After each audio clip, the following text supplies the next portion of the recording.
Hi, I'm Karen Perez, Chair of Hillsborough County School Board. I want to welcome you to Hillsborough County Public Schools, a donde servimos más de 200,000 de tus estudiantes. That includes children in preschool and adults through our workforce program. I'm Nadia Combs, the school board's vice chair. Our district is the 7th largest in America, and our team is made up of 24,000 people working at close to 250 sites across the county. Our district is diverse and dedicated. Our board meetings are held in our board auditorium on select Tuesdays at 4 p.m. The best way to serve our students and our community is to involve you, the public, in what we do. You are welcome to meet or email any of our board members and follow our district on social media. School board meetings are covered live by Hillsborough Schools TV on Spectrum 635 and Frontier Channel 32. Meetings are also streamed live on our website at hillsboroughschools.org. Closed captioning is provided on all broadcasts, and past meetings are available in our online archive. We are interested in what the public has to say. We'll include time for audience comments before we address our business items. Our agenda and any supporting materials can be viewed online in advance. They are posted 7 days before each meeting on our website at hillsboroughschools.org. Our vision is preparing students for life, and that means all students every day. Thank you for your commitment to education. With your help, we're making decisions that shape our community's future.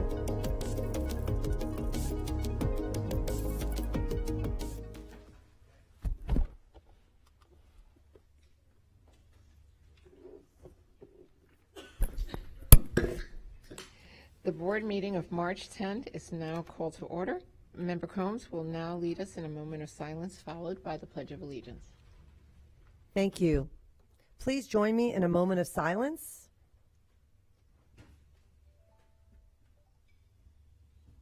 Thank you. Now please stand for the Pledge of Allegiance.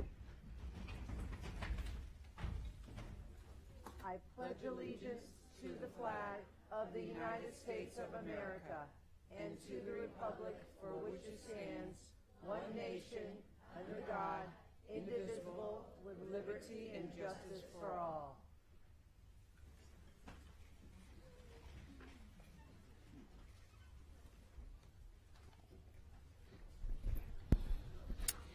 Thank you, Member Combs. Will you please acknowledge our student entertainment? Thank you. I would like to thank Lockhart Elementary's Drumline, along with Principal Corey Jackson and Director Kevin Lyons. These wonderful students entertained us prior to the start of our board meeting.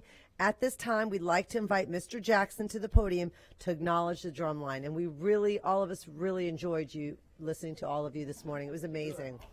Amazing. Yeah, the best.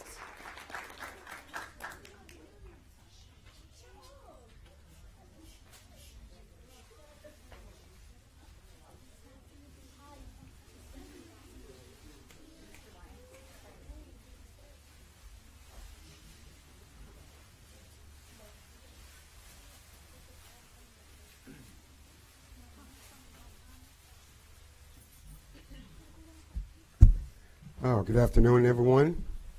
I apologize for my back to some of you. We would like to thank the board, our fabulous board, for inviting us here this afternoon to perform. And I introduce to some and present to others your Lockhart Elementary Magnet School Cougar Pride Marching Unit.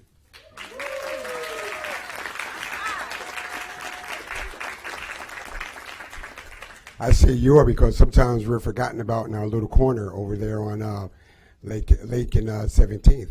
Our drumline consists of students from grades kindergarten. We have one kindergartner. Right there, and raise your hand. Raise your hand.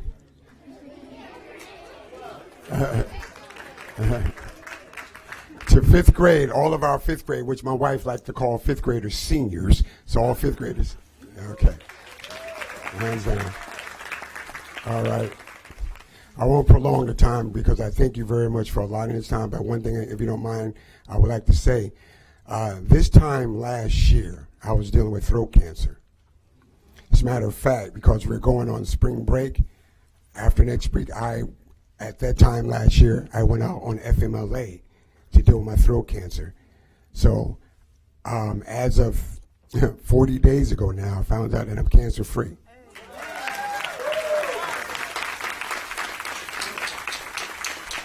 And what keeps me going, this is what keeps me going. It keeps me going. My wife wants me to retire. I said I can't. I have too much invested because some of my kids are also in our Little Kids Rock group. All of my Little Kids Rock, raise your hand. So not only are they playing drums and pom-poms and flags, but they're learning bass guitar, electric guitar, vocals, drum, keyboard. So they're busy.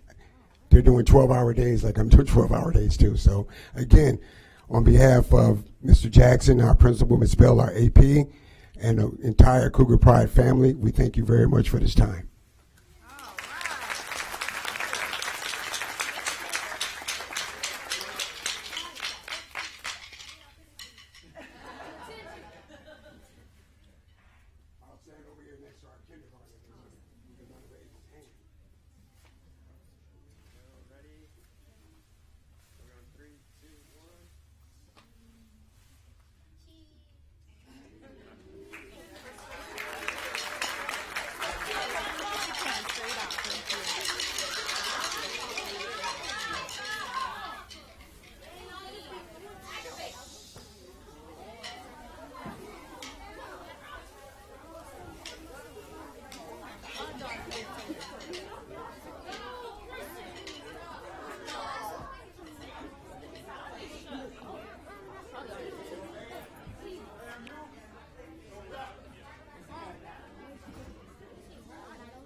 Thank you. Thank you.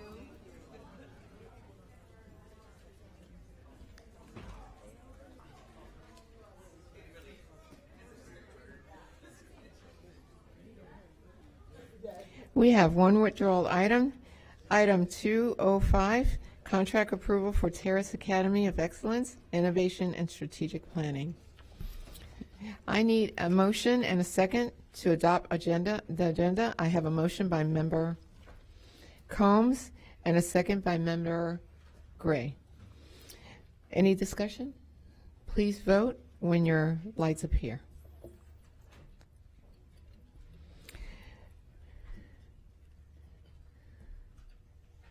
And it passes unanimously. Let the record reflect that all board members are present. I have one set of minutes to be approved today, February 24th, school board meeting. I need a motion and a second to approve the minutes. I have a motion by Member Gray and a second by Member Washington. Any discussion? Seeing none, please vote when your lights appear.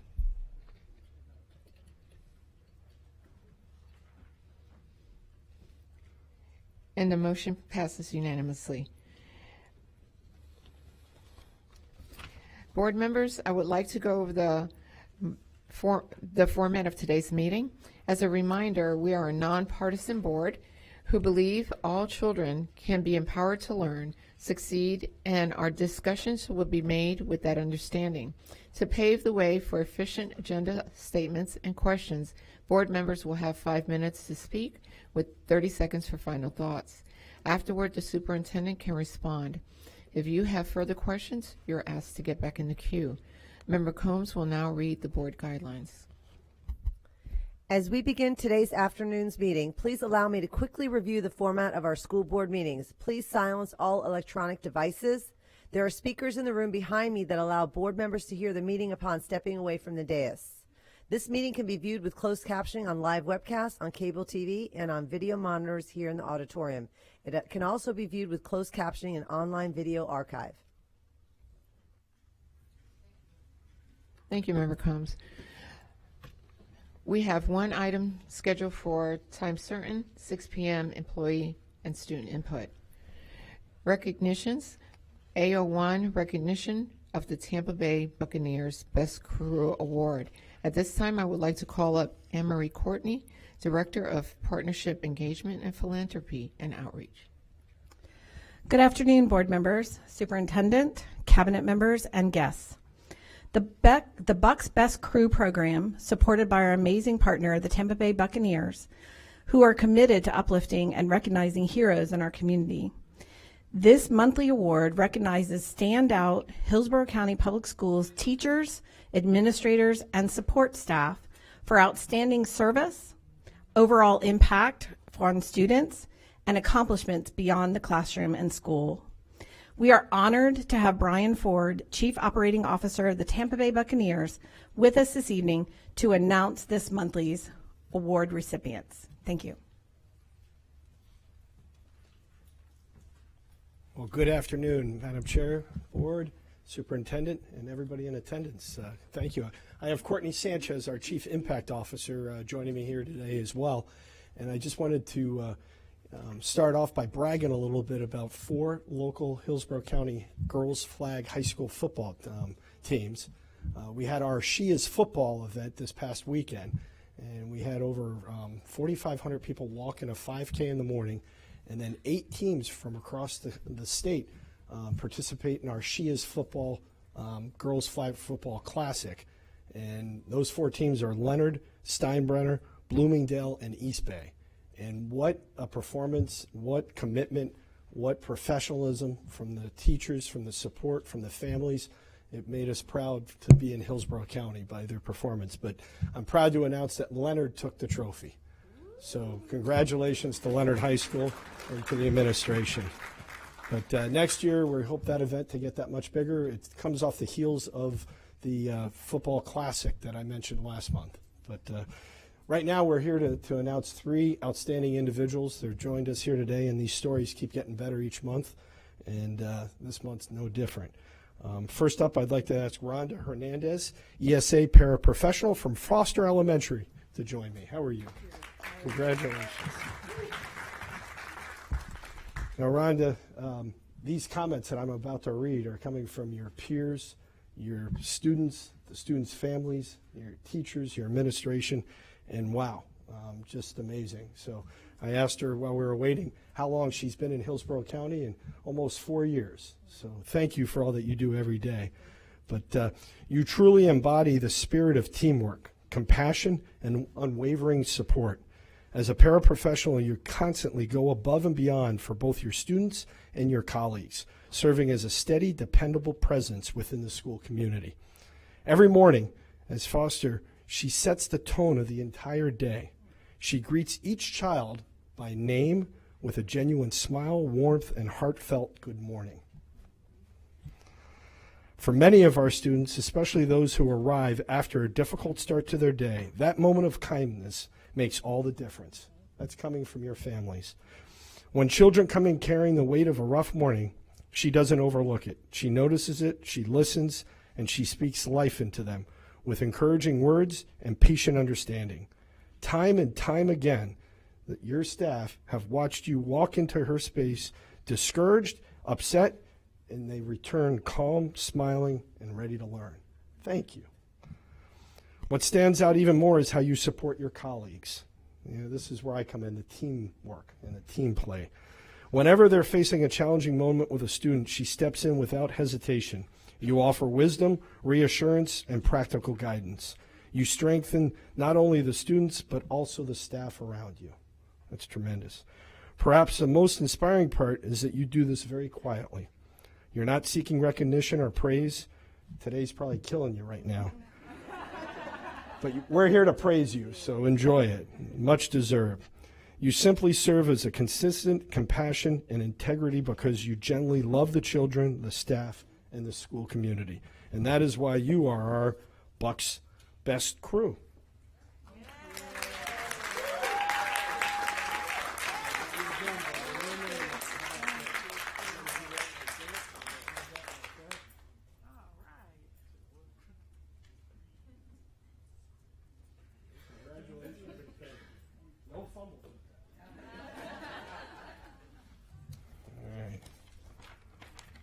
this one, again, you all know by now that my kids both went to Steinbrenner High School. I miss this young man, but come on up here, sir. First and foremost, thank you for your service. All right. Not only did he serve in the Army, but also in the Air Force. Talk about a hero. Stephen Noto, SFCR Sergeant Noto, Army ROTC instructor at Steinbrenner High School. Again, these comments are coming from your faculty, your administration, your student body, and their families. Amazing. You exemplify a lifetime of service, leadership, and unwavering commitment to young people. Having honorably served in both the U.S. Army and the United States Air Force, you continue this legacy of service in the classroom as an Army ROTC instructor. Retirement did not mark the end of your dedication. It simply redirected it toward shaping the next generation. That's what it's all about.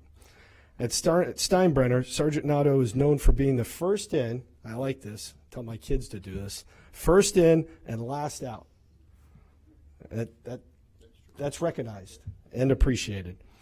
Beyond your full-time teaching responsibility, you devote countless hours, mornings and late nights and weekends to coaching the school's ROTC robotics and exhibition drill teams. Your commitment has produced unbelievable results. Your platoon drill team earned the state championship in 2023. Your robotic teams of 3-time reigning ROTC robotics state champions, and in 2023, your students placed first and second in the ROT National Robotic Championships in Dallas, an achievement that reflects both excellence and consistency at the highest level of competition. However, your impact reaches far beyond trophies. Your students consistently earn some of the highest exam scores in the districts, and that's the proof in the pudding that we all are looking for. You have helped other schools establish robotics programs and hosted multiple competitions each year, including regional and state championship events and expanding opportunities for students across the community. That's put Hillsborough on the map. Thank you. Most importantly, you prepare students for life beyond high school. Last year alone, 3 of your cadets earned U.S. Navy national scholarships. A testament to your discipline, the leadership, and the character that you install daily. You do not simply teach. This is it. You transform lives through service, mentorship, and example. And for that, you're our Buck's Best Crew Award winner this month.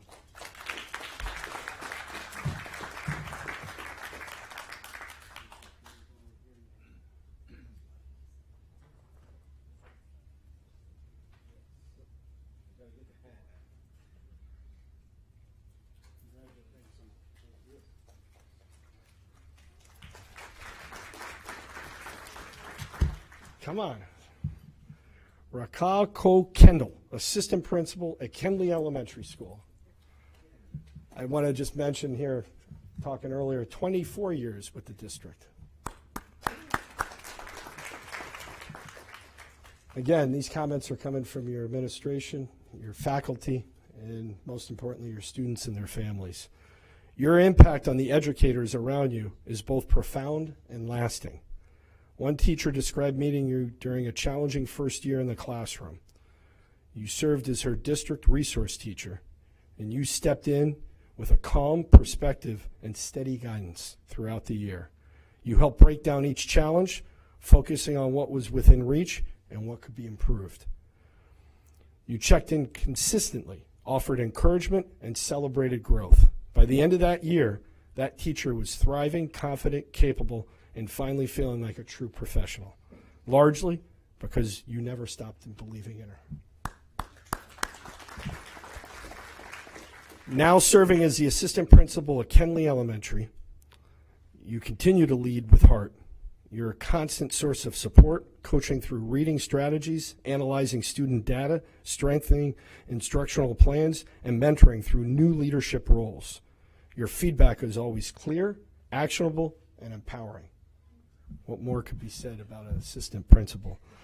You truly embody the spirit of the Buck's Best Crew Award, an unwavering champion, mentor, and the ultimate hype woman for your team. And for that, I have a game ball for you.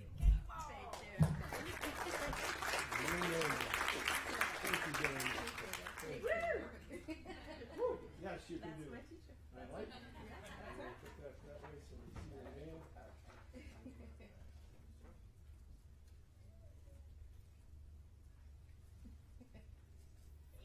Congratulations. Thank you so much. Thank you.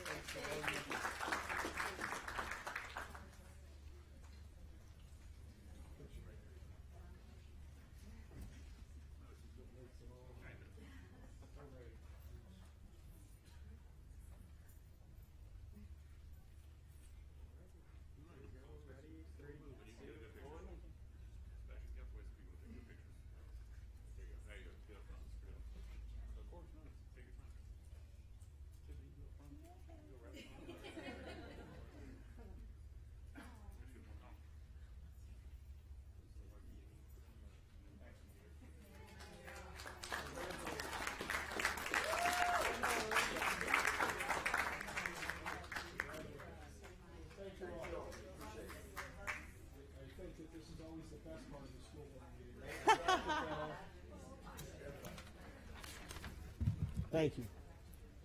Thank you. Thank you always.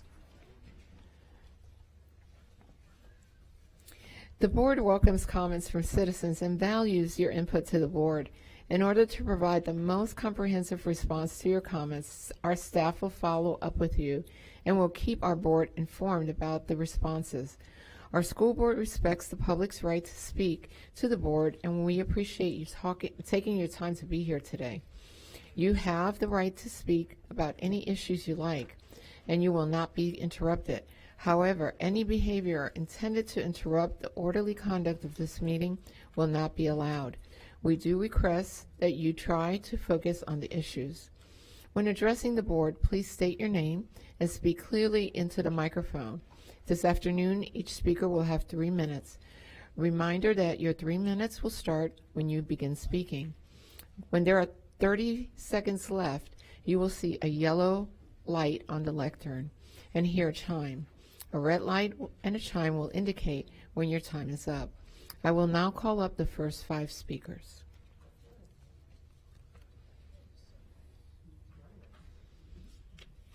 All right, good afternoon, Superintendent, Madam Chair, members of the board. It's great to see you all today. My name is Ned Hansen. I'm External Affairs Director for U.S. Senator Ashley Moody. On top of that, I'm a proud father of a student here in Hillsborough County. I'm a proud president of the Dad's Club at the local school. And on top of that, my wife is an educator with Hillsborough County School System. So on top of that, I'm here today, and I want to take a moment to recognize Hillsborough County Public Schools for achieving a historic graduation rate. This milestone reflects years of hard work by students, educators, administrators, and families who have all played a role in helping more young people cross the finish line. As we know, graduation is more than just a statistic. It represents opportunity. It means more students are prepared to pursue college, career training, military service, or meaningful work in our community and across our entire state.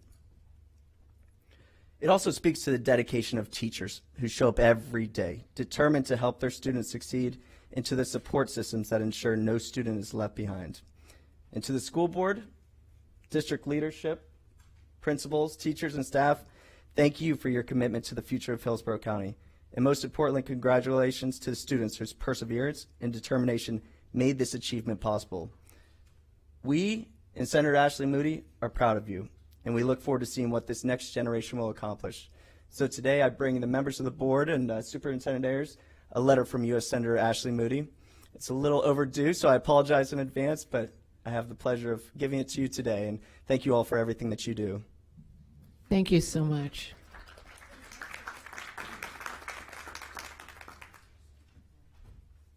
Next speaker, please.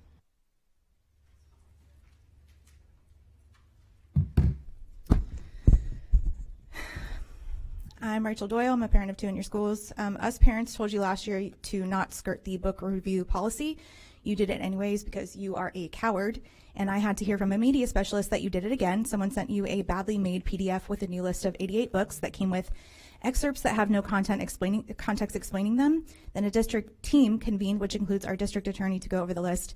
And media specialists are now being asked to remove these 88 books for re-review again. So I have questions. Where did the list come from? Who's on the review team? Why doesn't the review team include anyone in the media or parents like myself? Why didn't you tell parents this was happening? Because I found out through a media specialist. Did this list come from one of the new AI-powered search sites the book banners are now promoting? It wouldn't surprise me if it did, because if there's two things that you can be counted on for, it's not communicating with parents and using AI, which brings me to what I am here about today. I am so sorry that I said that you don't have an AI policy, though it makes sense that I didn't know, because not only did you never communicate it to parents, your faculty has no clue that it exists, which is why Gen AI ended up being shown to kids like mine in classrooms, and no teacher said anything because they didn't know that that was not allowed. Your AI policy does exist, and it's terrible. It makes sense it's terrible because it was written by Colleen Fawcett, who also advocated for the book nonsense last year. What a fun overlap.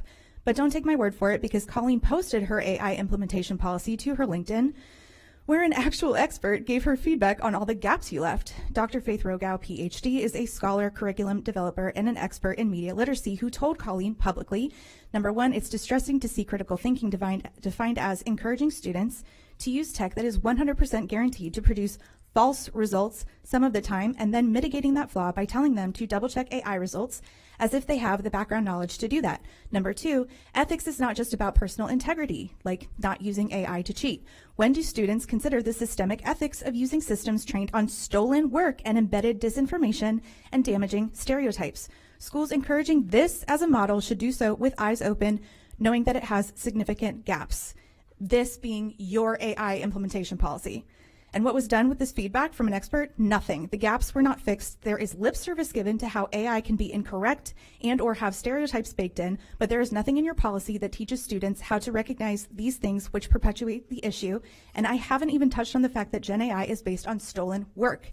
You are opening yourself up to lawsuits. Consistently, you have proven to me that I cannot count on you to write policy that is quality. And in fact, you can't even be trusted to communicate district policy to me even when I ask for it. Thank you. Next speaker.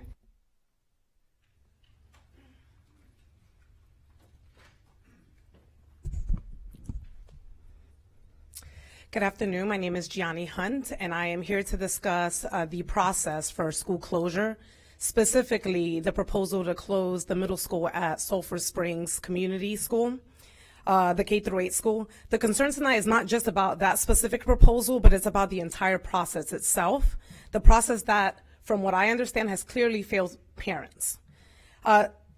Two community meetings were held specifically to discuss the closure of the middle school at Sulphur Springs. At the first meeting, 5 parents showed up, and that was a joint meeting. At the second meeting, 3 parents showed up. And with a school that has about 30% Hispanic families, failing to have a Spanish interpreter was a huge oversight. Out of the 3 parents, one of them could not understand the information. Not only is it a lack of accessibility, but what the parents are reporting, that it feels like a lack of transparency, and that trust in the system is being broken. And when I asked, what I can come up with is that the low turnout is not that they do not care, is that, it's hard for them to show up.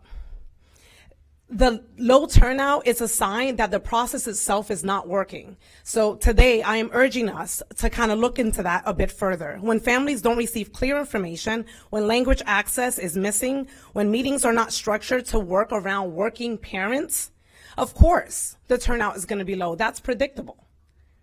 Parents at Sulphur Springs have expressed their concerns. What they're reporting to the community advocates is that they're worried about siblings being separated if the middle school is closed. They're worried about making their daily routines even harder when they're already in survival mode. They're worried about transportation. They're also worried about safety. And according to them, real safety concerns, not just hypothetical. One of the parents mentioned that because they don't understand what's going on, they're concerned that their child is going to have to cross the train tracks, or that they're going to have to travel through Bush Boulevard. And again, as a parent, and I'm assuming that we have some parents here, we don't want our children to kind of risk themselves to get to a new school. So definitely the parents at Sulphur Springs are asking for some answers when it comes to that. And what the community is asking for when asked what is it that they want, they're asking for a pause. They're asking for more time to understand what this change would mean to them and to their families. And they're also asking for more transparency in the process. So I'm urging the board to pause the closure of the Sulphur Springs Middle School and other similar schools in this situation. And we're also requesting that you re-engage with the community. If it's knocking on doors, then let's figure that out. But again, the parents are saying that they don't have enough information to feel confident in this decision. So please, I'm requesting that you re-engage the community and you take a step back when it comes to school closures. Thank you. Thank you. Can speakers 6 through 9 please come up? Next speaker, please.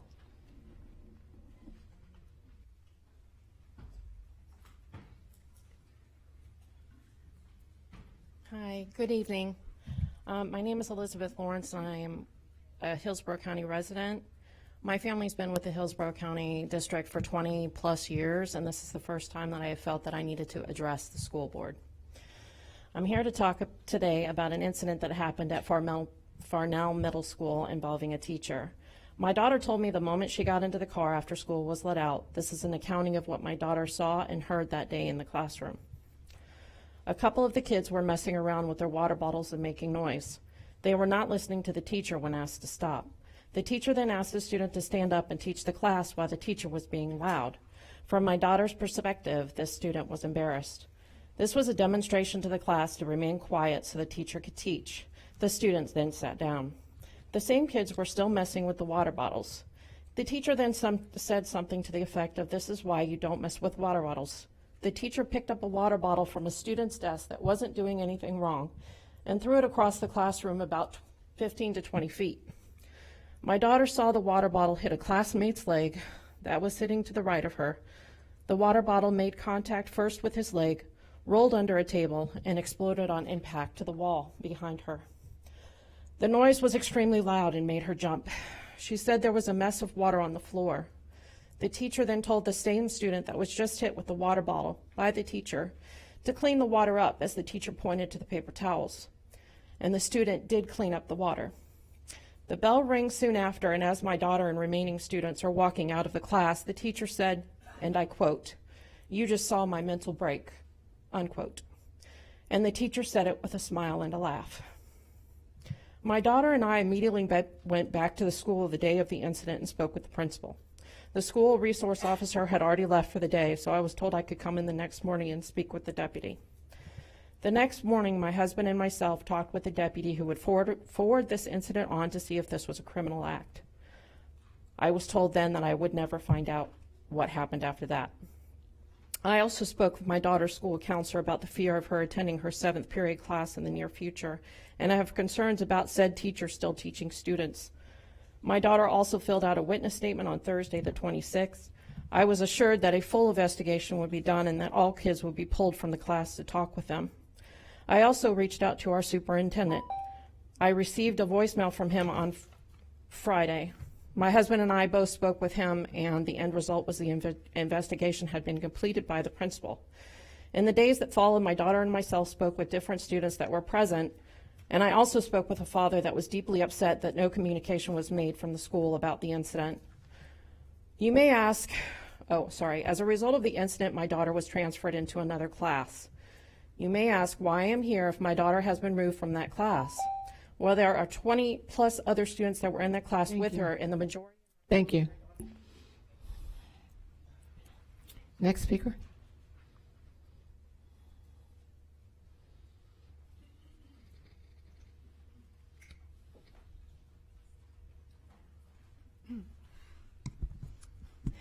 Good evening, Chair and members of the school board.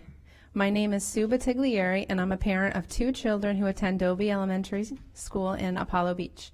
Like many families, we choose our neighborhood school because it's close to home and rooted in the community where our kids are growing up. Our children have thrived thanks to dedicated teachers and a supportive school environment. But as parents, we're always thinking about what comes next. For many families in our area, the transition to middle school means leaving that nearby school community and traveling far away, often crossing major roadways like Big Bend Road, which continues to grow busier every year. And for some families, that transition becomes the moment when they start exploring other options. Not because they want to leave public education, but because they're looking for a school model that allows their children to stay in a familiar environment through middle school. What we're seeing in our community is that families aren't leaving public education. They're leaving the traditional elementary to middle school model. Many are choosing K-8 schools. In fact, when we looked at where students zoned for our local elementary schools are going, when they don't attend their assigned school, the top destinations are York Magnet, Waterset Charter School, and Slam Academy of Apollo Beach. They all follow the K-8 model. That tells us something important. Families value continuity. They value stability during the middle school years. And they value the opportunity for their children to stay in a school community they already know. Our parent survey reinforced this. When families were asked about a K-8 option in our community, 79% said that if their local elementary school had been a K-8, when they made their school decision, they would have chosen it. Even more telling, 48% of parents said that they would move their child to that school if it expanded to a K-8, and another 23% said they would lightly consider it. That's a clear signal about what families are looking for. At a time when many districts across the country are facing enrollment challenges, this presents an opportunity. A K-8 option isn't just a school configuration, it can be a retention tool, a way to keep families who already want to be part of a public school system, a way to provide the continuity parents are seeking without them needing to look elsewhere. We also recognize that our community is growing rapidly. New families are moving here every day, and with that growth comes the responsibility and the opportunity to plan thoughtfully for the future. Growth brings opportunity, but only if we plan for it. As the district continues evaluating future school sites and capacity needs in our growing community, we hope the K-8 model is considered as part of long-term planning. Because when we listen to families and plan intentionally, we don't just respond to growth. We strengthen public schools. Behind every enrollment number is a child. Behind every data point is a family. Families who want strong public schools in their community and who want to stay in them. And sometimes keeping families in public education doesn't require convincing them to stay. Thank you. Thank you. Next speaker.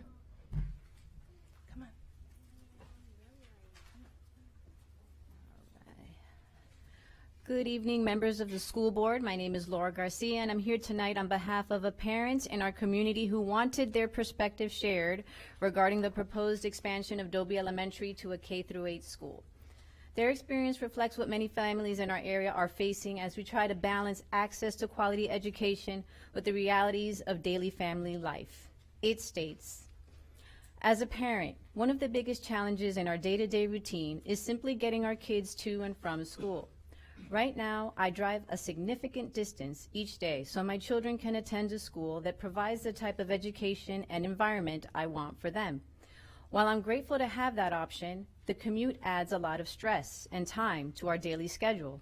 Mornings feel rushed, afternoons are spent in the car instead of at home, and it limits how connected we can be to a local school community. Having a K-8 option at Dobie Elementary would make an enormous difference for families like mine. It would allow children to stay in a familiar environment with teachers and peers they already know, while also giving parents a high-quality public school option close to home.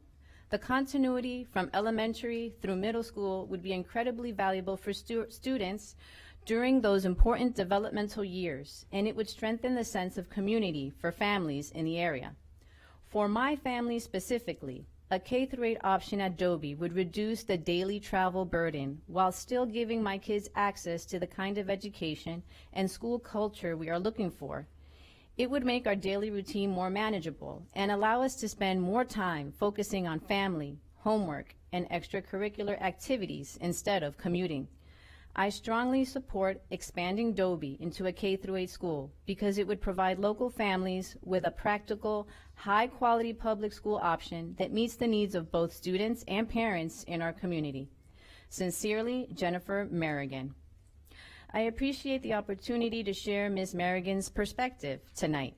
Thank you for taking the time to listen and for considering how this expansion could positively impact so many families in our community like Ms. Merrigan's. Thank you. Thank you. Next speaker, please.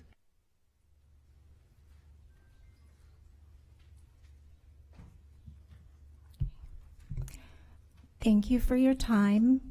My name is Andrea Thatcher. To be honest, I'm not really a public speaker, but I told myself if children and families could benefit from this potential Dobie expansion, I am here tonight to facilitate and hope that that could potentially happen.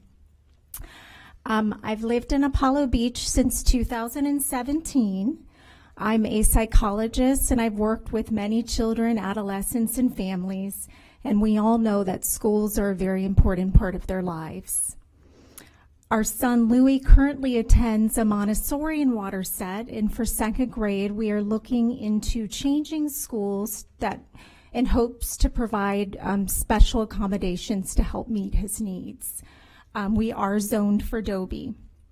So this talk came at a pivotal point in our lives, a moment of reflection, one that I can either try to play a role in advocating for our community or stay silent. Why do I believe in the importance of the Dobie expansion? The first thought that honestly came to my mind is why not? Kids should be a priority in this decision. As parents, we want our children to be happy and succeed in life, whatever that may be. School is a large portion of their day and lives. It is a second home. We want our children, we should strive to make that as positive and nurturing for them as possible. A place they want to attend, feel special, have good relationships with peers and teachers. It could be a place that uplifts them when they are having struggles at home. We should always strive and keep progressing to better our schools. Expanding Dobie, in my personal opinion, would add to that progression. Having to change schools after 5th grade could be challenging and stressful for families. They've established a community of trust with teachers and families at the school. This is something we certainly consider, thinking about where our son will go for 2nd grade. We are zoned for Dobie, but where do we go after Dobie? The neighboring schools are hard to get into. This is a known fact, as we've tried to get into York more than once with no success. And we've also looked into Apollo Beach Elementary, which is closed during this application time. Okay.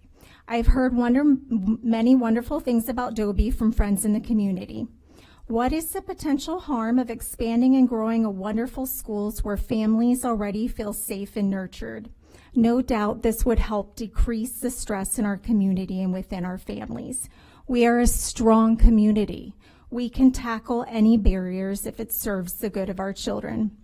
With all that is going on in the world, we need good schools, good choices. Oh. Thank you. Thank you. Next speaker, please.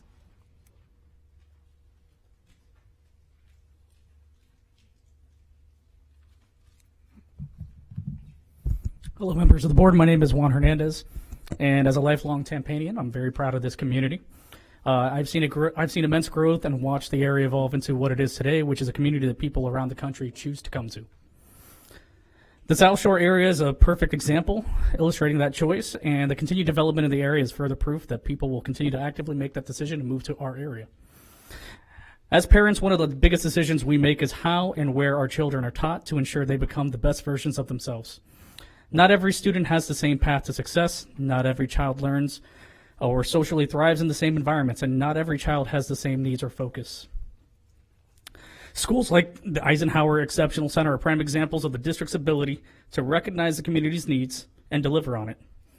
Offering a variety of school choice options and programs helps ensure various needs of the community are met. The South Shore community is vociferously making its feelings known about the desire to provide more choice options for our community by expanding Dobie into K-8. The reputation for the school has long been a place of comfort in the community, and that sentiment only continues to grow. Not all parents will be comfortable with the potential gaps in programming that exist with K-8 models, but not all parents want a traditional middle school program for their child as well. Every year, more and more parents are turning to K-8s, whether it be in public or in charter schools, or homeschooling to provide their kids what they feel best fits their needs. We appreciate that there are many competing needs for the county, and that each of you have to address the needs of your constituents. But as we are reminded every time we walk into this building, the mission here is to prepare students for life. The path to get there can vary and is not always clear, but the resolve to that mission is, whether it's fighting against things like Schools of Hope or helping identify ways to support teachers working with ESC students in traditional or untraditional classrooms, we look to each of you to champion the voices of parents and the community to help strengthen and drive people in the community back to public schools. Thank you. Thank you. Next speaker, please.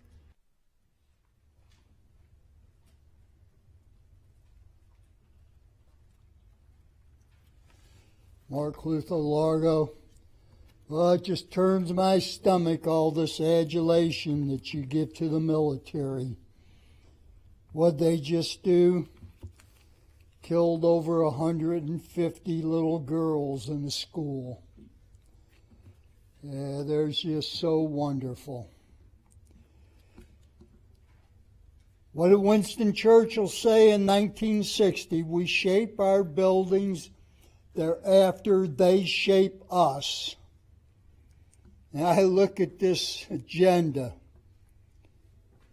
You're going to beautify Eisenhower Middle School. Well, here's the headline: bird losses accelerate in an ominous sign for the environment. Yeah. And it's showing that the sharpest, the worst of the decline is in warm and warming areas, suggesting that climate change may play a role. Well, I look in the paper and see what is supposed to be the normal highs and lows for this region and what we get for temperatures. Oh boy. Where are we? So what does it say here under the photo? The steepest drops from 87 to 2021 were in Florida, Texas, Louisiana, and Arizona. That's talking about the number of birds. Well, you know, could there be a correlation? They're talking about global warming and how you're making your stupid buildings and that affecting the climate. What part are you playing in this picture? You know, for how many years have I been saying, make high-performance passive solar buildings so you won't be belching the carbon into the atmosphere. And you're going to do what? Beautify? I look at the landscaping outside this building. You don't have. Thank you. We will now move to the consent agenda. Superintendent Ayers. Thank you, Madam Chair, members of the board. All items on the consent agenda have been reviewed with board members by staff. All questions raised were addressed, and any requested clarifications have been provided for the consent agenda. Thank you. I need a motion and a second to approve the consent agenda. I have a motion by Member Washington and a second by Member Gray. Please vote when your lights appear.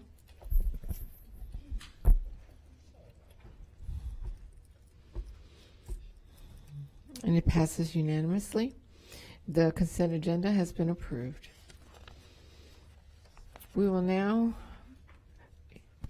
hear the following items: C206, C207, C208, C601, C710, C711, C712, C713, C714, C715, C901, and C1101.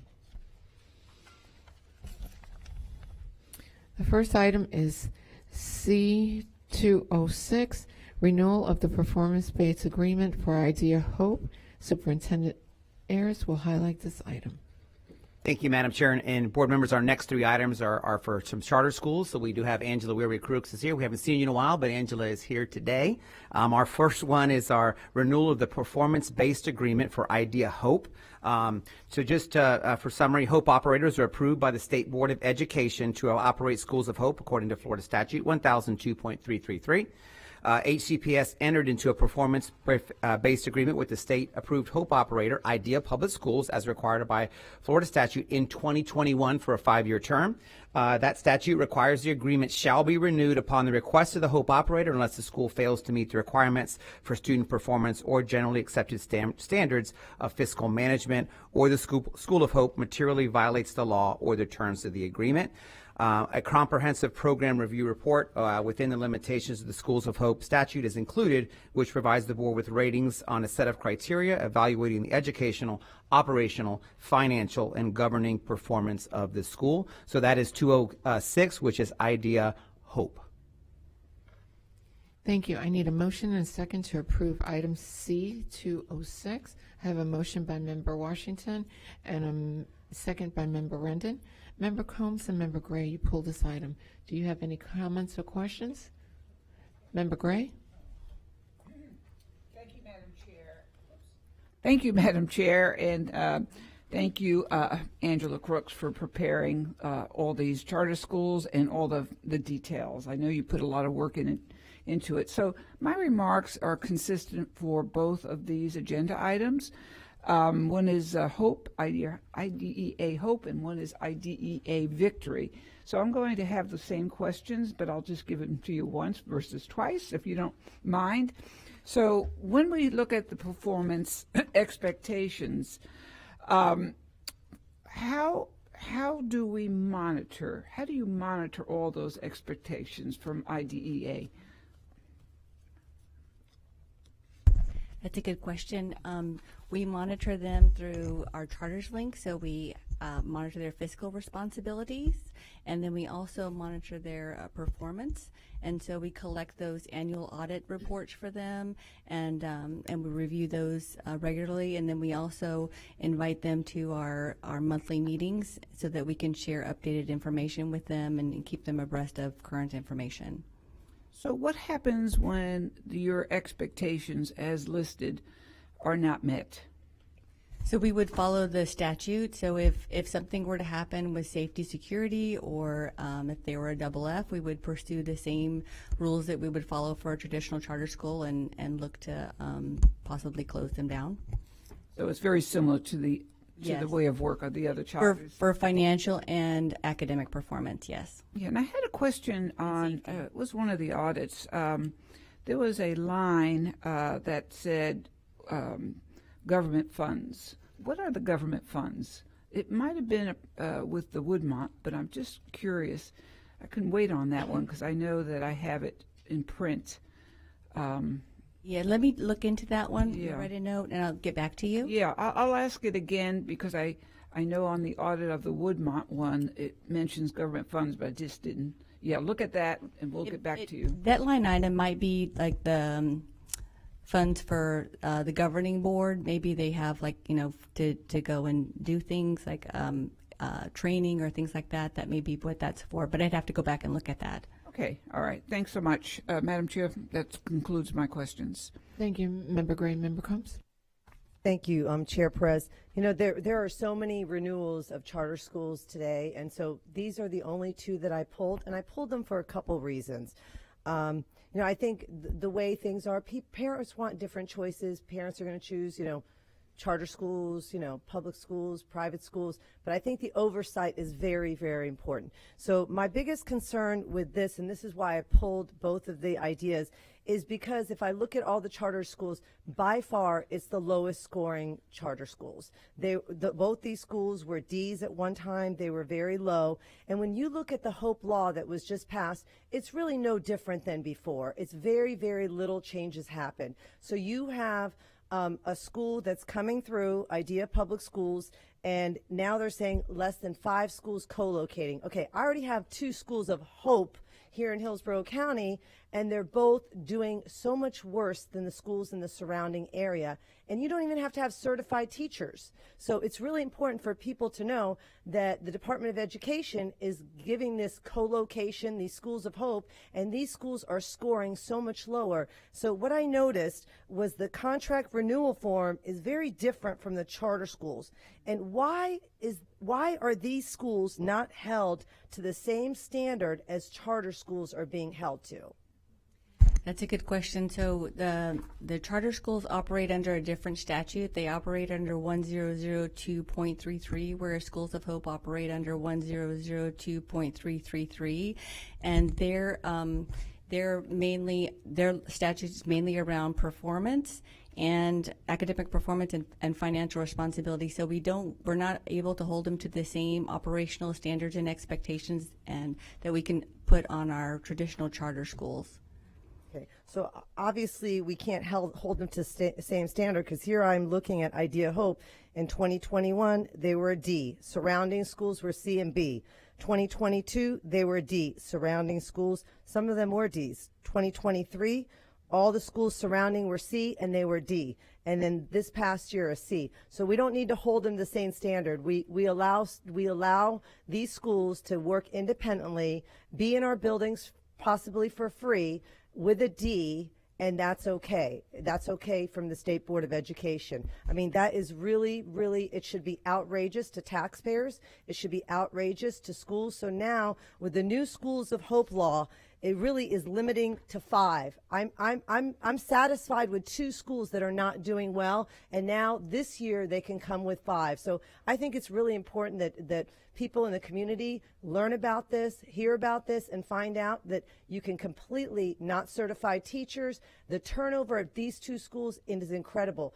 And I didn't ask you this question ahead of time, and I'm not going to ask you now. There has been huge turnover with administration. Am I wrong or am I right about that? You're correct. They have had some turnover with administration, and part of that, I believe, is because they were a D school, so part of the statute requires them to look at that administration and make those changes there. And we did check with the DOE on when we were looking at the PBAs and renewing the PBAs, and we asked about the historical performance and also the difference in our contract renewal process, and so we renegotiated that with them. And then they also said that we needed to look at the current status, so looking at the current grade and the current financial stability.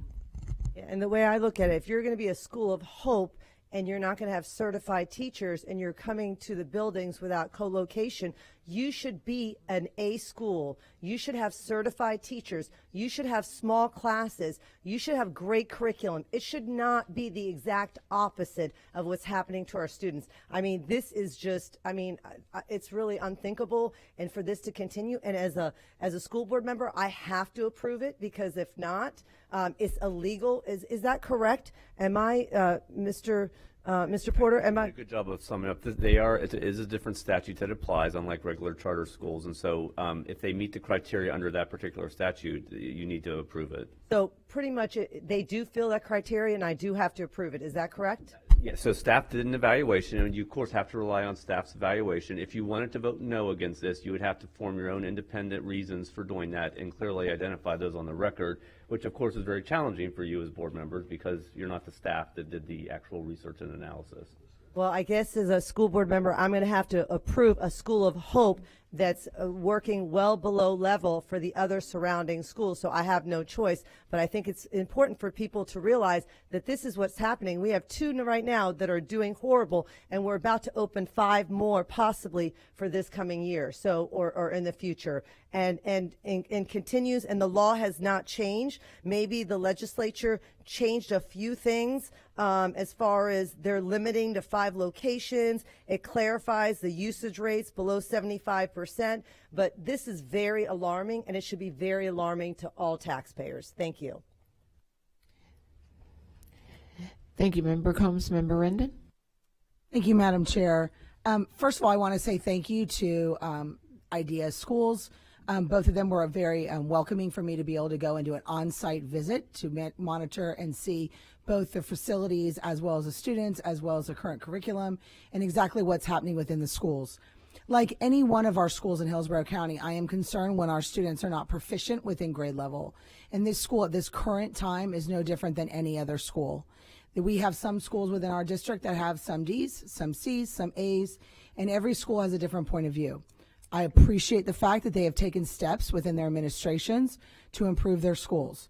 I also want to make sure that we understand that all students in Hillsborough County, both charter and traditional, are Hillsborough public schools. And we as a board have a responsibility to make sure that we represent all students. The law in which we've been referred to recently as the School of Hope law is actually not. It's actually a co-location, and these individual schools and organizations had nothing to do with who was named in that law that would be affected by that. So these particular schools that we are here up against right now had absolutely no thing to do with that particular legislation allowing co-location within the schools. And I think that's important to recognize. Here in Hillsborough County, it is my obligation to make sure we protect all students of Hillsborough County and to make sure we monitor all of that. That is why I did my own on-site visit, monitored classrooms, monitored curriculum that was going in, what changes were happening, and reviewing all of the guidelines. So thank you so much for opening your doors and allowing me to do that freely and have that conversation. Thank you. Thank you, Member Rendon. Member Hahn? Thank you, Chair Perez. You know, when I look at the school grades, one, that this particular school opened during COVID, which was a rather difficult time, and that is reflected in the school grade data, even with our own schools. You know, and you can see in 2021-22, they opened, they had a D. We were Oak Park B, Robles C, Kenley B, Franklin C, but then they all pretty much dipped except for Franklin, all down to D's. And then they started to rebound. And if you look at present day, all of our schools are C's except for Kenley, and IDEA is a C. So, you know, if the C grade is concerning, then it should be very concerning for the 3 other schools as well, because those are our traditional schools. So I think, you know, just some clarity around the timeline and what was happening in the community at that time, and it was obviously impacting our schools as well. You know, so I just think that's an important point to you know, highlight. So, you know, we also have work to do in our schools. You know, I've been out to these schools as well. It's a difficult population. It's challenging, a lot of challenges, as in our schools as well. So I just thought that should be highlighted. Thank you. Thank you, Member Hahn. Member Combs? Yeah, and I agree. All these schools have challenges, and the biggest difference, you said the schools are all the same, Member Rendon, the difference is the teachers aren't certified. So it's really important for me as a lifetime educator to learn classroom management, to learn measurement. The biggest difference between the Schools of Hope is the teachers do not need to be certified. Here in Hillsborough County, the teachers have to be certified. So that is a big difference. Thank you, Member Combs. Member Vaughn?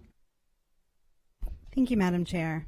I think that there is a valid point that when we're comparing these schools, we're looking at communities that don't have a lot of support or access to early education, and they struggle.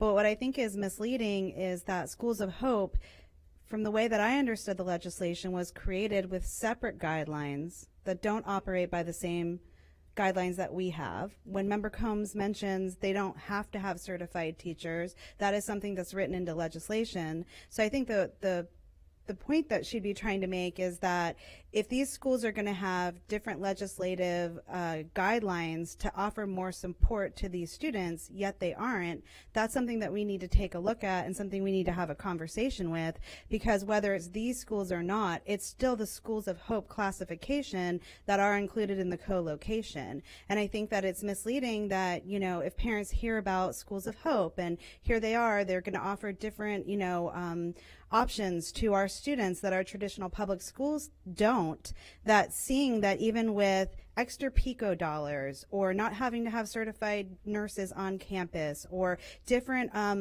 regulations around the services around their ESE or the students that they have to. They operate with different guidelines. And so I would hope if they were given those guidelines to operate, thinking that those are going to enhance student achievement, that we would see that in their letter grade. And the fact that it doesn't means that we need to continually have a conversation about that.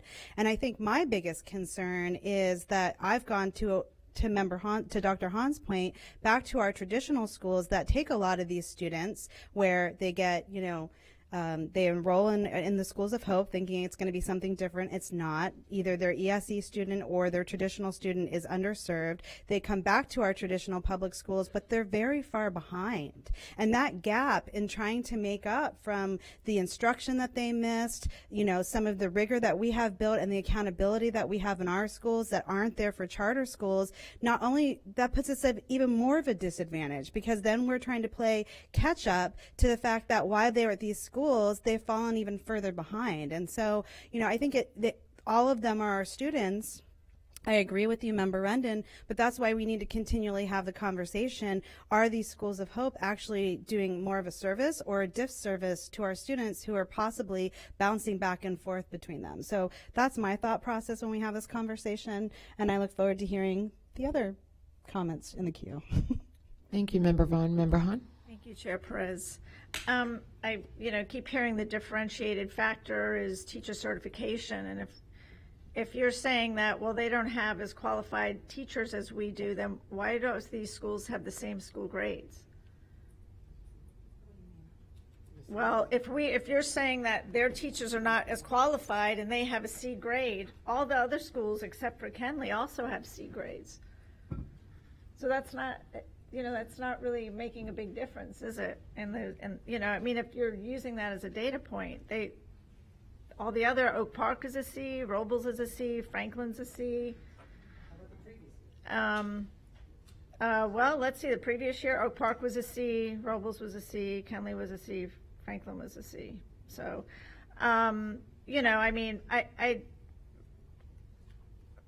I just, thought that was, interesting that if we're using teacher certification as the standard as, to impact school grades, they're all around the same.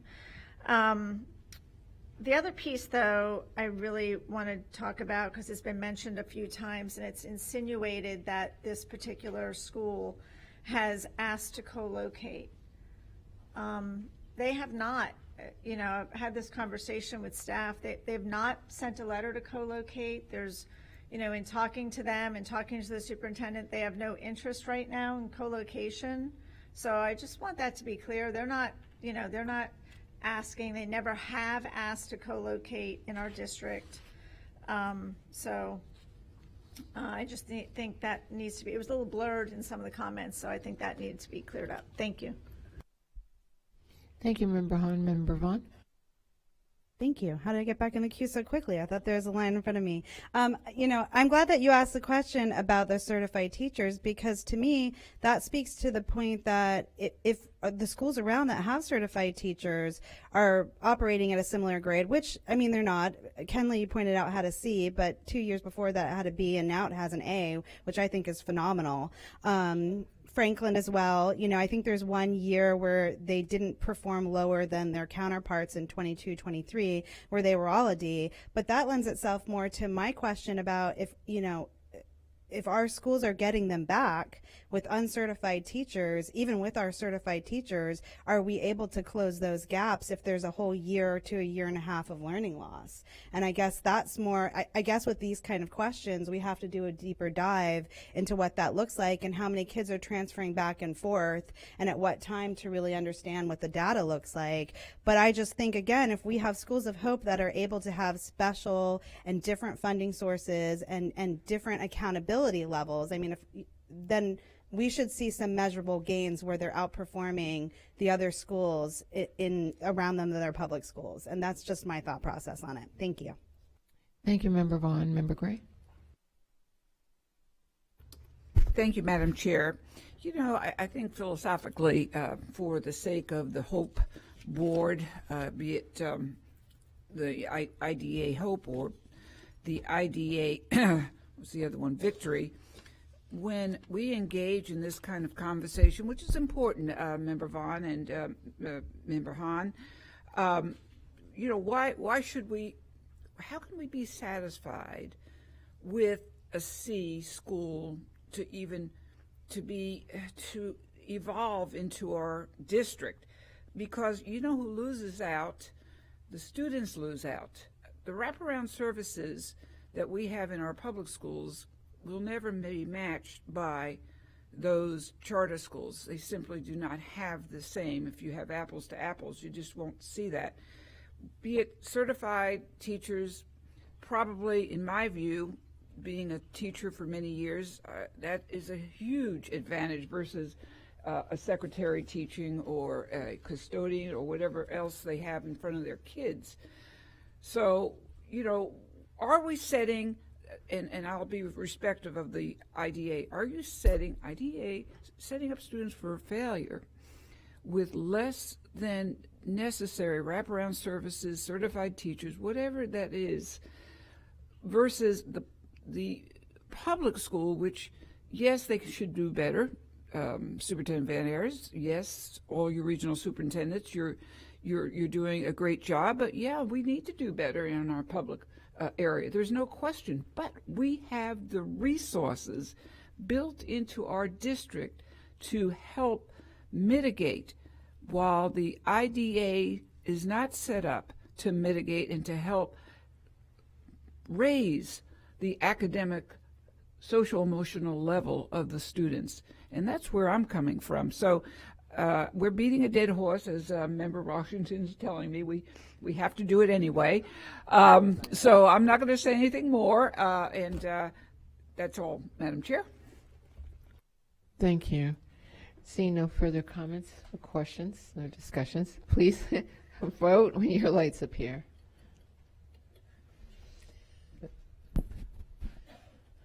And it passes unanimously.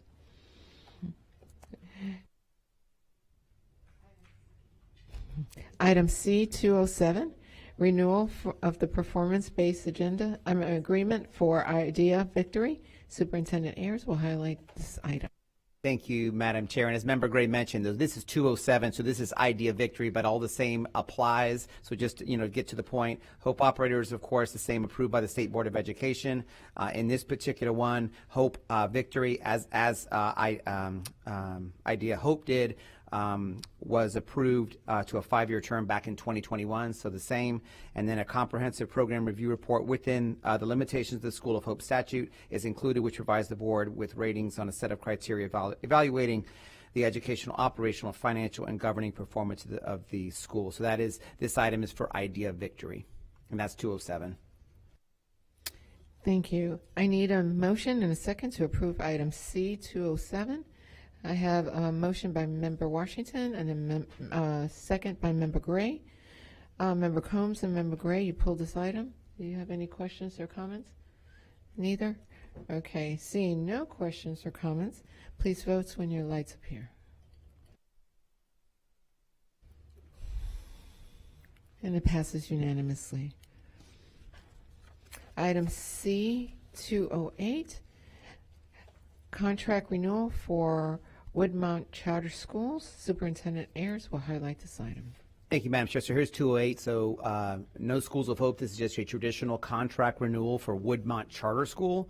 Florida Statute 1002.33 permits a charter to be renewed, provided that a program review demonstrates that the criteria in that statute have been successfully accomplished and that none of the grounds for non-renewal established in 1002.33 has been expressly found.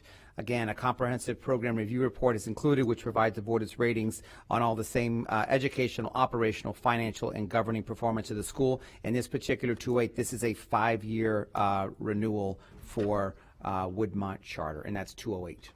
Thank you, Superintendent Ayers. I need a motion and a second to approve item C208. I have a motion by Member Washington and a second by Member Rendon.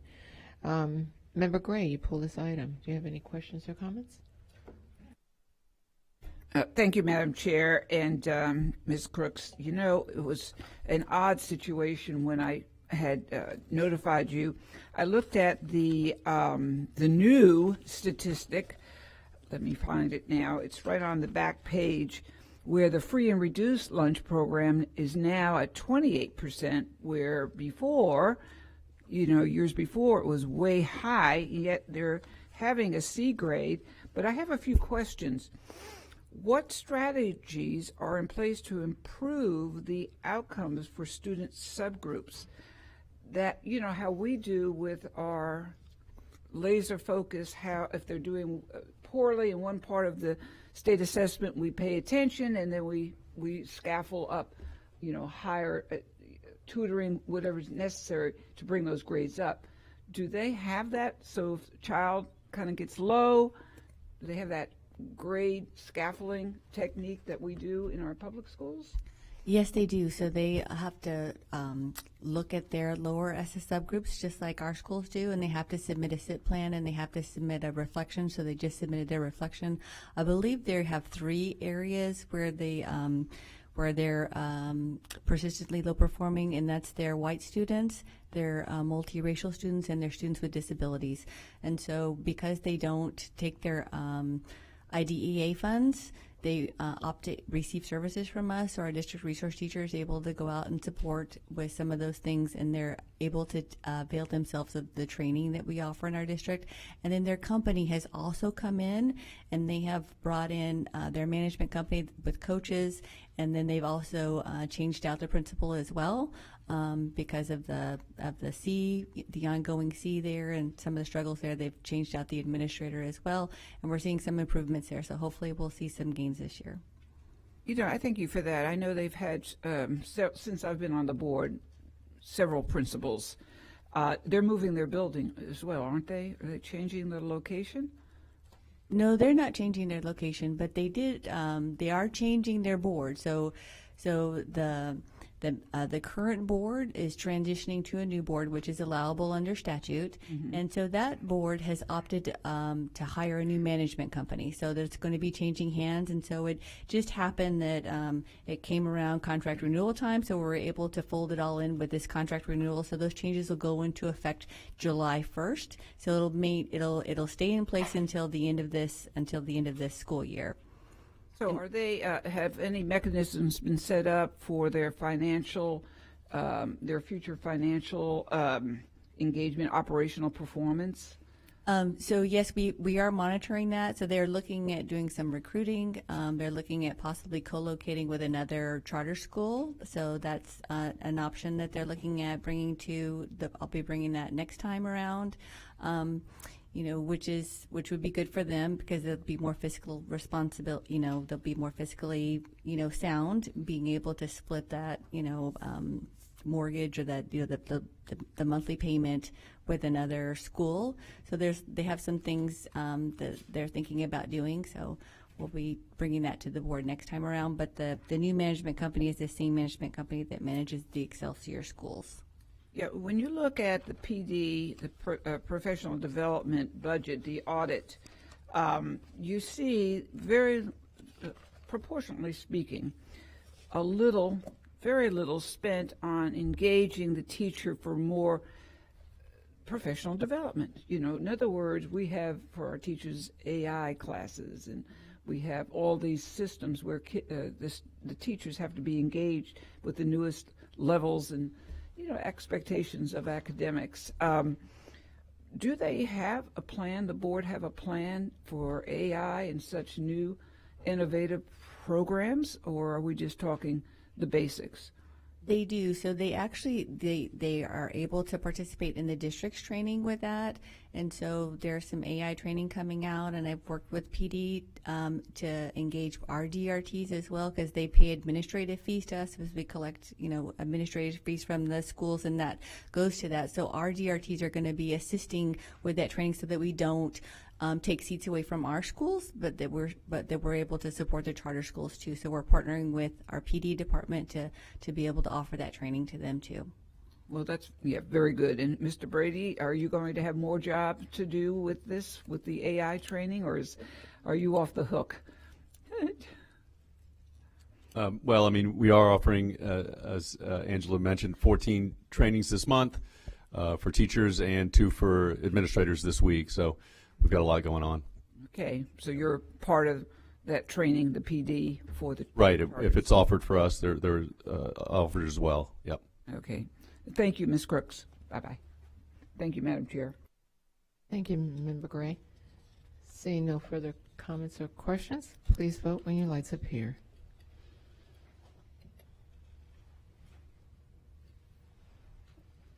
And it passes unanimously. Next item is C601, budget amendments for the period ending January 31st, 2026. Mr. Jamie Lewis, Chief Financial Officer, will highlight this item.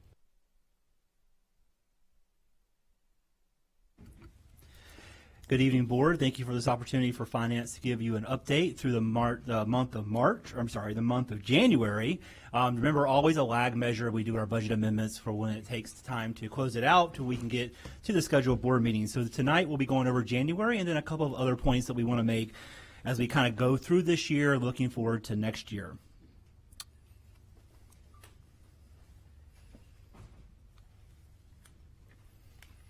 There we go.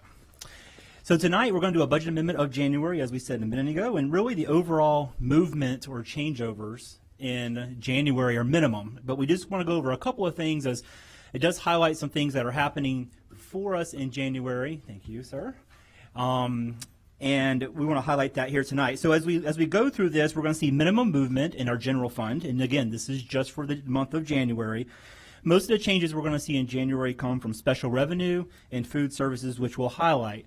The one area that we do want to highlight about the general fund is even though there isn't many changes, we are projecting a stable fund balance and a stable general fund at this point. And one of the highlights that we want to make, because we know this was a challenge last year because of unique circumstances around hurricanes, is that we have done a good job partnering with other agencies in Hillsborough County. And we're happy to announce that through the month of January, over 91% of property tax revenue was collected, which is one of the quicker points in time that we've been able to do that in recent years. And the reason that's important, and we'll get to this in a minute, as out of our property taxes, we have our referendum, and that's helping a number of our employees throughout our districts. In fact, 23,644 employees have been impacted by the additional $1 million that was passed by our county and implemented by our district. And I think that's just a tremendous help to our employees, and we're very thankful to have that and be able to support that for the next couple of years. As we move along, again, talking about the general fund, we don't see a lot, but we do start to see the natural decline of our fund balance. And so if you remember, our fund balance kind of works as kind of a roller coaster throughout the year. We hit our high points and then we kind of go down. And so we wanted to provide this graph to everyone here tonight to show you, well, how has our fund balance changed every year? And are we kind of seeing the same situation this year? So as I walk you through this, I think it's a good illustration of what happened, and then we want to talk about what happened this year. And there's a reason for it. So if you look at the different colors, the blue color is going to be fiscal year 24, the orange line will be fiscal year 25, and then the gray line is going to be this year, which we're still working through.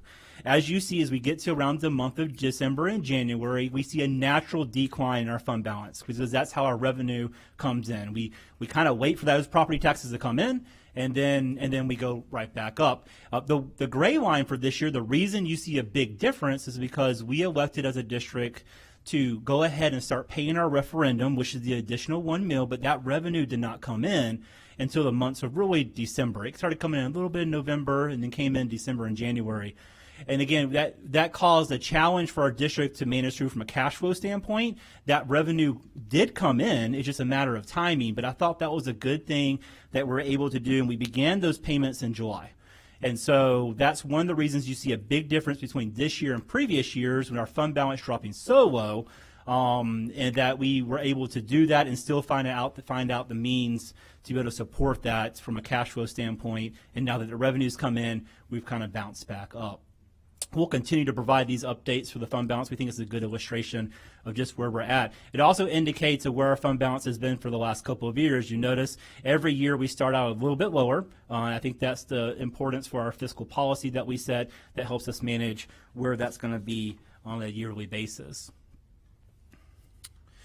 As I mentioned a minute ago, the big changes that we saw for the month of January were really in two different categories. Our special revenue, as you know, one of the things that we changed from a financial standpoint this year was we were not going to adjust the budget for any grants that we got awarded through special revenue until they were actually received. With the uncertainty of so many things happening, we wanted to make sure that we adjusted for when the actual awards were approved and received. And we're happy to announce that 2 were awarded in the month of January for a little over $10 million. In addition, our food service department, you see a $10 million increase there also. That's the normal changes that happen each month with our food service as they go and they were able to get additional reimbursements for breakfast, and then also our summer food program, which they're beginning to ramp up for.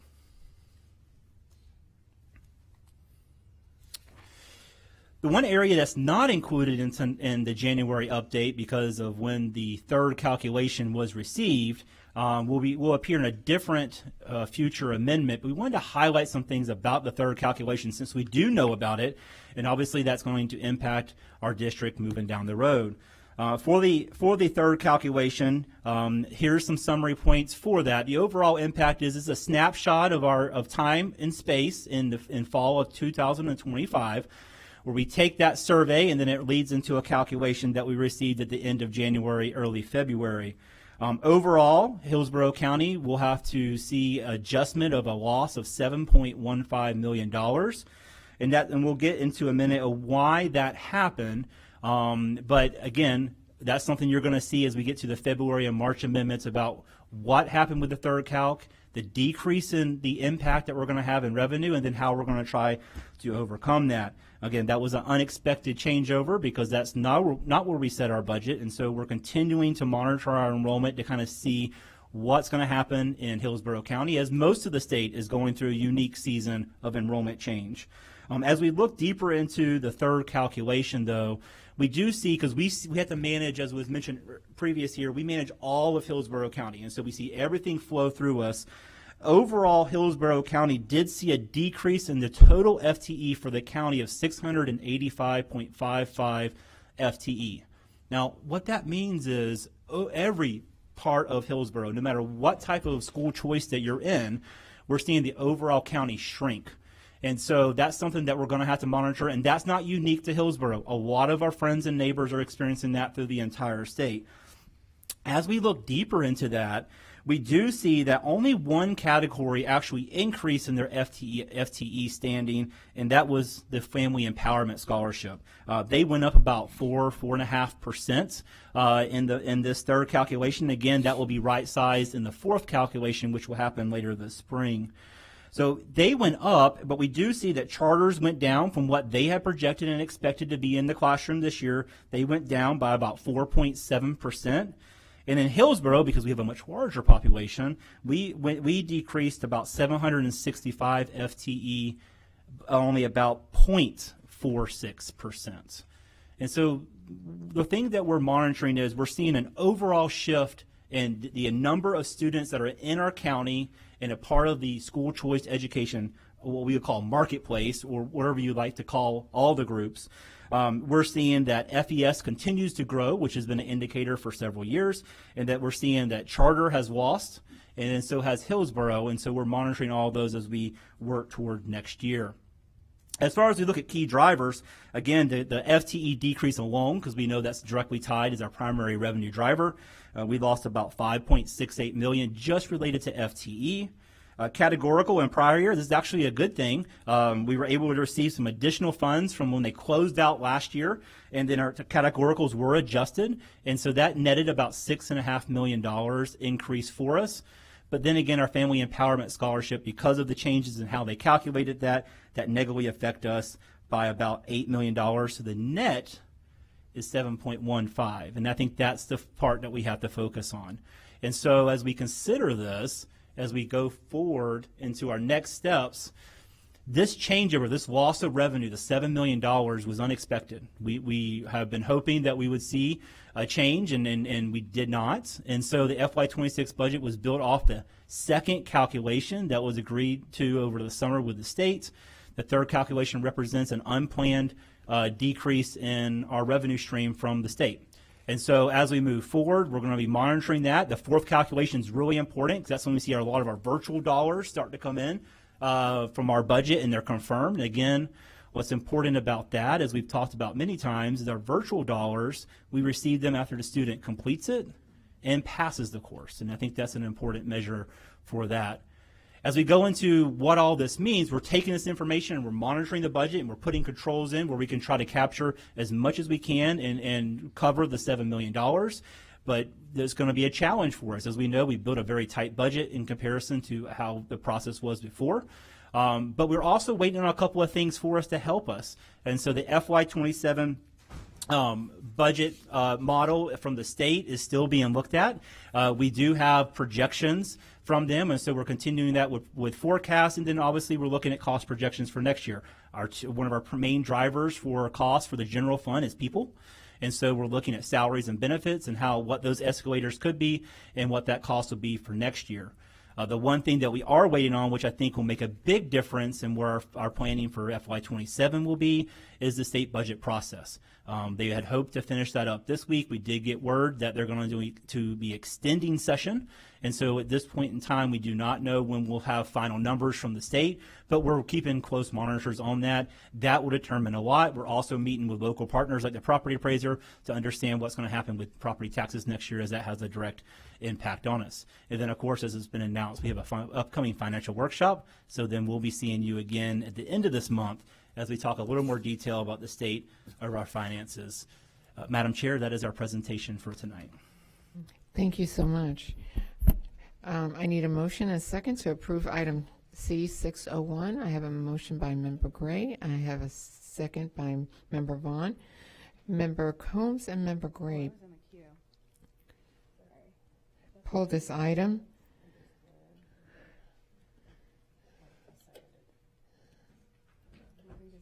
The board cleared. Okay. We're good. There's a motion and a second on the floor. Yeah, Now yeah, it's we time did. for board comment. Correct. So Member Combs and Member Gray pulled this item. Thank you, Madam Chair. And thank you, Mr. Lewis, for not only did you put it in large font so I can read it, that was very a blessing. You know, we see the trends, and you've made it very clear that our enrollment, which the FTE weighted and unweighted both, you know, will subtract a lot of money. And we didn't exactly yet forecast it, but we are expecting that decrease.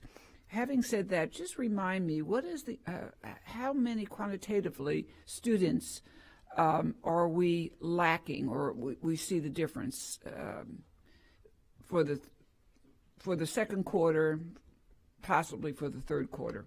And then still, remember, this is a point in time, and it Right. obviously changes as we get to the fourth calc, and there's a final calculation. But between the second calc and the third calc, we do see a change for our traditional sites, our traditional students. We 765 FTE loss between those two periods of time. Okay, and that includes weighted and unweighted, right? So That's our unweighted changeover. Unweighted, Yep. so- Weighted is a little bit different because you have a lot of categoricals and other things that come into play. Unweighted is the most realistic FTE number that's closest to our head count.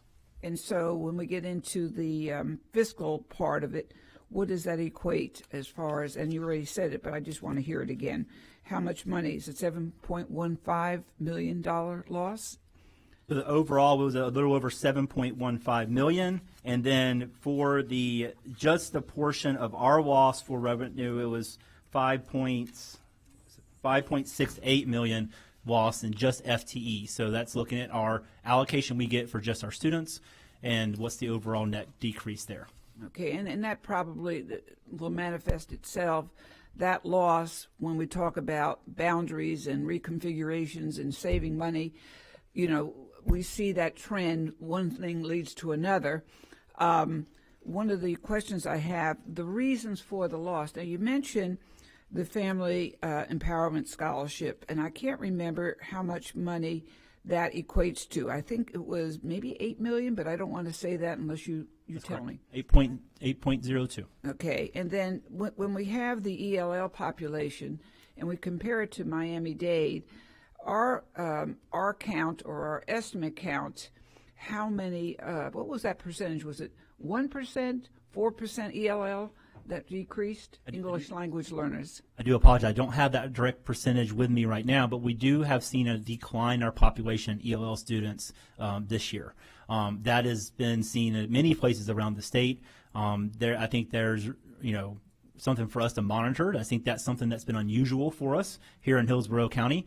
And again, I think that's some things that we are monitoring is what is happening with our enrollment. It's a little bit different than what we've experienced in the past, which a lot of our friends around the state are also experiencing the same challenge.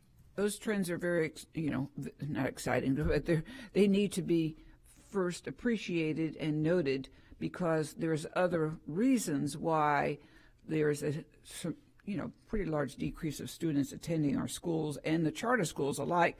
So is there any silver lining throughout all the talk other than we have a workshop, finance workshop, which I don't know whether that's part of a silver lining, but at any rate, can you give us any good news? We're working on it, but I do think that we're trying to get creative in how we look at enrollment. We're looking at partners that we're partnering with to help us get students or recruit them or identify where they're at. And so we have vendors that have done this that has been successful in other counties. I think another thing that the referendum is assisting us with is that it's assisting us with covering the other portion of our pre-K program. As you do with enrollment, where enrollment is, you kind of stays with you through the course of what that student's life. And so, for example, if our kindergarten is lower, then typically those students would have stayed with us all the way through 12th grade or some portion of it. So if we have a stronger base, that helps us. I think the referendum has helped that. It's allowed us to help grow that program, and that's something that we're going to focus on. And again, that was the benefit of the additional $1 million that was passed. And so if we can see that and that feeds into our kindergarten class, then hopefully that feeds into stronger first grade, second grade, third grade. And I think that's one area of many things that we're looking at. And Superintendent Van Ayers, we are concentrating on the young learners in that pre-K, the fact that is growing in quantity. So it makes us feel like maybe we need to even expand programs if that's what the public wants. Do you have any remarks regarding? No, I would just say that what Mr. Lewis mentioned is our kindergarten numbers for this year, as we've said, is lower than in years past. So that is a fact that our kindergarten numbers for this year have been lower than they have been in the previous years. So the concentration on our VPK programs, as Mr. Lewis mentioned, to increase enrollment there, as those students will then stay, hopefully stay with us through that remainder. But and a lot of the work with our community partners as well are on our VPK programs, the promotion of Hillsborough County Public Schools. Well, and I also want to thank board members, Member Hahn and Member Combs, because they are laser focused on the young readers, and I think that's to me, I think that's part of that. So anyway, thank you, Mr. Lewis, and thank you, Ms. Shotwell. And Madam Chair, that concludes my remarks. Thank you, Member Gray. Member Vaughn? Thank you, Madam Chair. So I think that it's important that we have this conversation, and I know we're just talking about budget amendments, but when you talk about the fund balance and we're having a holistic conversation about the budget in general, we have to talk about all the pieces of it, if we're talking about enrollment and FTE and what that looks like. And I know that, we were supposed to meet about something else, but back in February we met because in response to some of these numbers, what we're talking about making some of the changes when you said, we're putting systems in place is relooking at the way that we reallocate units to schools. And, for people who don't know what that means, it means how many teachers are in a classroom per kids based on their enrollment. And I think that if we're going through financial challenges with the kind of anxiety that we're looking at, we have to be exceedingly transparent about that entire process. And I think the important piece of being transparent is building trust, right? Trust that our families know that even through the growing pains, we're being very thoughtful about all the decisions that we're making, and we're being student focused in everything that we're doing, and we're not just responding too quickly, where we're not being extremely thoughtful about it. We're being, we need to build confidence with our staff members, with our principals, with the people there that are doing the work. And I think that, being as transparent and communicative about that is how we establish that trust. I think that's the first piece. And I think also building a relationship where administrators or teachers can come to us and ask questions and understand the decisions that we're making. And I'm worried that there's so many changes that are happening so quickly, right? I mean, as you mentioned here, we weren't expecting this loss of $7 million, and I'm still confused about the process of us giving our enrollment and the state coming back and saying that enrollment doesn't match, even if we have students in the seats. And, we've advocated as a board for better tracking mechanisms through legislation to make sure we're tracking our students in real times, because I think that lag causes a real issue with the money that we're expecting. However, I think that if we're going to do something like change our unit allocation, again, it's something we have to be exceedingly thoughtful about. Because for us, while we're looking at the big picture and the bottom line, every single time we take a teacher out of a classroom or move a teacher away from where they're supposed to be with their team that they've built or the relationship that they've built in that school, or if we take a teacher away that's doing a robotics club or something in that school, it causes a huge amount of anxiety in that school. And so I have some concerns about the unit allocation process and the information that was shared to me and the information as it was shared in our schools to our teachers, because there seems to be some disconnect from the information that was shared to me and then what actually went out into our schools. And I don't think that there was anything nefarious or intentional about that, but I think as a member of the community who people turn to and I get a lot of questions about, if I'm giving wrong information because I was presented with wrong information than what actually went out, that causes mistrust. And so that's something that I want to make sure that we're being very clear about the communication that goes out. And I can give you examples because I have a slideshow of what I was presented compared to what went out. And maybe you can answer some questions about that. Pablo, I don't know, do you have it up? Okay, so this is what you presented to me back in February. And if you look down at the bottom, and maybe I'm interpreting it wrong, but it has the 25-26 formula with allocation ratios. So that was the ratio that you said we used for this school year right now, with primary being at 18, intermediate being at 20, and high school being at 25. And so that's the formula that I know. And it also says that using that formula, that specific formula, that we had already over allocated by 375 units for this year. Is that correct? Yes, ma'am. For the numbers at the bottom of the slide. Yeah, but then in blue, it says current instructional FTE is over allocated by 375 units. So that would be for this year using this formula that you're saying, which is 18, 20, and 25. Yeah, the model that was used this year. Yeah. And so, I'm confused because I spend a lot of times in schools, especially elementary school. I miss elementary school. And I haven't been to any classroom where there's 18 kids. I'm not saying there aren't. I'm not saying that there aren't. But my experience in going in classrooms for K through 3 is 19 to 22 students, sometimes upwards to 24, depending on how it worked out. So if you could go to the next slide, Pablo. And then this is what I was told is to right size those. Oh, and I can get back in the queue for that. I'll get back in the queue. It's finished, yeah. Just. Are you sure? Okay, if you could put that slide back up. Okay, I'm sorry. I don't want to take up too much time. I actually had a lot more, but I'm trying to be thoughtful of everybody's time. Okay, so what we were told is the adjusted allocations that primary stays at 18, which I think is important because it's been such a challenging year. We've had kindergarten school teachers just come to public comment and sob. Then we have primary, which is 1 through 3. The increase goes from 18 to 20, intermediate, 22 to 24, and high school from 25 to 27. That's what I was told the increase is. If you could go to the next slide. Okay, this is what was actually sent out, though, to our staff. And so if you look, it's based on enrollment by how many students are in each grade. So let's just take kindergarten, for example. In that very first line where it says you have 1 to 19 students, you get allocated 1 unit, which means that class size is 19. That's already over, just based on that one student that 1 unit allocation, that 1 class, over what I was told we were capping it at, which was 18, and we weren't going to raise it higher. Then if you go down the formula and you get down to the very bottom where if you have 190 kindergarten students, you have or I'm sorry, it's actually, it's where you have 8 and you have 153 and you divide that, it goes up to like 19.12. It doesn't even cap at the 18 or go up to the 19. And all sprinkled throughout this formula, the numbers are consistently per class or grade band 2 higher than you told me we were already making it larger. And then when you do the numbers, it even goes up higher. When you get down, I think it's the next slide, Pablo.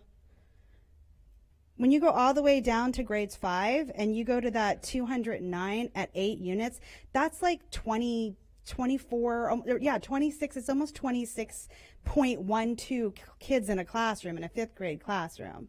And so aside from the concerns in what I was presented per what goes out, I have a list of other questions that I will get back in the queue for that I'm not going to ask you to answer now, but I would like answers to, because I asked some of them after this meeting and I never got follow-up about it. So I want to make sure that I'm asking it publicly so there is a record in case I don't get those questions answered. So I'll get back in the queue and we can talk when you get back to me. Me? Oh, gosh. Okay. So can you just answer about that discrepancy compared to what we were presented compared to what went out to our staff? I can speak to that. So the allocation ratio, which like you mentioned was 18, 22, and 25. This year the data staffing team used 18 for kindergarten, 20 for 1st through 3rd, 24 for 4 through 8, and then 27 for 9 through 12. That's always been an allocation ratio. It's not a cap per individual class size, because the class size amendment is a school-wide average. So as a principal, which I've been a middle school and a high school principal, it doesn't mean that every class is going to be capped at that amount. There will be some classes that are below that amount and some classes that are above that amount. And we're only talking core classes with this. It's not our electives. So when you're doing your master schedule, you make strategic decisions at the school-wide level, because let's say as a high school, if you're 27-to-1 ratio, it doesn't mean that every class will be at 27-to-1. You may make some strategic decisions that you want your intensive reading class maybe to be much lower than that, which may mean that the average, some other class, is higher than that. So the allocation ratio has never been a cap on individual classes. It's always been a ratio so that schools can meet the class size average based on the school-wide average.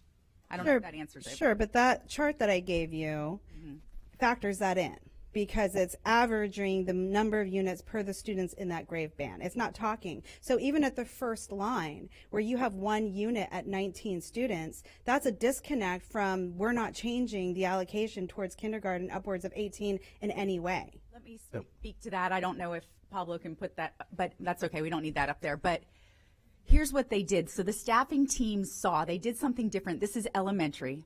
And what they saw was that in the past, they were taking the number of students in all the grade levels and dividing it by the ratio. And what it was creating is where they had to make a decision between a certain grade and another grade. And one would be super high and one would be low. So for example, if there were 19 students at a school, they would only get 1 allocation in that grade level.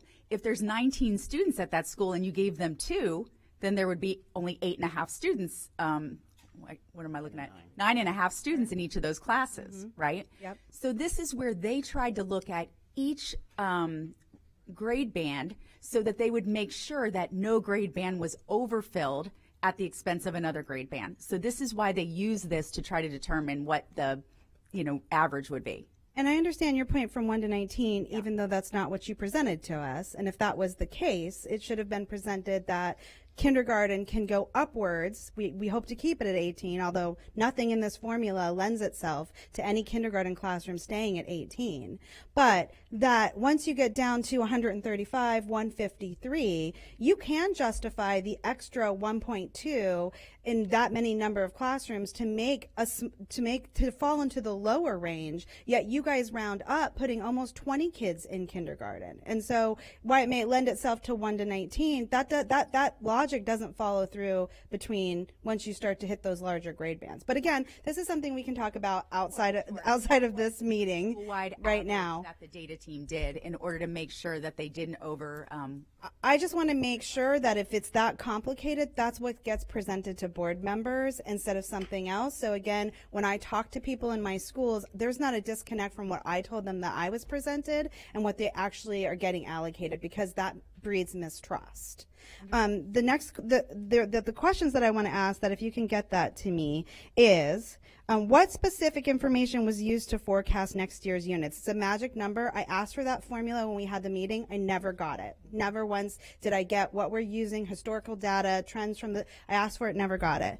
The next thing I'd like to ask is, it talks about in this, and I didn't pull up the whole slideshow, that we're using different formulas for special situations with ESE, IB, talking about gifted, all of these kind of different classes. But when I asked how that was factored in or what that looks like, I didn't get any information about that. And when I had schools come to me to say that they were upset that the information didn't match what you were forecasting them with, I got told there's nothing we can do about it. And so I'm wondering about that. Also, I'm confused about our schools like Strawberry Crest or Middleton, where we have magnet attractors there that are losing units where, from my understanding, if their enrollment is down, that gives us an opportunity to expand and open those magnet programs larger, because I know we're turning students away from those schools who want to get into it. So why are we not then opening choice up for more and not cutting those units and expanding that school to provide? We talk about what does the community want. They want to get in those schools. They're told that they can't, but we're saying they're under enrolled and we're cutting units from there.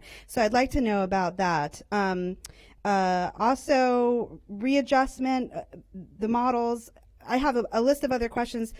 Essentially, what I'd like to do is have a workshop about this. If we can fit something into the financial workshop we already have, that would be great. If not, because I know that you guys have worked on that, I'm going to request another one. And from that, I'd like to develop a policy that the board has some input and understanding of unit allocation going forward. So I just want to be clear about that. Thank you, Member Vaughn. So I'll send you a list of my questions. Thank you guys so much for giving me that time. I really appreciate it. Member Vaughn, I appreciate your feedback, and I know. From what I hear, our process in which we communicate to the board on what we're moving forward. But I do want to take a moment and thank the finance team, my entire team, for the work that they did. The feedback I've gotten from district personnel, staff, of how we communicated that out. It's been one of the best years yet, and I want to make it known for the public that this is incredibly difficult what we're doing here. This is a projection for the fall, so we do units in the spring to project how many students we're going to have in the fall and the number of teaching units that we need, right? So just this past year, the state projection was at 172, and as Mr. Lewis mentioned, we didn't reach that number. We hit at 170, right? So this is assuming that every student that we project is going to be there. This past year, not every student, showed up as we thought they would based on our projections. So this is an incredibly difficult process that we allocate in the spring, and this we do every year. We look at it in the fall and make readjustments if we need to in the fall. But I want to thank the finance team for all their work and through that entire process, because this is incredibly difficult as you try to project, and still at the state we still don't even know what budget we're going to be have for next year from the state. So that's another piece of that puzzle, but definitely loud and clear, and I appreciate your feedback, and we will do better in how we communicate, and we'd be very open to that workshop to communicate how that unit process will happen. Thank you. Thank you, Member Vaughn, and thank you, Superintendent. Member Rendon? Thank you, Madam Chair, and thank you, Member Vaughn. I think you probably were osmosing my emails that have been going out the last week, because those were the exact same questions I had on many of those situations, and getting clarity on the allocations of our staff and our schools, really having transparency on what that exactly means, because numbers don't really say what's happening in schools. They don't tell what the children needs are. They don't tell what the extras are needed, whether it's paras or whether it's reading coaches. It doesn't really give a larger or broad scope of that. So thank you so much for bringing attention to that. And that is exactly what I believe most of our board members, I would say all of them, are concerned to make sure that we are putting all of our resources we possibly can in our schools, because that is our absolute priority, is our schools. They are not only, they are the backbone of this district. They are the heart and soul of our graduation rates. They are the heart and soul of our students. And without our schools, nothing would be accomplished. So thank you so much. I also want to give a shout out to the Greater Florida Consortium for really taking a stand on where the decline of enrollment across the state of Florida from day 10 to day 100 count.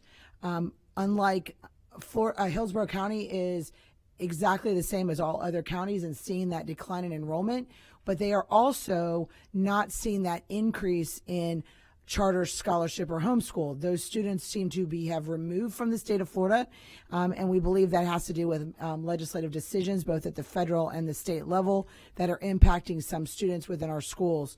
And so that then in turns has an impact on our financial need, because those were students that were at the 10-day count and are no longer at the 100-day count. And so I want to thank the Greater Florida Consortium for making an effort to be working directly with legislators on advocating for that impact to not be as dramatic as it could be on our schools, knowing that we have students in our classrooms, knowing we have teachers already hired to let us finish the year with the funding we should have to finish the year. And we're fortunate to have a finance department who has taken a major stride in making sure we're secure in that. There are 5 other districts in the state of Florida that are looking at potential loss of employment, potential not being able to make payroll in the next couple of months because they have not been as responsible as we have. So I do want to thank our finance department for doing that. But it is a critical need that we do have to look at as we move forward. But I can speak for myself as this board member. I am always going to be advocating for our schools first and foremost. They will have my biggest attention and where we put our money, and it better be right in our schools for our students, because if we don't make it right with our students, it doesn't matter what marketing we do. And I know that we have the best product. I know what we're doing for our schools. I know we're providing the best product, the best curriculum, the best advocacy for our students. And in order to do that, I need teachers, and I need paras, and I need aides, and I need behavior analysts, and I need support in our schools. And so absolutely, they are always going to have my first vote is what's happening in our schools. So thank you. Thank you, Member Rendon. Member Combs? And thank you, Member Vaughn and Member Rendon and Member Gray and everybody who spoke ahead. I mean, it is very, very challenging. I mean, that's probably what keeps me up at night, you know, calling principals. I mean, I made sure that I called quite a few principals. I go visit schools all the time, really talking to principals, you know, especially in the last few days. And most of the principals said, you know, we've seen this coming. I mean, that's what's happening.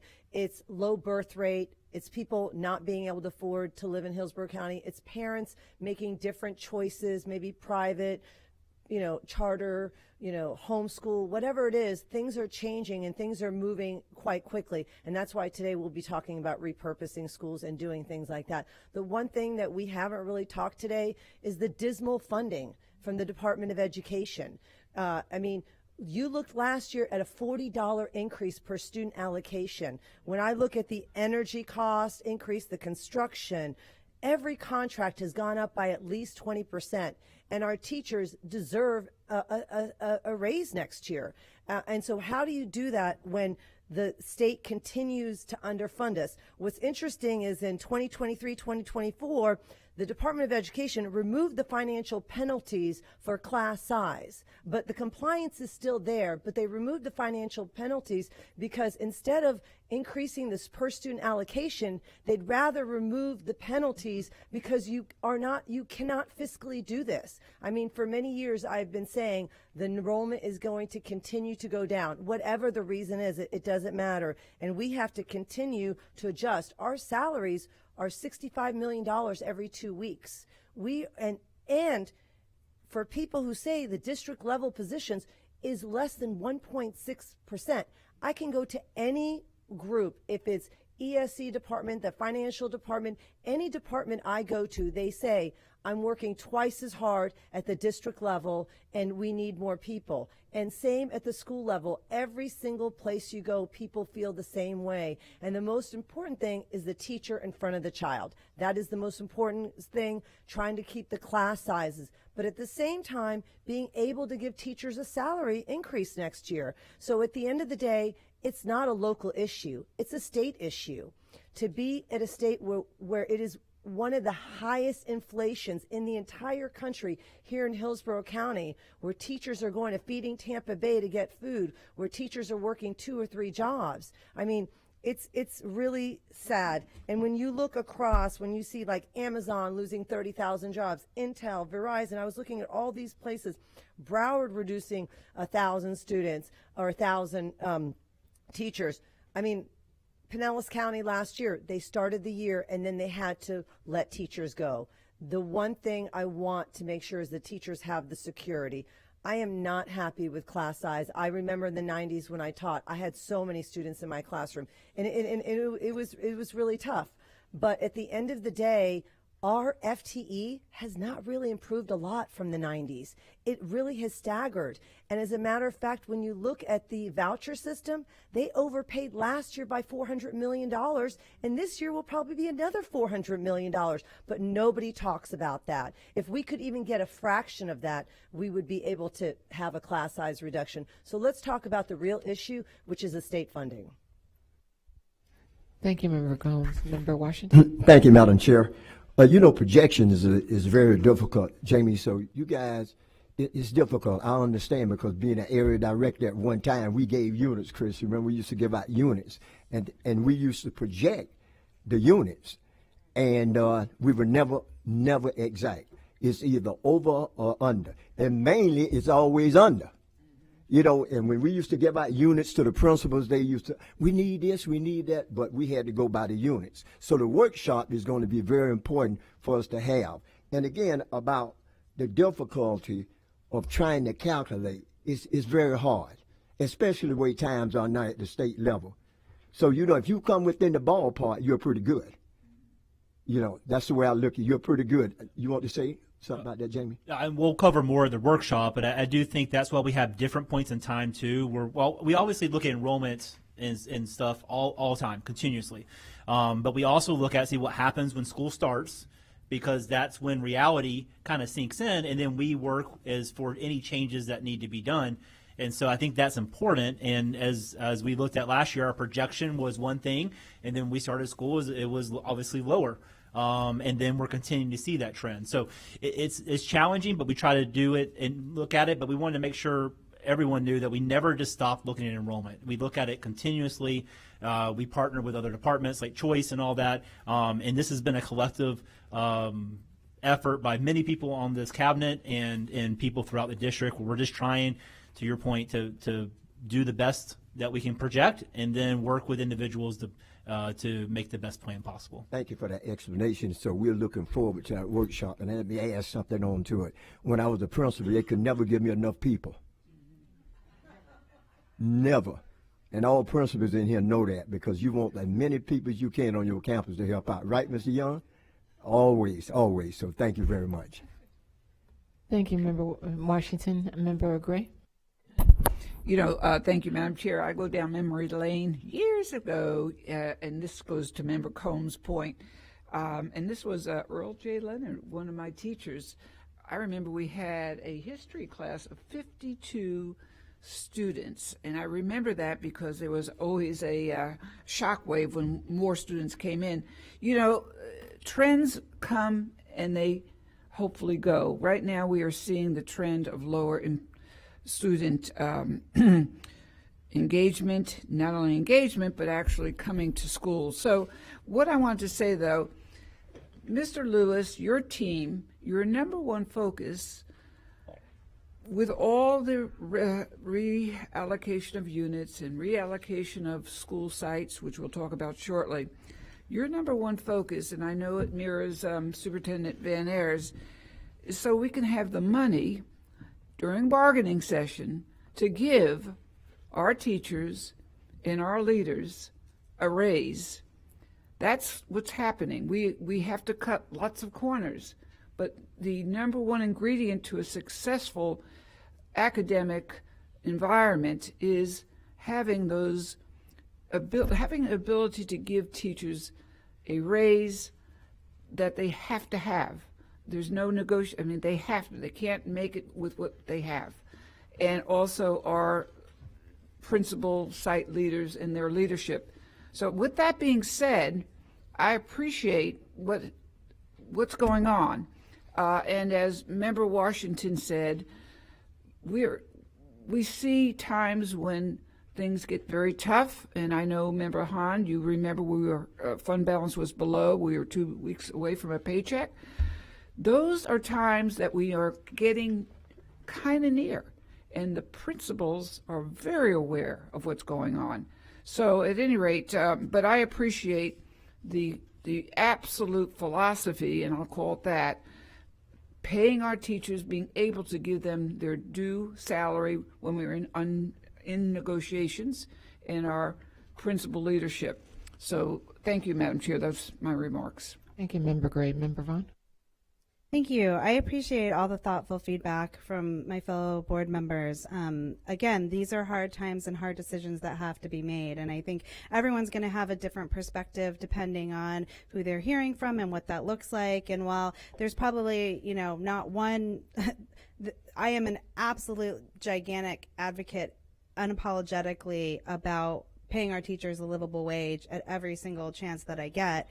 I think that equally as important is making sure that we have class sizes that are manageable and that teachers aren't going to even worry about the pay if they're driven out of the school or driven out of the classes because they can't meet the needs of our students. And I think that fact that we even have a class size amendment is a referendum from the public to tell us that's something that they're prioritizing. And when we look at navigating school choice and what are we competing with, there are so many times, and I'm telling you straight up that I'm talking to people who are going to choose charter schools simply based on class size alone. They think those class sizes are going to be smaller. They think their kids are going to get more individualized attention from that. So my point is while absolutely we're in a financial crisis and these aren't easy, I think that we have to be very thoughtful about every single decision that we make and balancing the needs of each individual school, each individual person. I mean, I would love to see if teachers were posed with the question,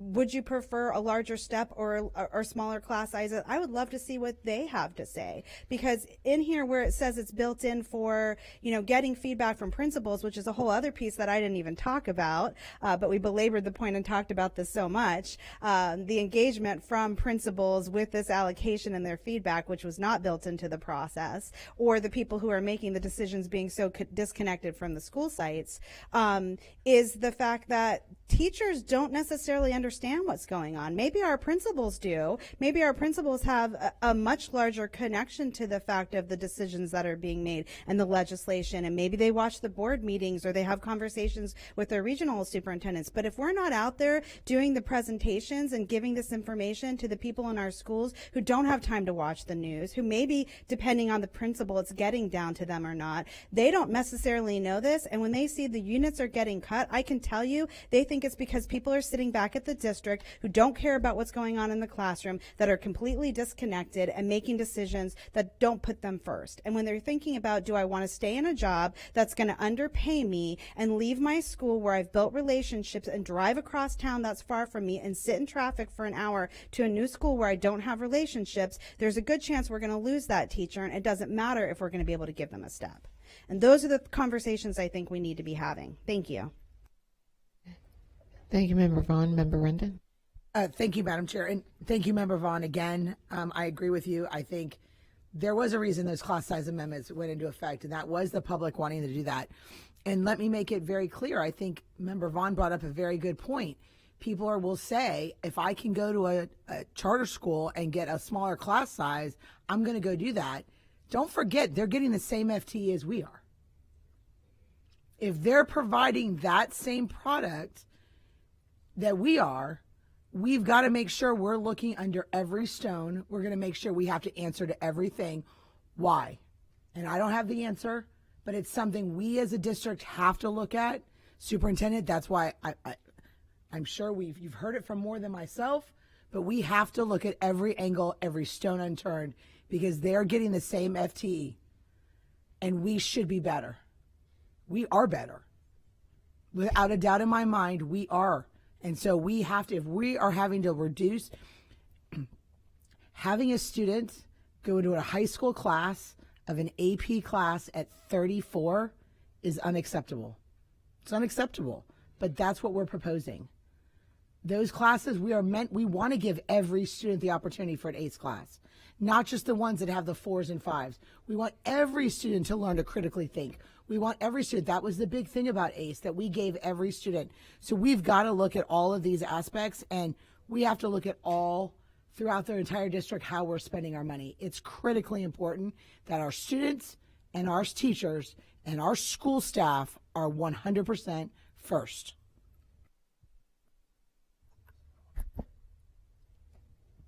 Thank you, Member Rendon. Member Combs? And I just want to make a clarification.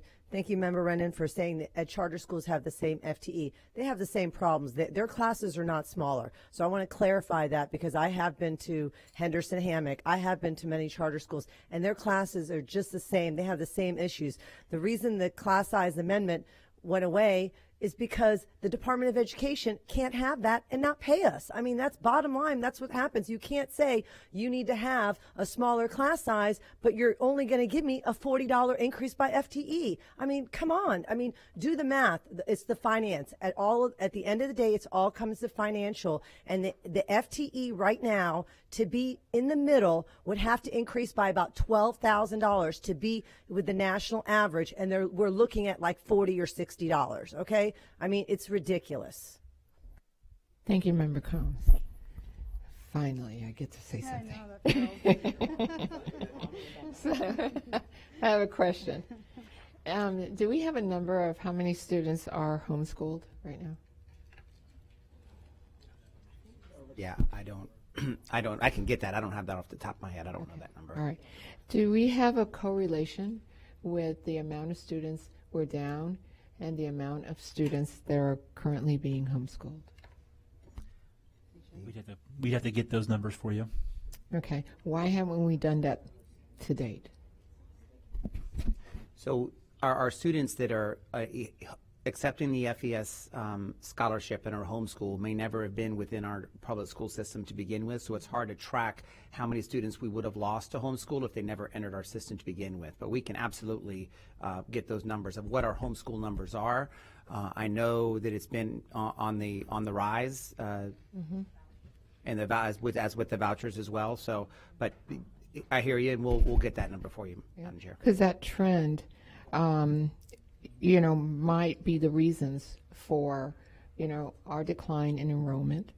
But we never, not that I've heard, at least this board member has not been informed of how we're trying to bring those students back to brick and mortar. Am I correct? Yeah, we can communicate. I will tell you, in Hillsborough County Public Schools go to compete, it is difficult to compete with a homeschool. If a parent or family chooses that homeschool environment, they're typically choosing that environment because they don't want a traditional school environment. But we can definitely get our efforts out there, let you know our marketing and what we've done to promote Hillsborough County Public Schools. But the homeschool piece of that, that's not our business. Correct, I get that.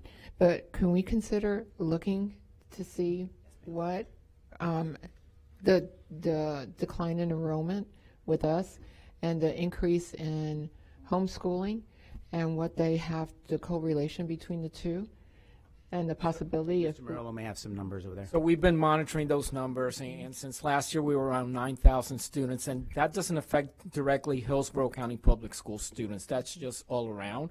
So we're monitoring those pieces around home ed, the FES, the PEP, and the unique ability students as well. So we have been we had a meeting with State, with Step Up, and just trying to see where we are and how do we actually get into a plan to be more of the marketing level. So we have met and we're building plans Chair Perez, around all these pieces that we need to try to bring more students back, as well as we have Chase, one of our companies, one of our vendors approved by the board, and they're already diligently communicating with families around the product that we have. Like Member Rendon said, we have the best product out there when it comes to programs, instructional practice, so we're sharing a lot more of that. We are being more consistent around that, and we are going to increase the consistency, but we're also monitoring those numbers all the time and communicating with our communications team, and we're getting to a better place around what next steps will look like. And maybe there's a possibility of putting out a survey to find out why they chose instead of brick and mortar, and maybe there's the fixable things that we could adjust. I was just curious as to the reason why that hasn't been put out. I don't know if we would have that information for students that are homeschooled. We can find out. Yeah. But we'll work through all these. Yeah. Great points. We'll work through them. All right. Yeah. Now we're going to go into employee comment. It needs to be a vote. Oh, I'm sorry. Yes, we do need to vote. Okay. I'm telling you. Okay. I'm sorry. It was very long. Okay. We had a motion on the floor by Member Washington and a second by Member Rendon. Right. I'm sorry, no, that's motion on the floor by Member Gray, a second by Member Vaughn. Thank you. Seeing no further questions or comments, please vote when your lights appear. And that passes unanimously.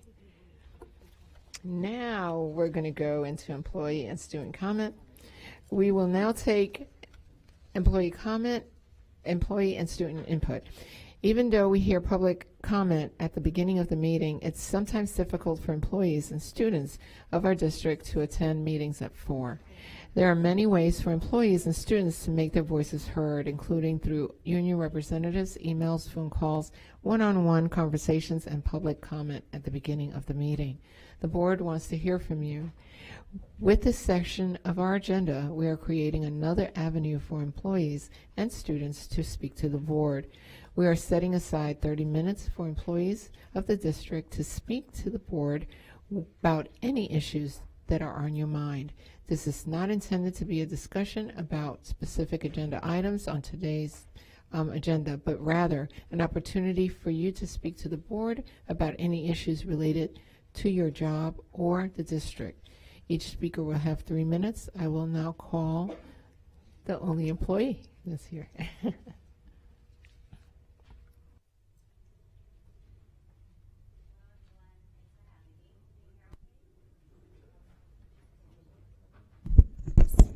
Oh, thanks. Hi, Angela Colanello from Pizzo.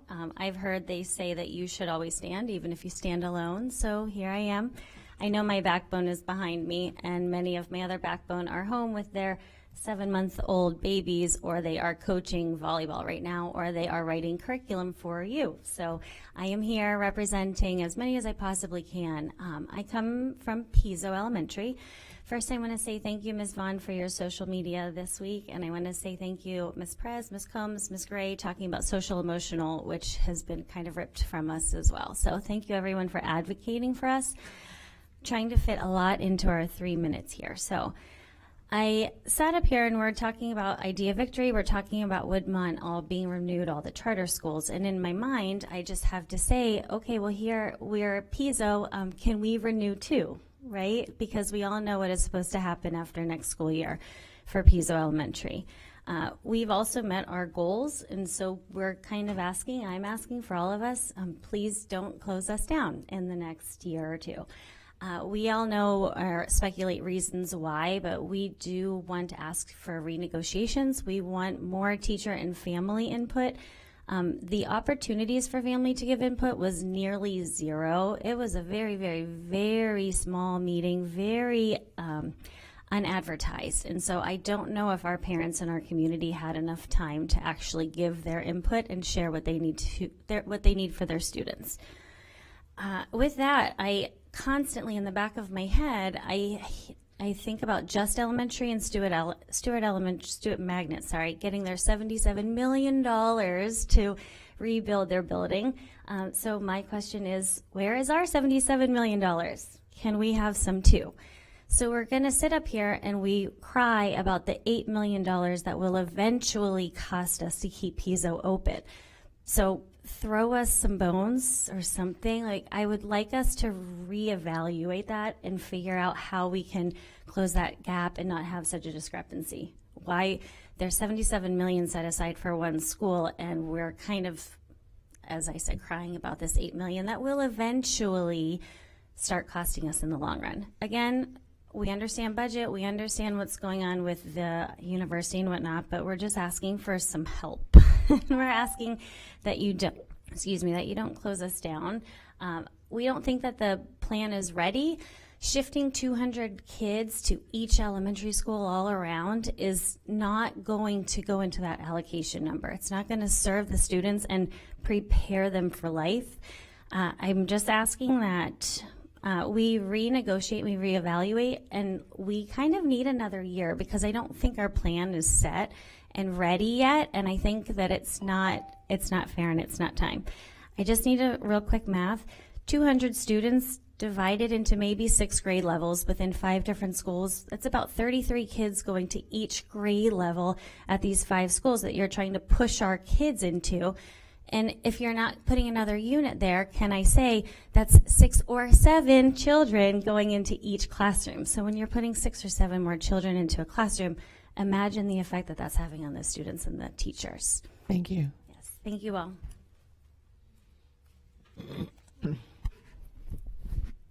Now we're going to listen to item C 710, middle school VV establishing an attendance boundary. Superintendent Ayers will highlight this item.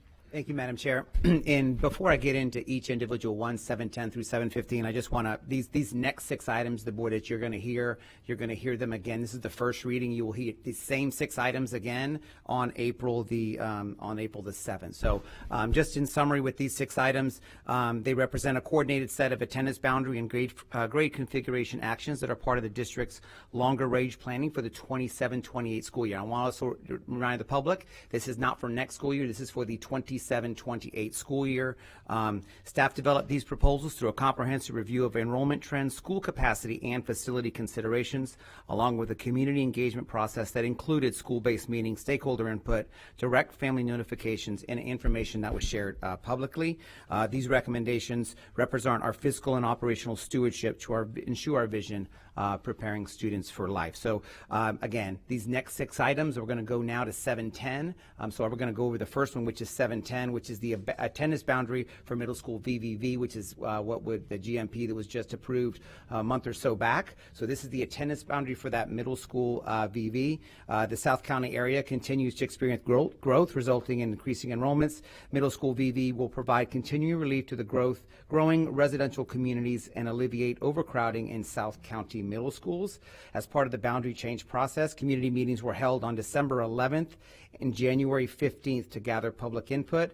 Attendance boundaries for Shields, Barrington, Eisenhower, and Turkey Creek Middle School will be adjusted with the implementation of this new middle school. So that is 710. I do also want to note, of course, Mr. Farkas is here, Andrea Stingoni in our growth management and siting and planning, and Michelle Orton, our general manager, here as well, if you have any questions. But we're going to start with 710, which is the attendance boundary. And again, you're going to hear all 6 of these again on April the 7th. This is the first reading, and that's 710.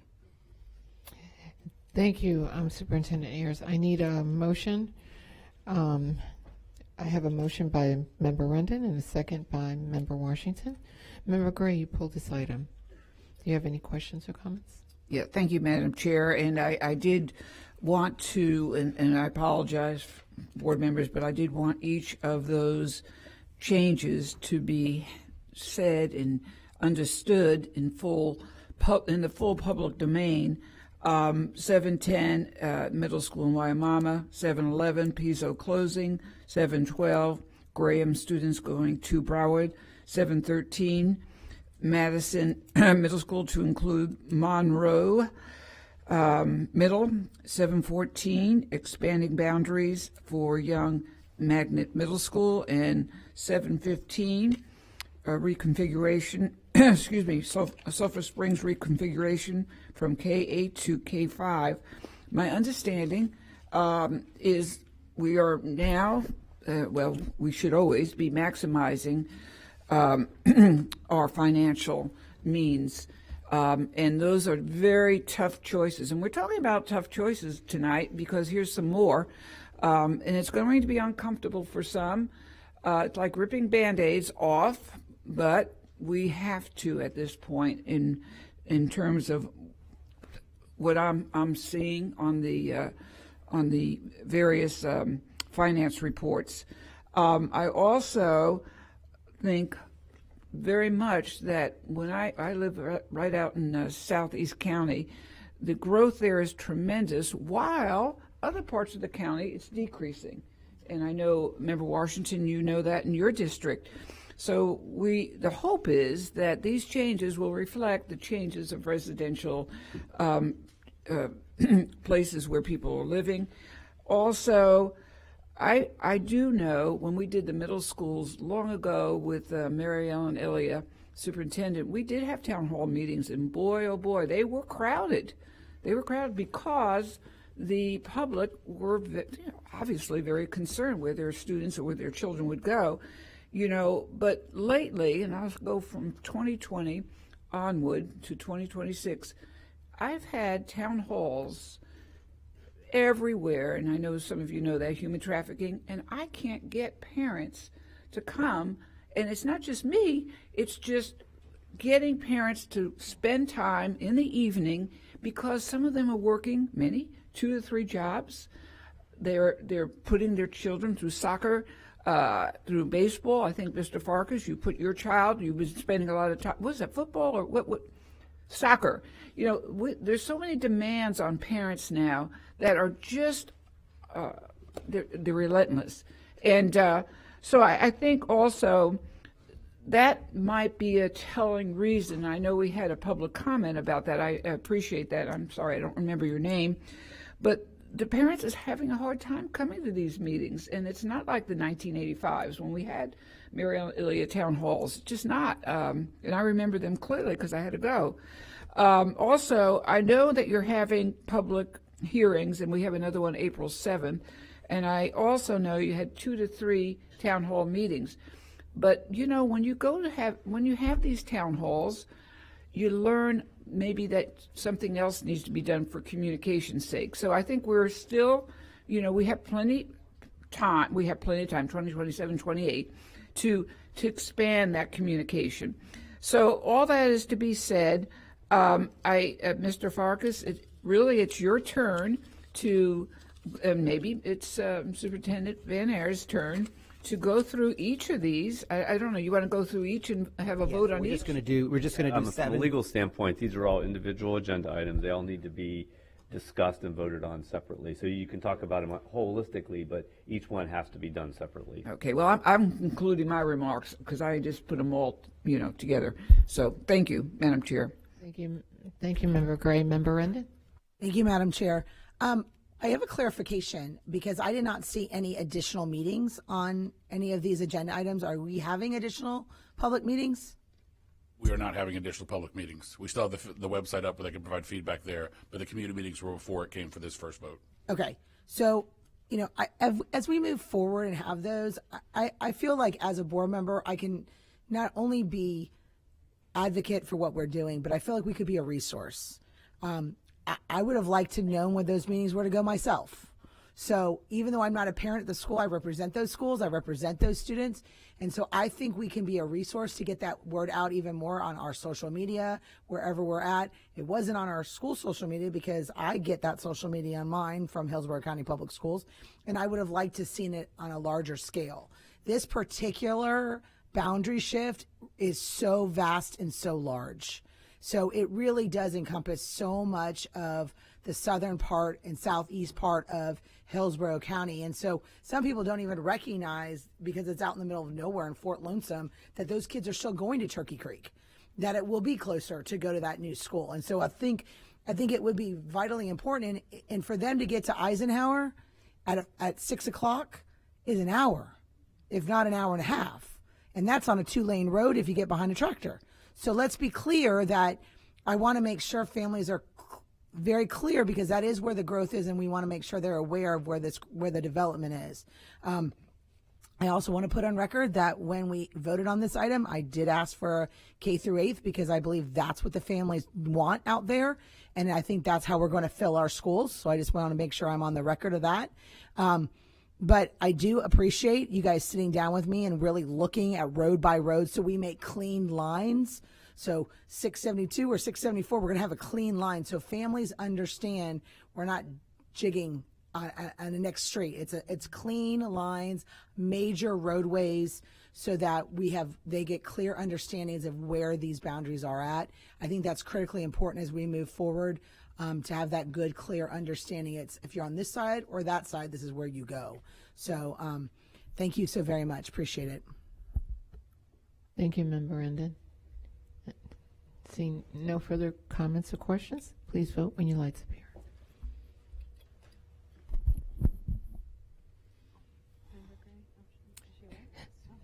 And it passes unanimously with Member Gray away from the dais. Next item is C711, Piso K through 8 reassignment effective school year 27-28. Thank you, Madam. Superintendent Ayers will highlight this item. Thank you, Madam Chair. So Hillsborough County Public Schools is initiating a student reassignment associated with the termination of the Piso K school lease with the University of South Florida. The lease introduces substantial annual cost rent of $550,000 with a 3% increase each year, along with additional costs for maintenance, parking, and security. Over the next 10 years, these expenses are projected to total approximately $16.5 million. It is essential to steward district resources responsibly to ensure the greatest benefit for our students and families. Students in grades K through 5 will be reassigned to Lewis Mort, Tampa Palms, Temple Terrace, and Witter. And as part of the boundary change process, a community meeting was held on February 19th, 2026 to receive public input. Student reassignments will become effective beginning, again, the 27-28 school year. So that is item 711, the Piso K reassignment, effective year 27-28. Thank you, Superintendent. I need a motion and a second to approve item C711. I have a motion by Member Washington and a second by Member Rendon. I have Member Combs, Member Gray, and Member Vaughn pull this item. Okay, Member Vaughn. Thank you. I want to go first because I anticipate I'm going to get back in the queue. Okay, so one, I appreciate the teacher who came and spoke because some of her concerns match some of the concerns that I have. And we'll start with just what I spoke about at the last agenda item when I spoke a lot is transparency and trust, right? And I hear from Member Gray that it's harder to get families to meetings, but there's no substitute then that we can't have multiple meetings or offer a virtual meeting if transportation is a challenge. To Member Rendon's point, I was introduced to this. We had a discussion about it. I had further questions about it. I communicated to the superintendent. None of my questions were answered. I didn't get any further clarification about it. I did see something come through that was not a direct message to board members about meeting that was just a public notice of all the meetings, to which I responded that I had concerns, and I was concerned that this was moving so quickly because I didn't have my questions addressed at all, to where I got no response, or else I would have gone to that meeting. I assumed that there was going to be more conversation about it the way that it was presented to me.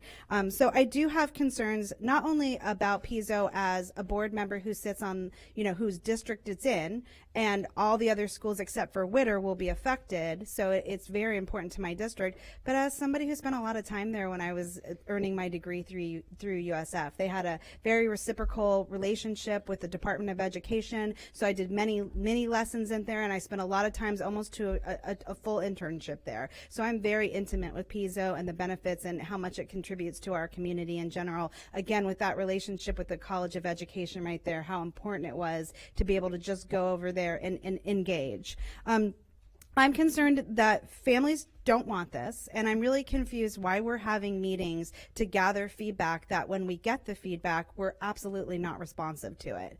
As far as a website where people can continue to give input, I was never made aware of that website. I didn't know we had a website. I don't know what the input we're getting. I never got any feedback on the input that we're getting. In fact, the first time I saw any input about the information about how the meetings went or what people wanted was when it popped up on my agenda review with no warning that it was going to be there, and it was attached to the agenda item. I don't know if other board members got it, but I never got a summary of per the meeting, this is what the community concerns are. And I agree with the teacher that, one, we're building all of these schools. We're spending millions of dollars to refurbish schools, to build schools, but then we're concerned about the potential $8 million. And I'm not saying it shouldn't be a concern. I mean, we just talked about $8 million coming out of our budget year this year alone. But I think it does provide context to the importance of keeping communities together, keeping schools together, not interrupting a child's experience. And what I did see from all of the feedback about this one and the one coming in front of us, Sulphur Springs, is that the families desperately begged, if you can't keep this school open, at the very least, keep us together. And that's what they've asked repeatedly as a cohort. And I know that finally we talked about it today, Mr. Farkas, I appreciate it, that we do have empty schools that are closer, that are much closer, even from the most convenient part of one boundary to the other. So give you example, we're talking at Tampa Palms Elementary of putting rezoning almost 300 kids there. That's the size of a small school. We have some schools right now that we're going to be talking about that has less than that.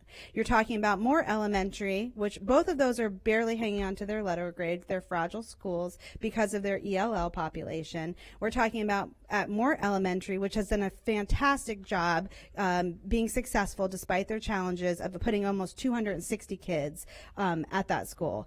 Another piece that I've asked for that I've gotten zero feedback on is what support systems are we going to put in there? If we're looking at transitioning these kids, almost 300 kids, to another school, what are we doing to prepare those schools and put in those supports? Are we talking about allocating more transition, culture and climate, reading culture? Many of these kids are going to be coming in with, again, ELL population or below level. And I've gotten zero feedback from 6 weeks ago about any support systems that we'd be putting in. We talk about JUST and the conversations we had about putting them at Tampa Bay Boulevard, and I asked them, and I'll get back in the queue. And no, it's okay. I can get. I have 30. Oh, sorry. I asked at that point what supports we were going to put in that school. I was told it was going to be supported. It wasn't. We saw the transition of that. We saw that there's something on the agenda tonight where we're going to switch Monroe and Madison, which is what we should have done the first time, but we rushed through that and we didn't listen to the feedback of the community. So now we're rushing to undo that. I do agree that a lot of this, especially the ones in my district, and I'll get back in the queue. Oh my gosh, okay, I'm sorry. That in my district, where I've had time to talk to the community, that there's not enough time for them to trust the decisions that we're making. I'm concerned about these implications on the existing schools, the schools that we're talking about. It doesn't look like we're putting students first. Again, we're talking about the teachers. So I would actually like to make a secondary motion to table PISO for now until we have more time to discuss it and get feedback, and Barry at least can get my questions answered on it. So I'm going to go ahead and make a motion to table this and bring it back so I can get more answers. Okay, so Ms. Vaughn has made a motion to table this or continue it to a future date. You need a second before the board can discuss it. So is there, Madam Chair, if you could ask for a second to the motion. Is there a second for the motion? Is there a second for this motion? For Member Vaughn? It's okay, I didn't expect one. Okay, because there was no second, the motion dies. And so you can continue your comment. Okay. So I get 4 minutes and 48 seconds? Nice. Okay. So I didn't expect for that motion to pass, but I at least got to give it a try. So with the lack of response to my concerns, the lack of doing evaluations to schools that are closer, again, we have Adams, which is sitting right there empty, and I know we talked about earlier, we're talking about 900 students in Piso. The reason that we can't bring them to Adams is we're worried then it will be underutilized. But I think there's much more opportunity to expand a middle school if we were to put them in Adams. We haven't even explored that. So I worry that this is rushed. I worry that it's going to impact the students that are there as well as the students that you're moving into these buildings. And I would like an answer to my question. What supports are you going to give to these schools as you put an entire new school into them?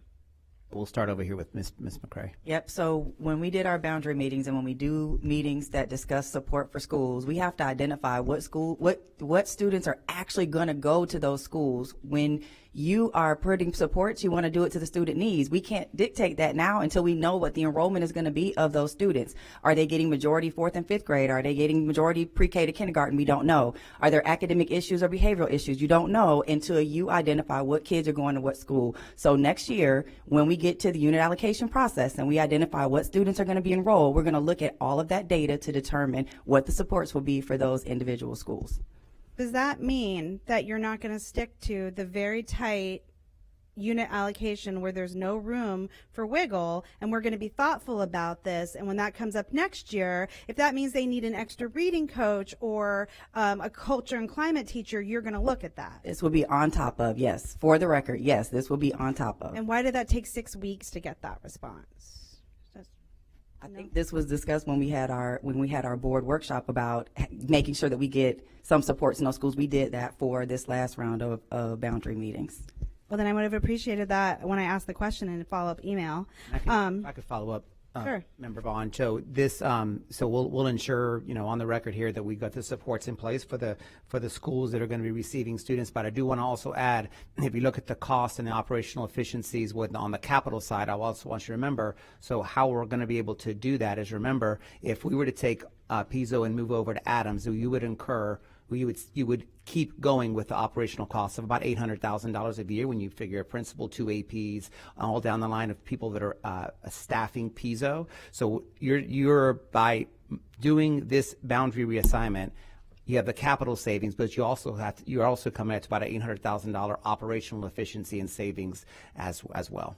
And I appreciate that. Again, I think it's important that we do this because we need to demonstrate as we go into our schools and we cut units that we're doing everything possible, right? So while I don't say that money is minuscule by any means, again, to put it in context, when you have a teacher coming here and talking about our other expenses, and I can point out 5 things from the last agenda where we bought computer programs for that amount, and we're talking about disrupting an entire community, and I still don't know where these kids are going for middle school, by the way. Are we putting them to Tampa Palms and then ripping them away from that community and they're going to go to another middle school? What is the feeding patterns for these kids that are going to Tampa Palms?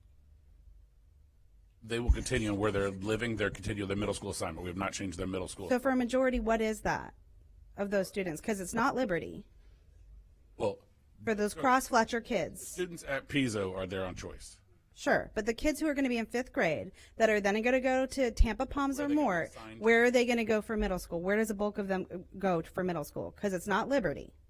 No, I will give you the answer in just a second. Okay. All right, I belabored the point. You guys know how I feel. You probably know how I'm going to vote. I did my best. Thanks. Thank you, Member Vaughn. Member Combs. Thank you, Member Vaughn. I have to say, these days, these types of decisions are the most difficult decisions to make as a school board member. There's no question about that. I think about a few weeks ago when I went to Celebration of Life for a school that I worked at, 25 years ago, and like 100 people were there. Schools are like families. Like, I realize that. Looking over there makes me very sad thinking about, closing schools, moving families, moving children. That's very, very challenging. And tonight, the big conversation has been, class sizes, making sure that we can pay our teachers, making sure we can have, the newest products in front of students, great materials, and all of that is connected to funding. And sadly, it's a state issue. It's not a local issue. It's not that we don't want to do that. It's just financially we are unable to do that. It's very difficult for me to support Piso when I see, listen, I love USF. I went undergrad, graduate school. I love everything about USF, and I love Piso Elementary. It's a great school. But to look at the USF $60,000 annually and the new lease going up to $555,000, they obviously don't want us there. There's 900 students. We would never move from there. I mean, I'm looking at a school like Broward where there's less than 120 students. I would never even consider moving out of Piso with 900 students. I mean, it's a school that's thriving, 900 students. The teachers are there, but we cannot continue. We have to look at 235 schools. We have to look at the overall district and say, you know, the difference between 60,000 and 550,000, that's quite a few teachers. That's quite a bit of support. That's a lot of paraprofessionals. That's a lot of materials. So for me tonight, I mean, I have to say that I have to repurpose some schools, and we also have to close Piso, not because I don't want to. It's because as much as I love USF, they've made it very clear, even with the parking, they're charging a one-time parking fee of $1 million. I mean, obviously, they don't want us there. They have a big plan for stadiums. Things are changing. USF is changing. And so obviously they don't want us there. And they did want us there. If they wanted us there, we wouldn't be discussing this because, you know, we have schools that are 200, 300. And listen, this is not the only time we're going to repurpose. This happened one time. We were ahead. This is the second time. I anticipate, you know, in a year or two, we're going to continue talking about this. It is at 2027, which is giving people almost a year and a half notice, but we're going to be looking at other schools. I look at all my schools. I look at enrollment constantly of what's happening in my schools. Where's the enrollment? And I anticipate that we're going to have to look at this again. It's a very hard decision. It's very heartbreaking, and I understand like you're a family, and I understand the impact for the students. I understand the impact of families, and obviously let's continue to look at where those students go, what's best for them. And the biggest thing is I think that we did learn from Tampa Bay Boulevard is they didn't have enough support. I think we can all agree with that. I think Tampa Bay Boulevard, those families did not have as much support. At the end of the day, I want to make sure there's a qualified, certified, caring teacher with a good class size, with materials in front of students. That is the most important thing. I've said this many times. You can be in a tent outside in the rain, and a child can become a doctor. You can be in the Taj Mahal without the right person in front of you, and that child can become homeless. So it really matters the person in front of them and the impact. I hate the movement. I hate the travel. The kids have to travel hard. But with Piso, it's very clear that that USF no longer, unfortunately, wants us there. Thank you. Thank you, Member Combs. Member Rendon. Thank you, Madam Chair. I think that one of the things that's been very clear here is I think we'd like to see a better concrete procedure for how we're making transitions when we're doing this with schools. I think that's something that as a board we're unclear of, how you come up with what the procedures are going to be moving forward. Whatever the timeline is, if it needs to be in August, if it needs to be in July, but whatever the timeline is, I don't think we have confidence that we know what your procedures are to ensure the students have everything they need.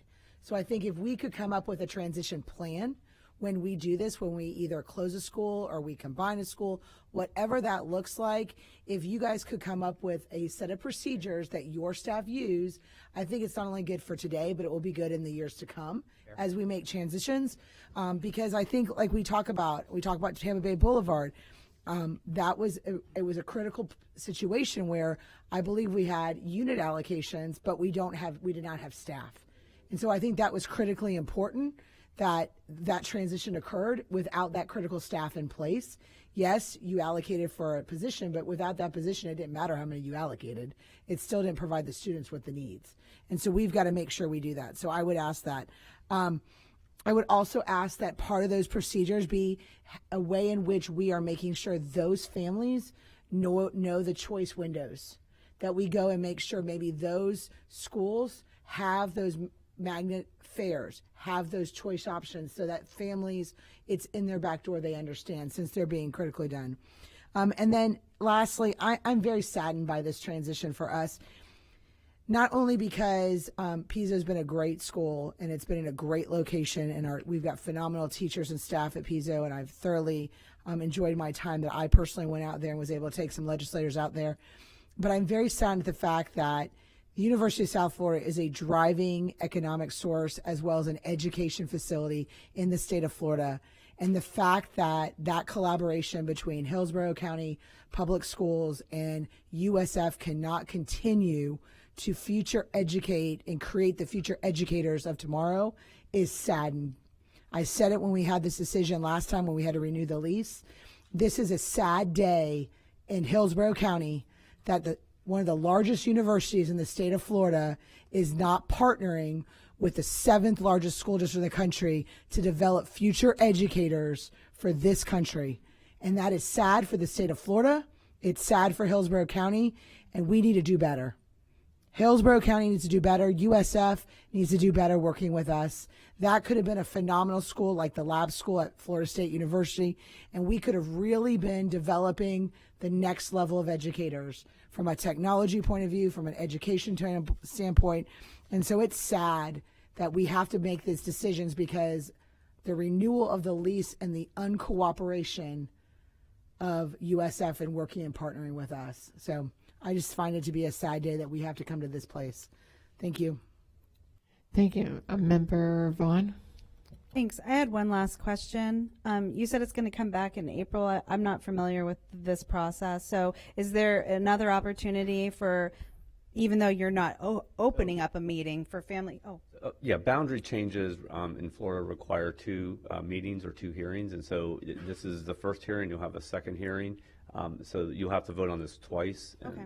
That, So families, without us hosting a meeting, if they wanted to, or people who had concerns, have time before a second meeting, before this decision is finalized, to advocate and make their thoughts clear. Yes, ma'am. And also to follow up on the earlier question, they go to Greco Middle School. The kids that are in the Pisa kids that are going to be assigned to Tampa Palms will go down the street to Greco. Thank you for that answer. Thank you, Member Vaughn. Member Gray? Thank you, Madam Chair. And I'm watching Ms. McCray and Mr. Farkas write notes down. And it's interesting because there's a learning curve.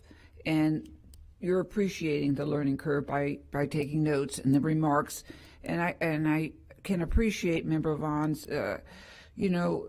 their amount of closeness, the faculty, with her being, that's her district, it's very real. And her remarks need to be noted extremely, closely. Now, what I think also in this procedure that Member Endon said or asked for, I'd like for us to look at Mosey also as another educational opportunity. Mosey has a lot of assets, and in the final scheme, perhaps that's a piece that can be included. Mr. Farkas, what do you think? We had quite a history at Mosey. We had a school there, and yeah, we did. The first time they kind of kicked us out, and I think there's some more plans on the county, and I don't mean to speak for the county commission, that they have some plans around that. If you don't mind, just 1 second, Ms. Gray. Go ahead. The people that have worked with Pisa over the last few years, whether it's Ms. Cronin or Yvette Wilson or Ms. Flanders that are there now, have worked their tails off. I mean, the teachers that are there have worked very hard. That is a good school. We are not here because we randomly picked that. Unfortunately, when Ms. Castor and the leadership in Hillsborough County, because Ms. Castor was the president of USF at the time we signed that, the idea that would go on forever, that this would be a school that we work in forever, and that part of it too. Unfortunately, things change, and that's why you usually don't do a capital build on a 30-year lease. Usually when we do things, and we've talked to the board members about a 99-year lease or a longer lease to do that, they have us over a barrel, for lack of a better term. I mean, we don't have a lot of choices in what they do and what they can raise that rent or kick us out, and that part of it too. It's not an ideal situation. In fact, I think it speaks volumes to the teachers we have at that school that there is such passion they don't want to leave. If we're closing a school and people are happy to leave, we're doing something wrong. I value that input. I think it's important. I just want to make sure the board knows we value input, and when things happen that aren't going the way that people want them to go. It's not because we don't want the input. It's just this is a very unique situation with a school we don't own. Whether it's the community meeting or Mr. Ayers going out face to face with the faculty and having that conversation with them one-on-one, I think it's important to realize that this is not an ideal situation. This is a little unique compared to the other boundary changes you're going to see around here. Yes, it helps us fill up other schools that are around that area, and those are all positive things with Schools of Hope. But the actual situation at Pizzo, I actually agree with Ms. Rendon. I think sad is a good way to describe the way that we feel about this scenario too. And I think the faculty saw that. It wasn't outrage, it was sadness because they have such passion for what they're doing. So I would agree with it, and I just want to share that. That's the feeling that my staff has as well. Yeah. And if I could just follow up real quick as well. So we mentioned, so I want us to remember that we just had a district-wide reboundary where this is the second year in which that reboundary takes place. So as we talk about supports, I hear the examples of just in Tampa Bay. Absolutely, we could have done better there, but I want this board to know that this team and that district-wide reboundary, I don't think you heard much when that took place, because the supports were Ms. McCray and this entire team would go into schools and talk to principals when they were going to be receiving students that came up with an exact plan of what that was going to look like and supports we were going to give. So definite here on the just in Tampa Bay, but this is an experienced team that's already been through it once, entire district-wide reboundary and provided supports to schools down the line that would received support. Is that correct, Ms. McCray? Okay, thank you. In my final remarks, Mr. Farkas, Ms. McCray, is another one-on-one as you're absorbing the various conversations. And, I'd like to have the one-on-ones be solution-based also, right? Because we want to make, the board is very active and very real within these schools.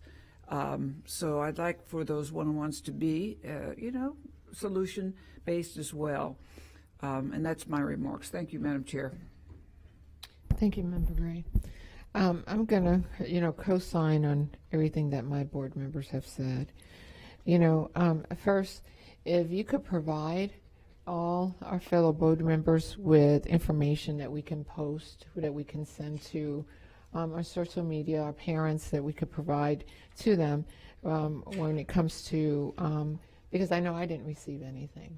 When it comes, and I'm countywide, when it comes to any meetings, coming up to April meeting, that would be great if you don't mind. That way we can inform our parents and they could come and provide their feedback or whatever they need to do. But when I'm going to also speak to what Member Rendon said. When you have a university, especially a research university, I can't imagine the message that our students are receiving, seeing that the university is giving us what's called an economic eviction. An economic eviction is when the rent is put so high that we have to leave. How long have we been on that school campus? 32 years. We had a 30-year lease, then we were able to sign a 1-year extension, and then we're on year 2 of our other one. So we've been there 32. This is our 33rd year. And so I do want to add, though, and make sure my dates are correct. From 97 to 2008, that was a $10 per year lease, and then in 2008, it went to $60,000 a year, and then in early 2024, it jumped from $10 to $60,000 to $550,000 with a 3% increase every year on top of that. So then all of a sudden, education is not the answer, it's financial, correct? Yeah. So, so our children are no longer about education, it's about a financial motive for our students on that campus. And so it seems. That's the message that's being sent. So, for me, and I also co-sign on what Member Vaughn is saying, that it's sad. It's sad to see, the effects of what this is going to have, because I know some parents, you're saying 30 years, some parents probably went to that school, now they have their students going to that school, and probably some grandparents who went, and now they have their grandchildren going to that school. So it's very sad. It's a very sad day when we're fighting over, keeping children in a school regarding financial issues. So But, you know, if you could get some information to us that we could provide the parents, it would be great.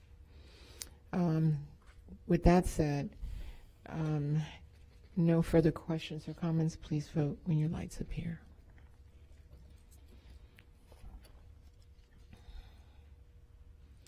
And it passes with Member Vaughn dissenting from the vote. The next item is C712, Graham Elementary School to Brevard Elementary School reassignment beginning school year 27 to 28. And Superintendent Ayers will highlight this item. Thank you, Madam Chair. So this is our Graham Elementary School to Broward Elementary School reassignment, beginning again. All of these are 27-28 school year. So we have underutilization at 2 of our elementary schools.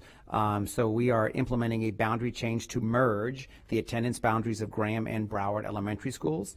All students within the combined boundary will attend Broward Elementary School, which has adequate capacity to accommodate students from both schools. And these reassignments will take effect in the 27-28 school year. As part of the boundary change process, a community meeting was held on February 17th, 2026 to gather public input. And this is the boundary for Graham merging with Broward, so a Graham to Broward consolidation. And that is 712. Thank you, Superintendent Ayers. I need a motion and a second to approve item C712. I have a motion by Member Gray, a second by Member Washington. Member Combs and Member Gray, you pulled this item. Do you have any comments or questions?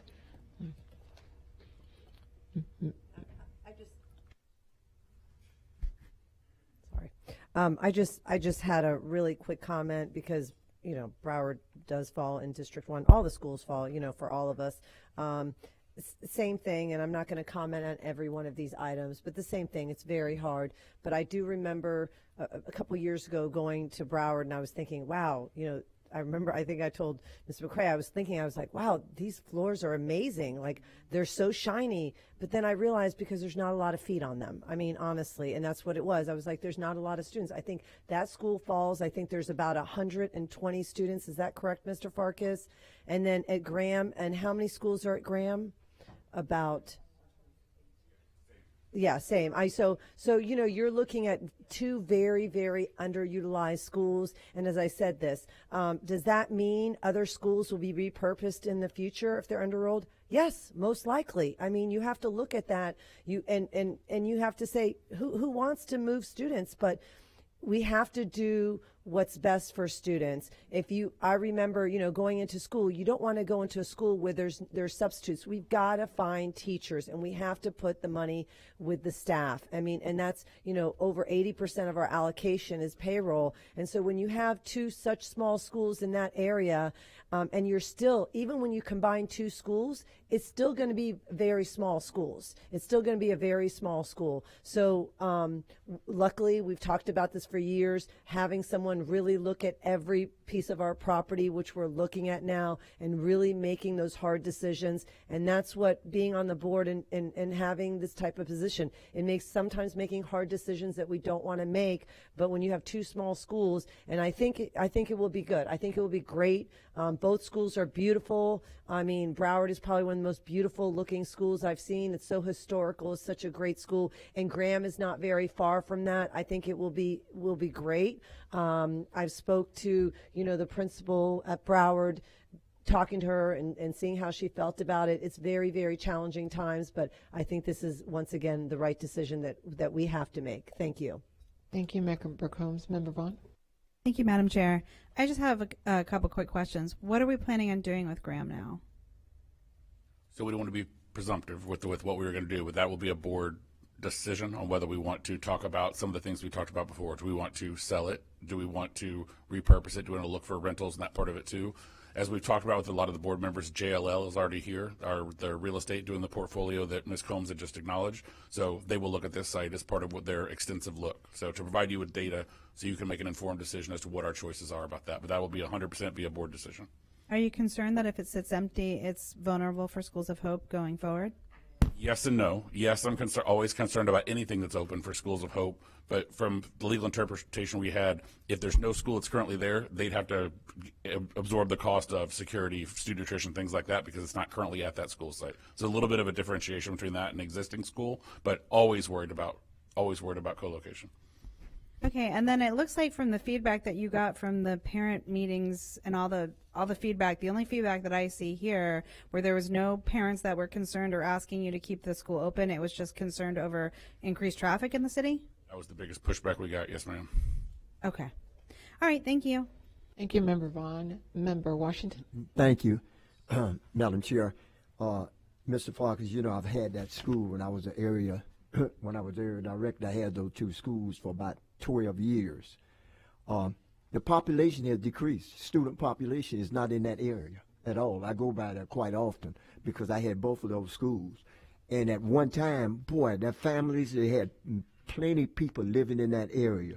But now they don't. People moving out. And that's going to hurt our schools, people.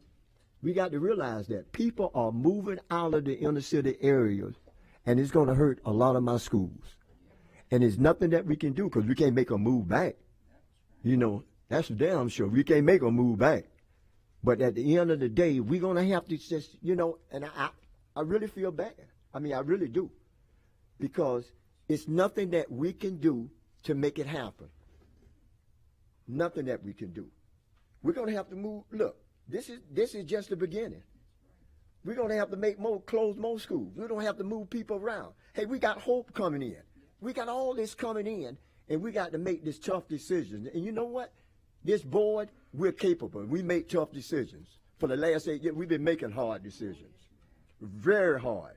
So I understand, you know, and I want parents to understand, hey, I love Graham and Broward, but at this period of time, we got to do something different. Time has changed. Time has changed. So I'm gonna vote for the move because I don't have a choice. And Mr. Washington, I would add with Graham and Broward and Ms. McCray or Dr. Grace can jump in, there is a tremendous amount of PLC work, collaboration already happening between the two schools. If you want to talk about that, Ms. McCray, because this transition, they've already been working together. So both of those schools sit under Region Superintendent Sharon Waite, and so they have been working together at two faculties. They share a reading coach and a math coach, and so those schools get together and they do their planning together. They also do their professional learning, and so the campuses, the teachers already know each other and have a relationship, and so we hope for a very smooth transition when we merge the two schools together. And you know, Graham has been there for 100 years or more, so we renovated that. I guess we renovated it about 11 years ago, and it's a beautiful school, but it's old, you know, and no kids around in that area at all. So thank you, Madam Chair. Thank you, Member Washington. Member Rendon. Thank you, Madam Chair. I do have a question as we, you know, my fellow board members have brought to the fact that we're still looking at only less than 250 students between when we combined. I think it's important to recognize, have we made a plan? What's next? I mean, we talked about PISA. We're putting $71 million in the rebuild of Justin Stewart. That's going to be 200 seats if you follow through with your other plans. Like, I feel like we're doing one move now, and then we're going to, 2 years from now, we're going to tell them we're going to move them again. I like to be able to give a full out plan so that we don't look like we're just kind of going, oh, this year. Like, let's try to look at it because we know that we can't sustain 250 students in a school.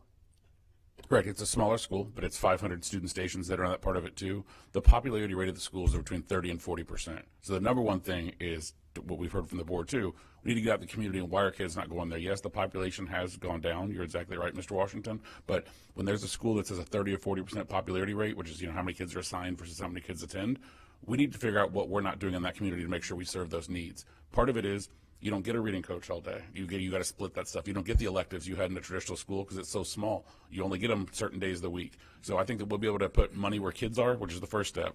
But you said it a few times, Mr. Render, which is get in the community and find out what do they need, why are they going to other schools is the biggest part. I would also say that we've tried to forecast out a few years, and we've talked to some of you about some of the schools we've talked about. I'll use Lomax as an example. It's a wonderful school, but it's underpopulation. So we have a list of tiered of what that approach is and trying to doing what it is, but the population is still shifting. There's a lot of neighborhoods around Mr. Washington's area where we're getting a lot more dogs than kids. But it's not just they're choosing other options. If you look at Florida in general, the death rate is higher than the birth rate. The number of kids across the state of Florida there, I mean, there's people that are demographics that live that, PhDs and that will tell you this isn't just someone failing from a school perspective. This is the number of students we have in kindergarten are going to continue to go down. So what does that look like from an adjustment standpoint? But we can't just close schools, to your point, Ms. Rendon. We've got to make sure that we are meeting them where they're at and making sure that we find what students want so we can make sure they come to our school. A 40% attendance rate is much more alarming to me than a 250 out of 40. Why don't kids want to go to our school? And that's a big push. I think that you've seen it considered an effort that as being on cabinet for 12 years, I've never been in an environment like we have now where the conversation between Rick and Shay's shop is as close as it's ever been to ours, where we call up and we have those conversations about what works and what doesn't work. And I also say, Mr. Young's in the community outreach, we've got to work together to make that happen. And I know it sounds cliche, but it's really important that we kind of talk about what that looks like and have the survey part of it. We're going to hear a little bit more about that later on this meeting, but we're not serving the needs of that community right now. This will allow us to do it a little bit better, but we still need to figure out why kids aren't coming to our school. And I appreciate all of that input. It still did not answer my question that are we planning ahead?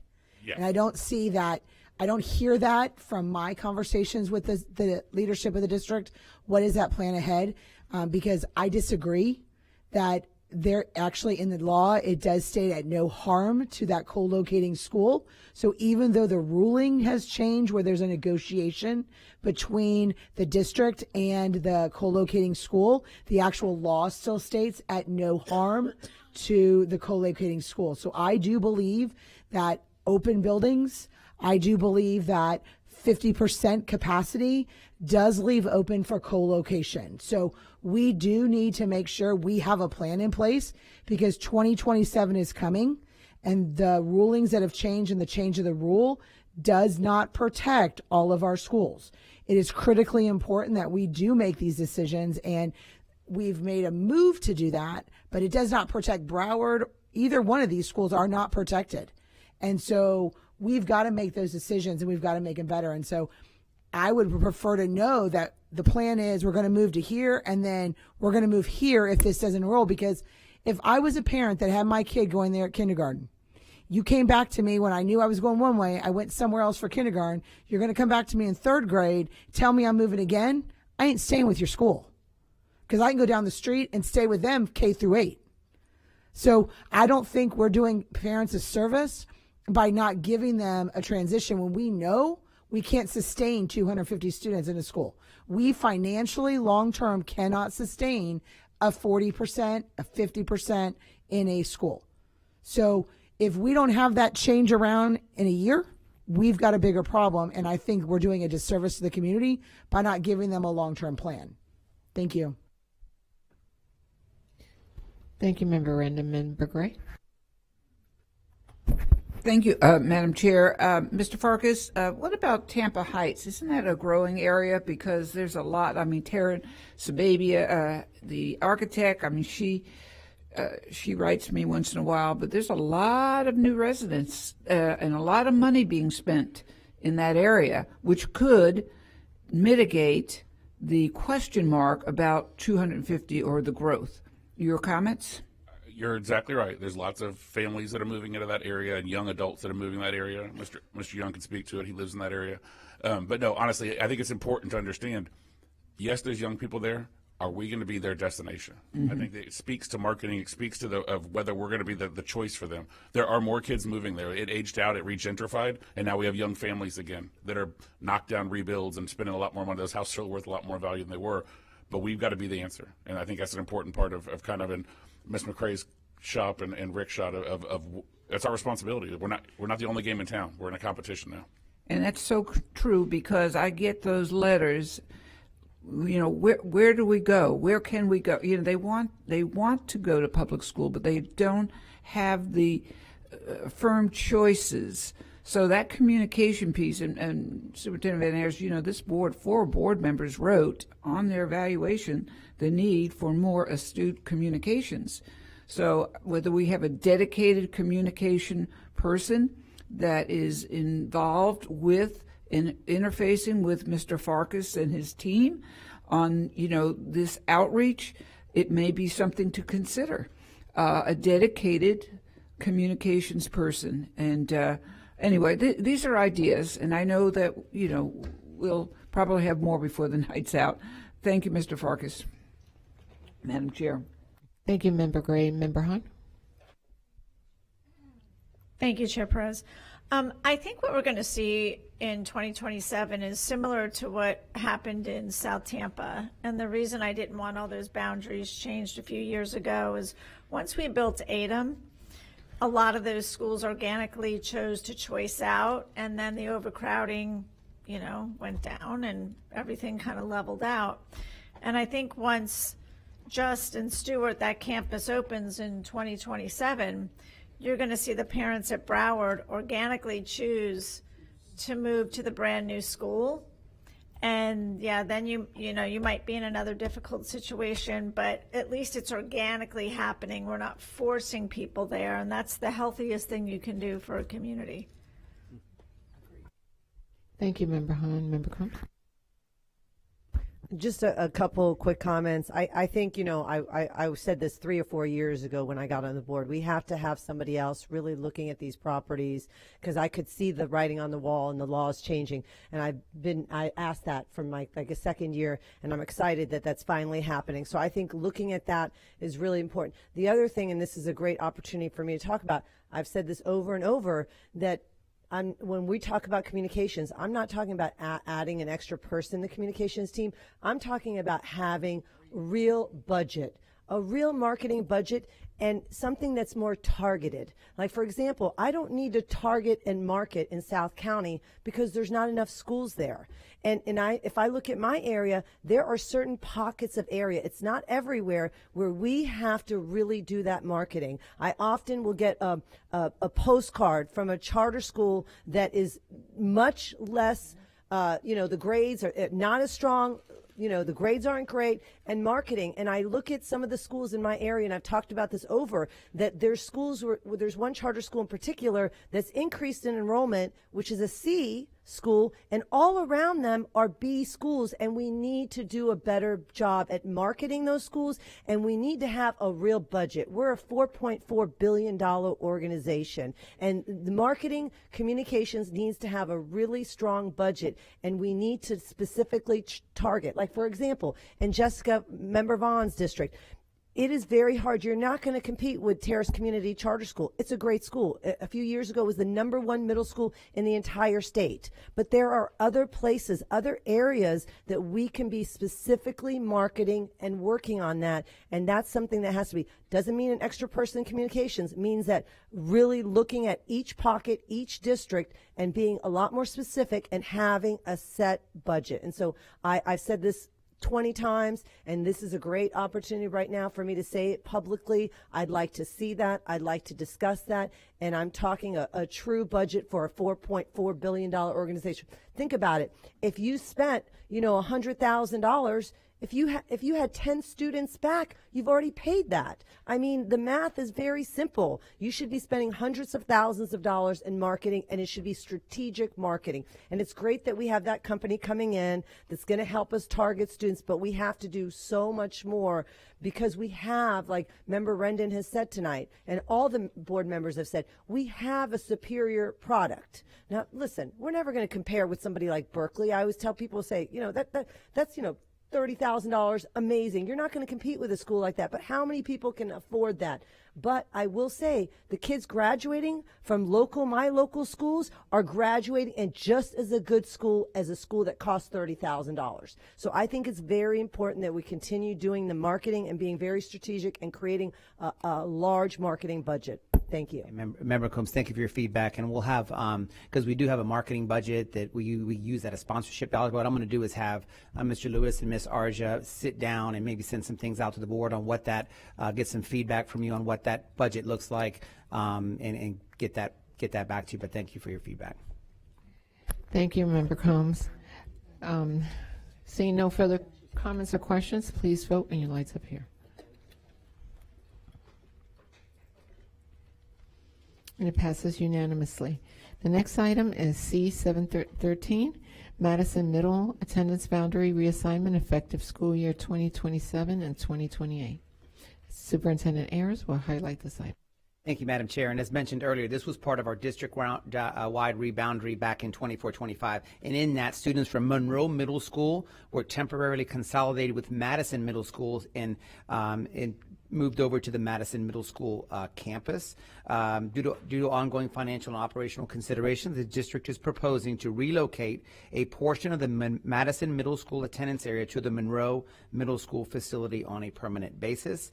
Students residing east of Dale Mabry Highway and north of State Road 60 will be reassigned to Stewart Magnet Middle in order to be closer to their school. As part of the boundary change process, a community meeting was held on February 23rd, 2026 to receive public input. To maximize operational and fiscal efficiency, the proposed student reassignments again will begin effective for the 27-28 school year, and that's the Madison Middle School boundary reassignment over to Monroe. Thank you, Superintendent. I need a motion and a second to approve item C713. I have a motion by Member Hahn and a second by Member Combs. Member Gray, you pulled this item. Do you have any questions or comments? All right. Member Hahn?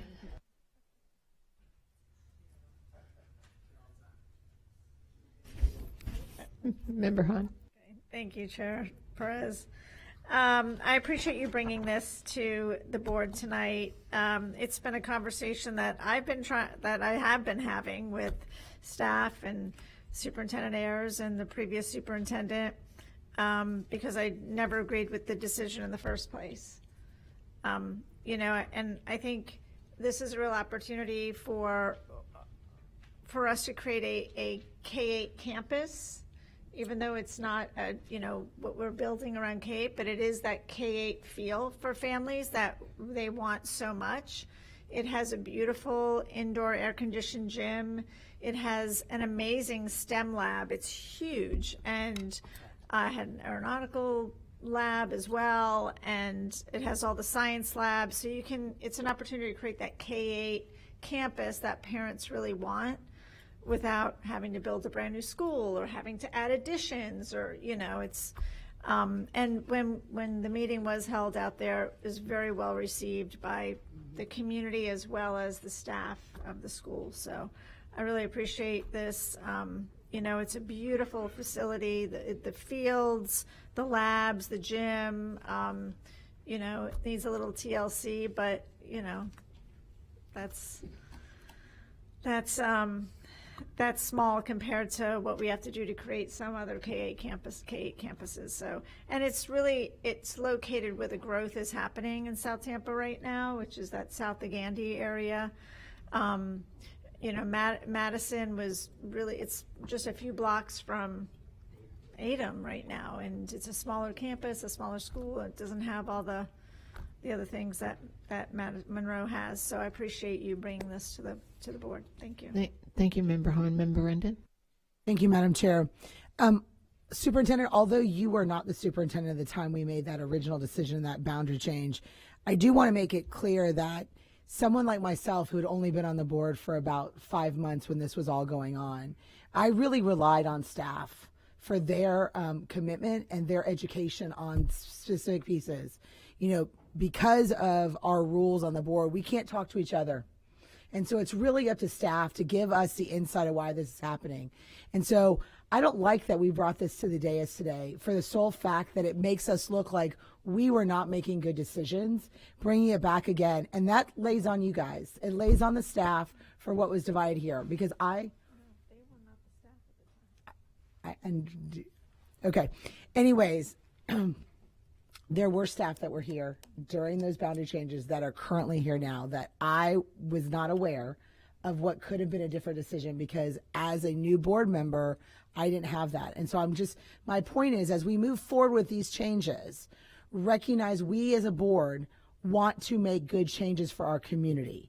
That's my whole point in this, is that we want to be able to make good decisions and that we rely on staff for that information. And so it's critically important as you go through this, think about this decision here and then recognize the fact that what information we're provided leads to our decisions. And so recognize I don't want to be in a position again where I have to make a decision, because I agree. I now know where that's located in a better sense, because it was not my district. It wasn't an area that I was as familiar with. I couldn't get to all the meetings around the district at that time. So I am thankful that you guys, we have this, we have the information, we're correcting a wrong. I'm all in for that. I just want to make sure we understand. Please provide us with the best information possible so we don't come back to this again in the future. So, if you don't mind, because as the one staff member that was here when all that went down, you are 100% correct, and it is definitely a feeling that's not real fun to have, but it's not because of lack of feedback to the individual that made that decision. I'm not throwing anybody under the bus, but we were very clear, board members and staff, about that decision. And it's not fair to you that you were not given that information, so I apologize, even though that wasn't my thing, because I agree with you. When you're changing a decision mid-stroke, it definitely is not the way it's supposed to be.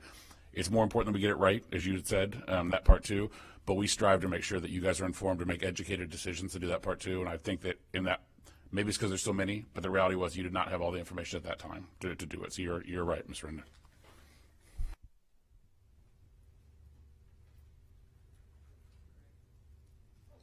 Thank you, Member Rendon. Member Gray?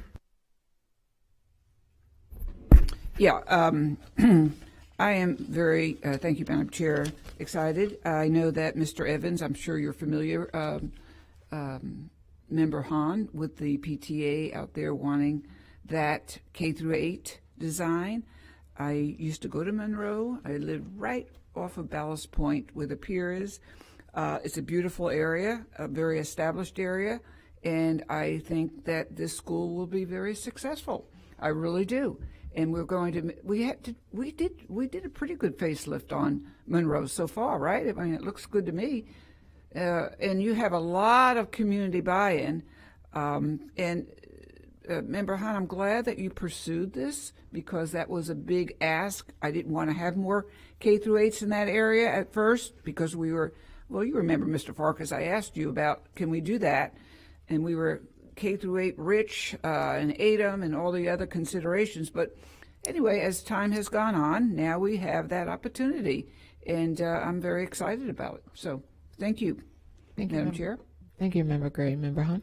Thank you, Chair Perez. You know, when I originally had this discussion when we were doing the boundaries, it's not that the staff didn't want to share information about what I was requesting. It was the superintendent at the time refused to let them do that and refused to even consider it. So it never got to the level where staff could share it. Otherwise, they probably would have lost their jobs and be going against the superintendent's wishes. But, you know, it just wasn't something that was even willing to be considered. So nobody was holding back information. It's just, you know, was not something that was considered, and I'm glad that we're doing it now and responding to, you know, what the community wants. Thank you. Thank you, Member Hahn. Seeing no further comments or questions, please vote when your lights appear.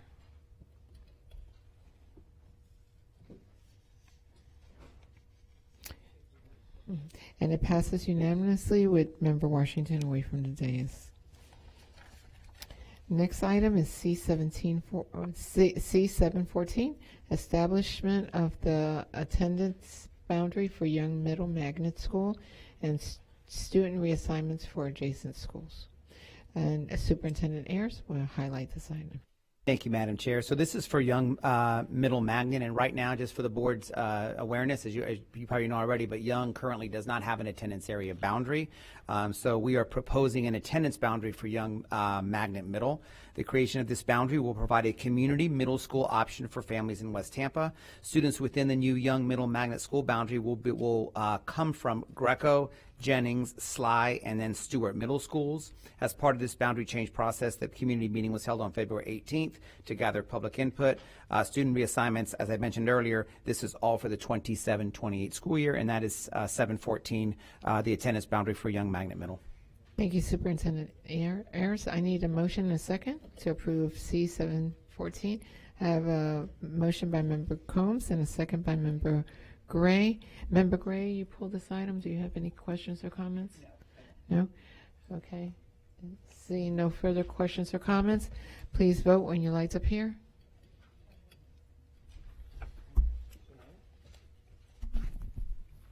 And it passes unanimously. Next item is C715, Sulphur Springs K through 8, school grade configuration effective school year 2027-28. Superintendent Ayers will highlight this item. I'm sorry, Ms. Perez, just wanted something real quick, if the boards will indulge. I just want to say something to Ms. Colston, who's the principal at Young. When you've got 250 kids in a middle school like she has right now, to embrace what she's doing, it is a challenge to bring the many cultures that are out there too. And I have to give her a shout out because it was refreshing to have someone that looked at it and said, I want these kids. Give me more. Give me as many kids as you can. I want to have these kids. She knows it's a challenge. She reached out to Shay and to Rick and said, hey, I need the support to do it. But it was just one of those refreshing things. I just have to say that as a principal, it was refreshing to see her and how excited she was to have these kids in that community to all be in her school. So I just want to just give her a shout out because I think it's important to support that kind of behavior because that's the kind of leaders we need in our schools. Yeah. Thank you, Mr. Farkas, for saying that. And, shout out for myself as well for Ms. Colson. She's a new leader, but she's phenomenal and looking forward to all her great work over at Young. Thank all you. right. On to 715, which is a Sulphur Springs K reconfiguration. This is actually our last one. And again, all of those, the 6 that I've mentioned, this is number 6. The board will hear them again on April the 7th during the second reading. So here's a Sulphur Springs K reconfiguration. We are proposing a grade reconfiguration for Sulphur Springs K8, transitioning the site to an elementary school serving grades K through 5. So Sulphur Springs, just for history, was a K5. They expanded to a K8. This is a move to make it back to an elementary school K5. Students in grades 6 to 8 will be reassigned to Memorial, Sly, and Woodson. As part of the boundary change, a community meeting was held on February 18th, 2026 to receive input. And again, the assignments, as all of them have been the prior 5, the 27-28 school year. And that's 715 Sulphur Springs reconfiguration to an elementary school. Thank you, Superintendent Ayers. I need a motion and a second to approve item C715. I have a motion by Member Washington and a second by Member Gray. Member Gray, you pulled this item. Do you have any questions or comments? Okay. Seeing. I have a question or a comment. Yes, go ahead. Sure. It moved Member faster Vaughn. than I was expecting. Member Vaughn. Thank you, Madam Chair. I never understood what's prompting this, why we're making this decision. I listened to Dr. Hahn, and I'm so glad we can create K-8s in her community, and we hear parents come from every single community talking about K-8s, but tonight you're dissolving 2 K-8s, one in my district between Pizzo, which we didn't even talk about transitioning it as an entire K-8 to Adams. We just talked about the elementary school. So I'm not sure, one, what's pushing this. And I will say, this is the only other school that I've gotten any emails or feedback about, and funny enough, that's where I did my final internship, so I do have a connection there as well, as I did with Pizzo. So I'm curious about what prompted this, first of all. Yeah, Ms. McCray is going to give some input into the Sulphur Springs K8. Yeah, so I'm gonna give some input. As a former region superintendent for Sulphur Springs K8, I intimately know the school and know the community. It is probably one of the only K8 schools that is not a school that is thriving like the other K8s. And when you think about the transition from elementary school to middle school, the 5th graders are not transitioning into the middle school space. That K8 currently only has 120 kids across 3 grade levels, literally 40 kids a grade level. Because it's so small and because of the unit allocations, they don't have the opportunity to have expansive opportunities to have electives. They don't have the same middle school experience as everyone else. And so as we think about what's in the best interest of kids, we want the students at Sulphur Springs, their middle school population, to have a middle school experience. So in this case, the reason why we want to go back to an elementary school site is because parents are choosing other options for middle school. They are not staying at Sulphur Springs K8, and there are so few students, they are not having a true middle school experience. I would like to share some clarification because there was some comments about Sulphur Springs K8 in the communication to parents, and because of Sulphur Springs community, we did have some extra care and thought into how we handle Sulphur Springs. So I would like for the record to make some clarifications. The original meeting for our SSK8 parents were done in conjunction with the Young the Young Reboundary. And so SSK8 was offered the opportunity to have their parent meeting share it with Young. Because there were not as many parents at that meeting, the principal at SSK 8 requested that the growth management team come to their conference night, which was the very next night on February the 19th. So our growth management team came to their conference night. There were 2 Spanish interpreters that were there. We also had, from that conference night in the parent meeting, there were some concerns because this is a community partnership school. There are many community partners that are feeding into this school that share concerns. And so I personally called a community partnership meeting that was held on March the 4th, and we invited every community partner that is taking part in that community school. And so that community partner meeting, there was about 10 community partners that are serving the Sulphur Springs community. It was a very thoughtful meeting. They offered a lot of suggestions and feedback, and we're going to take heed to their suggestions and feedback. After that meeting, we had another parent meeting on 3/9, which is March 9th. That was just yesterday, and that was again at the parents' request as well as the principal request. Lots of text messages going out to families so that they knew that that meeting was happening again on last night. Some of the things that I picked up on from our communication with the community, there are 2 major concerns that they have that I do think we do have to circle back and address. One is for student safety and getting to school transportation. So they want to know what will be the transportation options, particularly for the students that are going to Woodson. The other concern that they have that we do have to look into and address would be families that might have sibling concerns. So if they have a sibling in elementary and then a middle school student going to a different middle school, how do we then keep the families and the siblings together? I do think that those are 2 issues as a district that we have to come together on, and we will have a meeting about that and address that before our April meeting. But I did want you to know that we have had several meetings, not just opportunities for parents, but we've also met with the community partners specifically because it is a community school and there are so many community partners pouring into that school. Okay, thank you. You actually answered one of my questions preemptively, so I appreciate that. Secondly, from the feedback that I have seen from the families, their concern is keeping the cohort together.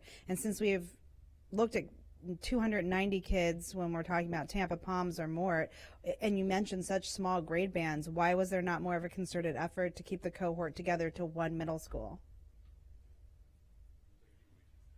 So we spent a lot of time on that in that neighborhood, making sure that communities work together. There was cohorts and neighborhoods that were there, but we also were so we took Ms. McCray, we also took the regional superintendent for that area, who knows that area very well, and a couple of people that work for the district that work in the face space, even if they don't work in face, to make sure what do we need to do from a neighborhood standpoint to not set these students up for failure when they go to a new school. So neighborhoods that went together. So we divided those very intentionally. We spent a lot of time with local law enforcement and with our neighborhood to know they were divided up intentionally to where they were going to make sure that they would be successful in their next round. I mean, I think that there was as much time spent on that split for those 120 kids and making sure that they stayed together with their neighborhood as any of the other ones we had, because it was very difficult in that small space. Okay. It still seems like we should be responsive to the families, or at least have a better job of explaining that to them, because it doesn't sound like that was communicated. You know, I'm willing to vote yes on this going forward, but if the things that you identified as something that you're not going to have answers for when we reread it the second time, I'm going to be a no vote on that. Thank you. Thank you, Member Ron. Member Renton? Thank you, Madam Chair. I appreciate the fact that you met with the community partners as well. Does that mean that Sulphur Springs Elementary, because it'll continue to be an elementary school, will continue to be a community school? So what was great about the meeting, thank you for bringing this back up, Ms. Rendon. 2 things happened as a result of this meeting. The first one is there is going to be a community school and a commitment to support those schools. The second thing was every community partner that's currently working in SSK 8 has made a commitment to follow the students to whatever of the 3 middle schools that they're going to, so that we can have continuation of service. So it was a wonderful meeting. They are all committed to the students that are in the SSK 8 area. They came up with some great ideas for us to keep that community partnership going, to include utilizing that vacant space as an adult education space. So that space that was middle school, providing GED and ESOL services for the families that are in that community, that came out of that meeting. We talked a lot about VPK and the continuum from VPK VPK at SSK 8 into kindergarten and making sure we're incentivizing parents to stay so that they have that transition from VPK into kindergarten. So it was a fantastic meeting. That same committee, we, including me, have committed to having ongoing meetings all year so that before we have the transition of students to any school, that we have a thoughtful plan on how we're going to support those students moving forward. So it was a fantastic meeting, a fantastic commitment by the community partners that are already currently there serving the students. One other question is, I remember when we did the boundaries previously, one of the issues that we did not resolve was some of the transportation and the length of time students were on buses to Sulphur Springs. Are we fixing part of that with this change with the middle schoolers?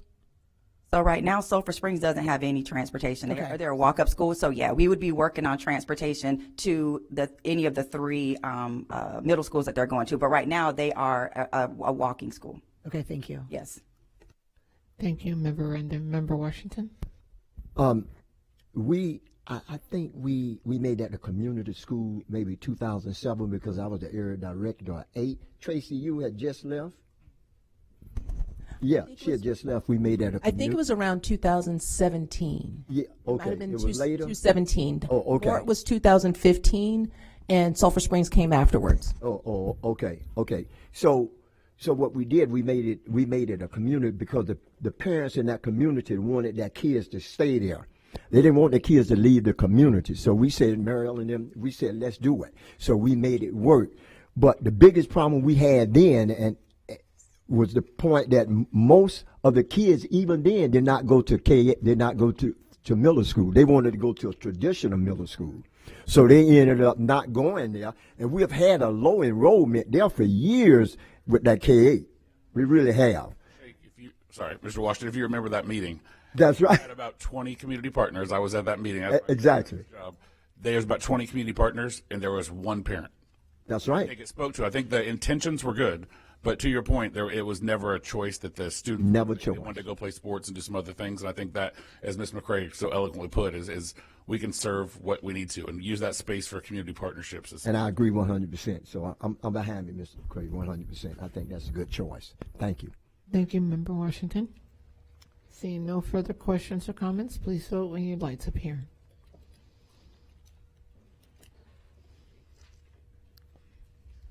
And it passes unanimously.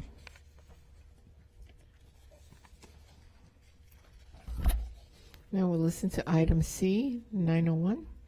Approve the service order for Panorama Education Incorporated for Panorama teacher and staff survey and family school relationships survey along with the Panorama student life skills survey.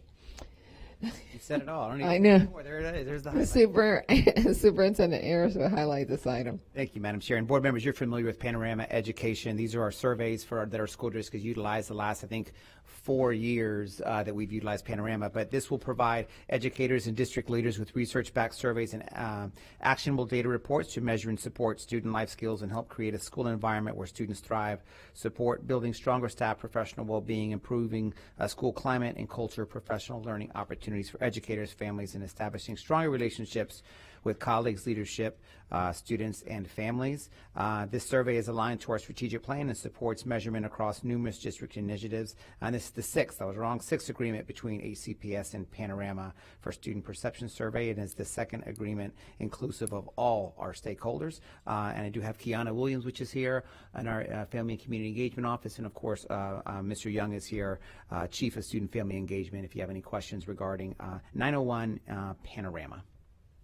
Thank you, Superintendent Ayers. I need a motion and a second to approve item C, 901. I have a motion by Member Washington and a second by Member Gray. Member Rendon and Member Gray, pull this item. Member Gray? All right. This has been a perception survey, if you will, for a number of years. And thank you, Ms. Williams, for being here. And I did have Mr. Young give a few stats on the areas of growth, the areas of need, areas of focus. Schools, principals, and I'll speak for principals, they know the pulse, and they should know the pulse of the school, because the pulse of these students, if they're not aligned with knowing how students feel, what kind of clubs they want to have, what kind of after-school activities, if they don't have the amount of information that is really replicates the needs and the mental welfare of the students, it's like a ship not knowing where it's going to go. I mean, you have to be very aware of how students think. And I think what happens if you've never been a principal or if you've never been a teacher for a long time, you may not understand the fact that you get a feeling of how that school is or what the students want and what do they need. And I'll just say that's the affective domain. Affective, of course, is they need food and they need, there's a lot of trauma-based situations, and that's all true. But I want to give an example, and then Mr. Young or Ms. Williams, you can go ahead and lead the charge as to the areas of growth and areas of need. The idea of emotional regulation, which is one of the tenets of that panorama details, if principals, teachers don't understand the emotionalities happening within their schools, and you have an example which we had recently of student assemblies. From what they were doing, the kids were talking, they're going to, some were more radical and some were not. But the point is, the principals did such a wonderful job in measuring the affective ways that the students wanted to assemble, kind of moderated them so it wasn't like out of proportion. Those principals, and I don't want to name them all, but they had a very good feel as to as it's written, emotional regulation of the student body. Probably and this, Member Perez, you could probably say it better than myself, but the mental well-being of a student, if that is not intact, students have a very low likelihood of learning academically. So if we don't know the mental status, how students are doing emotionally, then a lot of those decisions, putting them in certain, or asking them to join certain clubs, asking them to perhaps see their guidance counselor, a lot of things get missed. And last, this was mentioned from Adobe Parent. What does a child spend most of their time in? And it's in school. So if schools are not aware of how the children not only learn, but how they feel, then that big part of the day, how do you guide that child? So panorama surveys been done where I used to teach Jesuit in another form. It's been done in most schools, school systems. It's so telling and so necessary. So I think before my time is up, let me just give it to you, Mr. Young. You call it areas of opportunities. I call them challenge areas. I'm not a Debbie Downer. Perhaps you can give one example of a challenge and one example of a success of the panorama survey as you see it. Yeah, so Member Gray, I really appreciate you sharing that perspective. As Superintendent shared, 6 years. When you look at a lot of our data, it required this cabinet to make a decision around how we share this information and what is our expectation, and move it from a survey to an idea or a thought of continuous improvement versus it just being a survey. Part of our messaging around this survey is that we have to own it. I remember when Jimmy Casas first came here, he said that if you have to have a anonymous survey, it says something about your school district, right? So after we heard that message, we said, hey, well, we may not go straight from an anonymous survey to a survey where we can identify who's giving it, but what we can do is begin to message how important the feedback is. So when you speak about emotional regulation, it's interesting because when you look at that data from last year, when you look at elementary schools with emotional regulation, that wasn't one of the areas of opportunity last year. Last year, we spoke a lot about sense of belonging, and I really appreciated this board because so many opportunities during our board meetings, I would hear us talking about sense of belonging. And when you look at some of the grows and glows, is that sense of belonging went from one of the bottom that cut across all grade levels now to, for elementary school, it's one of the top 2, right? So our elementary schools are doing an absolute awesome job in ensuring that kids feel belonged at that school, whether it's a young person who's tied to an adult, whether it's a young person who is a part of club or organization. And then when you look at middle and high school, you look at the topics and the areas that's being measured from last year.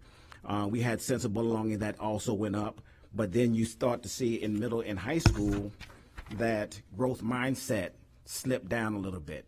So this idea of continuous improvement, and as you spoke about principals like having their finger on the pulse, it gives principals an opportunity to be reflective. We were very thoughtful on moving this survey to the January timeframe, that 3-week, right when we came back, because what happens after spring break, schools have to begin to think about their CNA, their comprehensive need assessment plans. They have to begin to think about how they're going to utilize out of Ms. Brown's department their Title I dollars. And oftentimes when this here feedback comes back, it gives schools an opportunity to adjust and to pivot, because what was had or purchased last year may not be exactly what we need for next year. So those are some of the glows and grows, and why we believe so emphatically about this survey and what it could do in transforming student lives and teachers and all of the other stakeholders. You know, you mentioned sense of belonging, and Gaggle has a report in 2022 about 23%, maybe it was 22%, used AI for content. Now in 2025, it's up to 72% the students use it for companionship.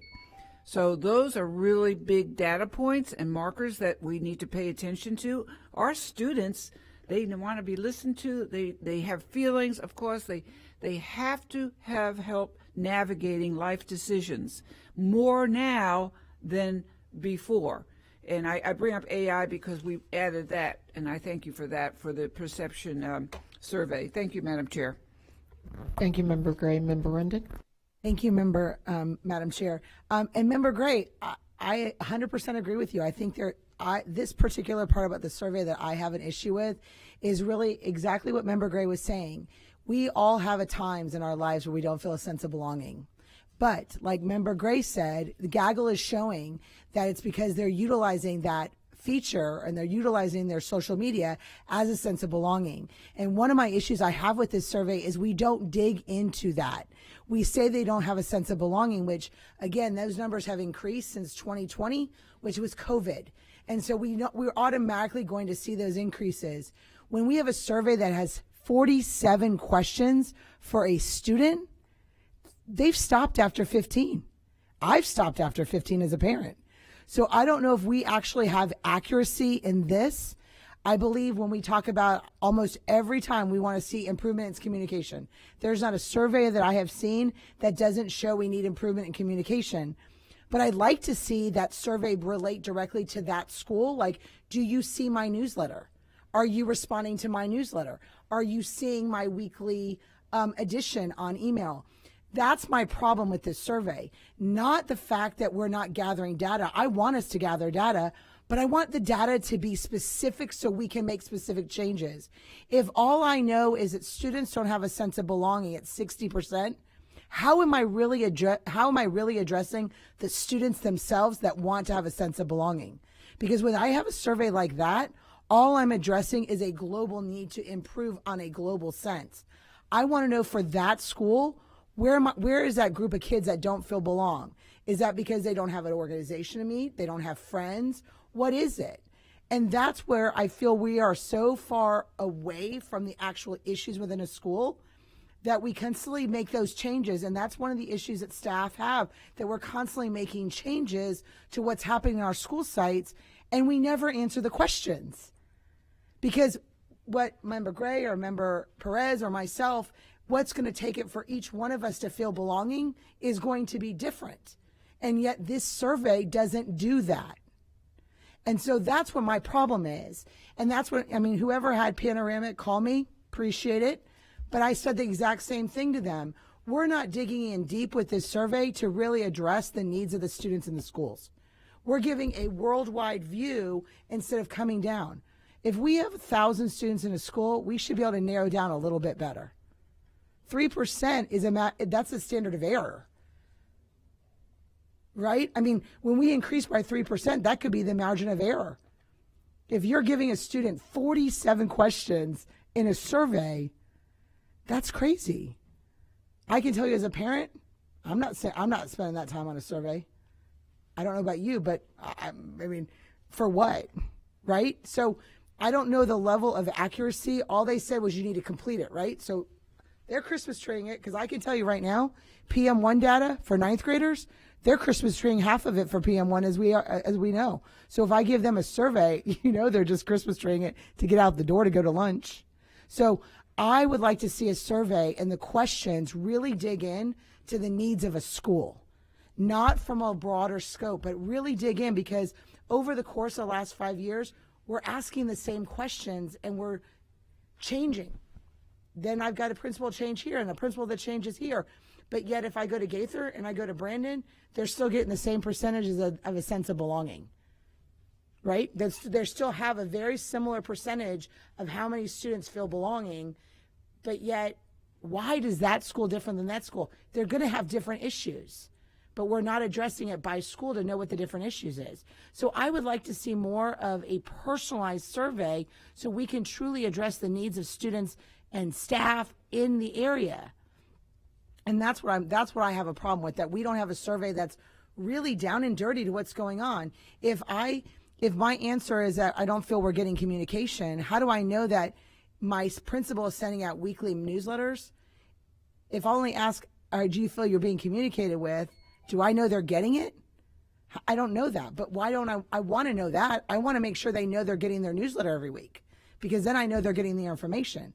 Just asking them if they feel communicated with doesn't really answer for that school what I'm doing. Is it sufficient or is it not? And that's what I want to get down to. Are we doing the right things for our right schools? Thank you. Thank you, Member Rendon. Member Vaughn. Oh boy, I've got a lot to say on this, because number one, I love data. And number two, I've done a deep dive into these surveys and spent a lot of time with Mr. Young. And thank you for setting up the meeting with the gentleman from Panorama, because honestly, if I had not had that meeting, I would be echoing so much of what Member Rendon said. And so I think what I've learned from that is there's a missed opportunity in the depth of what we could do with this survey and how we're actually using it, because thanks to that overly enthusiastic gentleman from Panorama, I don't know who's here for them, but that guy is he loves your company. But for him, to Member Rendon's point, what you can do is you can go into a grade band and even identify what race, what subcategory, if they're excelled, if they're in ESE, those students are answering those questions to nail down that maybe there isn't a percentage of kids who are feeling that sense of belonging. You just have to know how to utilize the data. The tool is so complex and offers us so much and so much customized options. I think the challenge is, one, we're not really exploring it and using it in a way where we're tackling the information that we want to get, because it's so complex. And two, we're not training our staff and teachers on how to use it, or our principals on how to use it that way as well, because we're talking about it from a student perspective, and a sense of belonging is so important, but it also captures what our families think. It captures what our teachers in the schools think. Like, it's a holistic tool that we could be using. And after I learned how we could really use it, I see the value in it. I worry though about our ability to hone in, use it in the way that we can, and then get that information to the principals. Now, I will say one thing that I've seen a difference from last year is I've gone into a lot of schools recently prepared to talk about the Panorama data, and they know it, and they've seen it, and they've looked at it, and they're ready to talk about it. So that is a huge success rate compared to last year of when I started talking about the Panorama survey. And they are even looking in comparison to their year before and measuring growth, which is something that I had never even thought about looking at, because the way the results are presented to me, I don't see that. I don't see that growth in the comparisons from the year before. But they are even like, like, look at this one section. Last year it was at 43 and now it's at 58. So that tells you that we're actually making gains on that. So I think this is a valuable tool. I think that we need to reevaluate the questions on it. I don't take the student part of it, so I think 40, especially if you're talking about elementary school, 40 questions is unrealistic. I felt there weren't enough questions as a parent. I took it as a parent in the middle school. So I think there's an opportunity to really go to our communities and customize each one. I know we want to keep some consistency in the questions so that we can measure that data, right? We can't just redo the questions every year, or else the principals can't use it as a data point to see where they've measured growth. But I think there can be a thoughtful mix of keeping some questions for consistency and measurability and adding other questions to reflect what's happening in the year. And you and I have, in the Times, and you and I have had conversations about that. So I think it's a great tool based on what I've seen. I just don't think we're using it to the full potential, and I think that's a missed opportunity. So I'd love to hear thoughts on that. Yeah, so I really, again, appreciate this discussion. I think that we need to have this discussion as a school district. The first thing I shared is that we're trying to transition from compliance to impact. I just had Larissa, regional superintendent, to call me. I was on my way back from somewhere, and we had a robust discussion about the use of Panorama. And I think it speaks to your point. Everyone is being retrained, and we are reimagining how and what this can do in transforming our school district. I think if you think of all of the discussions that we've had today, from children not being in our schools, families leaving, there's an opportunity for us to use the survey in the sense that there are some aspects of what we have to do from a norm reference that there's certain data that we have to collect as an aggregate, right? So I give you an example.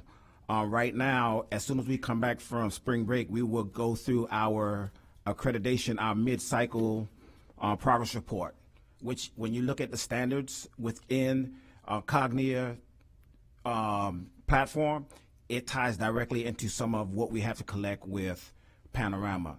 Equally, as we look at our strategic plan, the beauty of what we've not really scratched the surface. Member Gray made a suggestion about AI. Panorama has that capability. Having a discussion with Member Perez and really wanted to see how some other things can fold in. Panorama has that capability, and we pay for a lot of this. Schools could do mini surveys to really capture some of those detailed aspects of things that is unique to that school. So it's a training process. It's a reimagining how we're using this survey to get to those places. We do have the opportunity to look at re-questioning or to get folks together and think about the questions. What we do want to do is, though, to keep it in a space where we could look at ourselves across other big school districts to say, hey, what can we do better? So there's an opportunity for us to do that. We call it Hillsborougizing the survey. So those are some opportunities we have. So I think I have 1 minute and 37 seconds left. My request, aside from some of the things I've already pointed out, would be to really utilize the people who work there, partner with them, understand the capability more thoroughly, have them come in and do some more professional developing and training, and put some of the emphasis back on Panorama to really support us in understanding. Okay. So understanding and being able to utilize the functionality in the way that we pay for it. I think that that's another missed opportunity. Is really, I think they're eager to do it, but they don't know where we need the support. So I think just overall the communication and expectations need to be revisited so we can get the most out of that piece of data equipment. If I can add to the question that you asked earlier in regards to training. So as you know, through our department, we have the Family and Community Engagement Ambassadors. So we have about 220 plus individuals at our different school sites. So each month we provide professional learning to them around a variety of best practices as it relates to family engagement, so that when they are engaging with their leadership committees at the school site, that they can advocate for family engagement and they can, share their different things. So what we've done so far, twice this year, we had Panorama come out and they provided training to our FACE ambassadors. Our FACE ambassadors are not responsible for survey administration, but they know family engagement strategies. So they're a part of that. So they have provided training November 2025, just so that FACE ambassadors had an understanding of what the survey is and the importance of looking at survey data. They came back again in February to kind of go through the survey process had already finished, so they talked a little bit about the different levels of data reports that come back, how to access the platform and different things that they could do. Yesterday, we also had our March FACE Ambassador training, and what we did in that particular session, we typically start our meetings with, best practices, and then they go into their virtual PLCs. So in their PLCs, they went back to their 2026 report, and they started again looking at what are the trends and what things they can do going forward differently. So we have taken 2 opportunities to directly utilize the Panorama company coming out. Thank you, and I appreciate that, but I see more value in training the administrators who are being evaluated and whose leadership adds to that. And I'm not to take away from our FACE ambassadors. I'm glad they're there. I'm glad there's support. But to me, that's another missed opportunity, spending that resource on training FACE ambassadors when the people who need to utilize it the most and understand the functionality are the administrators and the principals in the school. So I would request that same training be applied to principals. And even if they've had it, again, we're learning 15 different systems. They need it again. Thank you. Thank you, Member Vaughn. Member Gray? Yeah, let me just address a few misconceptions. Number one, it's not just for students, it's for staff. Is that correct? Secondly, the relevancy of this particular survey can be modified, can be changed, as was seen with the AI edition. I think Member Vaughn's point is very much on spot. We do have to keep it relevant because trends, again, students' moods, their perceptions will change. But the misconception of the not data is very troubling to me because I see data on every one of these elements. Let me give you an example. How did students perceive their own life skills of safety? School safety, 74%. Around the 90th percentage, the change was 2 points between this year and last year. Sense of belonging, 59%. The change was 2 points. School climate, 55%. The change was 1 point. It was around the 60th percentile. Social awareness, 53%. On every student, every school, that student, that perception survey is identified. Am I right, Dr. Graves? You can go to a principal, which I have many times. They're very proud to show how their students feel, how their staff feels, on issues such as school safety, sense of belonging, school climate, social awareness, emotional regulation. Those principles are absolutely fine-tuned into showing their results. Is that correct? And yes, thank you, Mrs. Gray. One of the things that you just pointed out is that, and Mr. Young has said it as well, in almost every single category we've gone up as a district. And so as you think about any time new data is shared with principals, they're going to get more refined and better at utilizing that data, and you've seen the evidence because of the increases that we've had this year. Another thing that we're also focused on is each region superintendent by grade band. They've come together and they've created plans by grade band for elementary, middle, and high school as to how they are going to engage their principals and looking at the data, looking at the strengths, looking for opportunities, but also digging deep into some of those questions to really reveal exactly what the data points are sharing. Other things that we will focus on as well, is one of the things that we talked about, sense of belonging. As an adult, as a Gen X, sense of belonging to me is different than what some of our students in elementary, middle, and high school. So one of the things that we'll focus on as well is how do you collect some of that quick data to really see what a sense of belonging really means to those students, and that comes through conversations. It doesn't always have to be another survey that we take, but we can focus on just having small group conversations with students to really tease out what a sense of belonging feel like to them and what does that look like. And so we'll continue to refine those practices each year, but we do have a solid plan moving forward for this year and as to how region superintendents will engage those principals in looking at their data. Yeah, and I think, and I haven't ever met with the Panorama folks, never have, but I know this very well because I'm, when we go to school, board members, well, don't you ask how your teachers are doing? I mean, how are your students doing? You ask because you care about the well-being of that school. Principals will many times they'll bring out their survey, and this is what we're seeing, and that's data, that's real numbers. Not affective type of descriptions necessarily.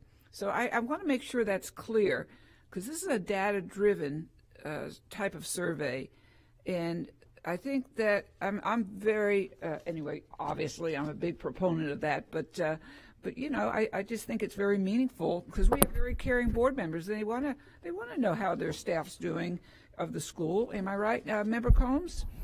So that's very important. All right, so that's enough of that. Okay, I think we're finished. Thank you, Mr. Owen and Ms. Williams. Keep up the great work. I got you. I want to make sure she was paying attention. Thank you, Member Gray, Member Rendon. Thank you, Madam Chair. So I think Member Vaughn said it very eloquently because I think we both are in agreement on the fact of that we're, I want to say, underutilizing the capabilities of Panorama. And so before we vote on this, what is your team's expectation of improving the capabilities of what Panorama can do? Because I think that's where I'm at. I'm at, like, I've had these same conversations over the last 3 years, the same exact thing. What are we going to do? How are we going to improve it? How are we going to dig deeper? And so Panorama's got the ability to do it, but we are dictating what we want from them.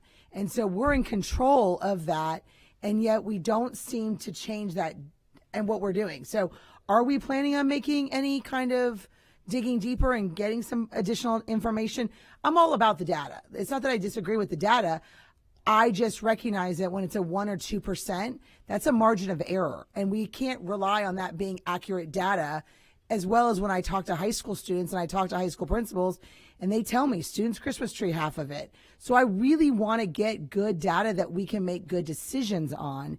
It's not a matter of that I don't want good data. I totally do. Member Gray, is there something anyone wants to say?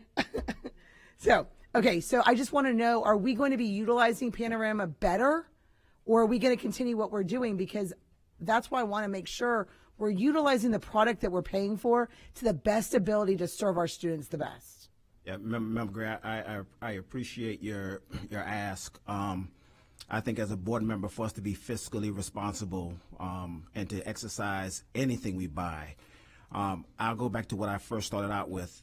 I believe that this was just something we did. As you can see, and everyone chiming in, this has become cross-divisional work to where we are all sitting down, looking at what we do, how we do it, how does this data make sense to us in supporting schools, and ensuring that we are getting feedback from everyone. I think we're having a different type of discussion now around this survey and what Panorama can actually do for us. And I reference Member Gray saying, hey, we have an AI. How do we look at Hillsboro's readiness, and how do we exercise and engage this company to make sure that we produce a product that will be able to measure that? So those are the types of approaches that we're using now that I think will bring us the data that we need. We could relook at questions. They're open to that. We've had that discussion with them. So we really want to curtail this to it being something that's going to be beneficial for all of the different things that we're trying to measure in Hillsborough County.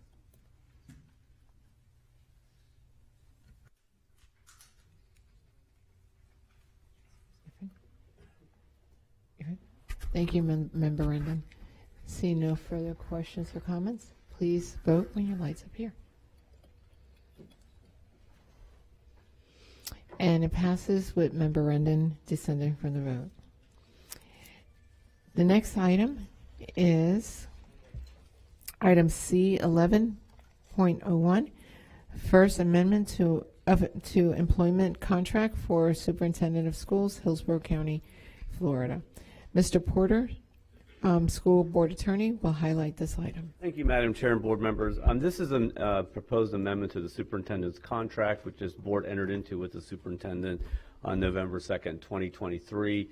Currently, the contract is ends on December 31st, 2027. This amounts to a proposed 1 year and 2-day extension to January 2nd, 2029. And so there are no other changes to the contract being proposed. As I advised the board when you entered into the contract with the superintendent, this contract heavily favors the board in the sense that it's very easy to terminate the superintendent by a simple majority vote and an agenda item. It's not complex. It's very straightforward, and the power really resides in the board on that. So the extension date, from a legal perspective, doesn't carry a lot of weight because you could terminate the contract at any time, and that's the proposed amendment to the contract. Thank you, Mr. Porter. I need a motion and a second to. I need a motion and a second to approve item C 11.01. I have a motion by Member Combs and a second by Member Washington. Member Combs and Member Gray, you pulled this item. Do you have any questions or comments? Thank you, Madam Chair. I have no question at this time. Member Combs?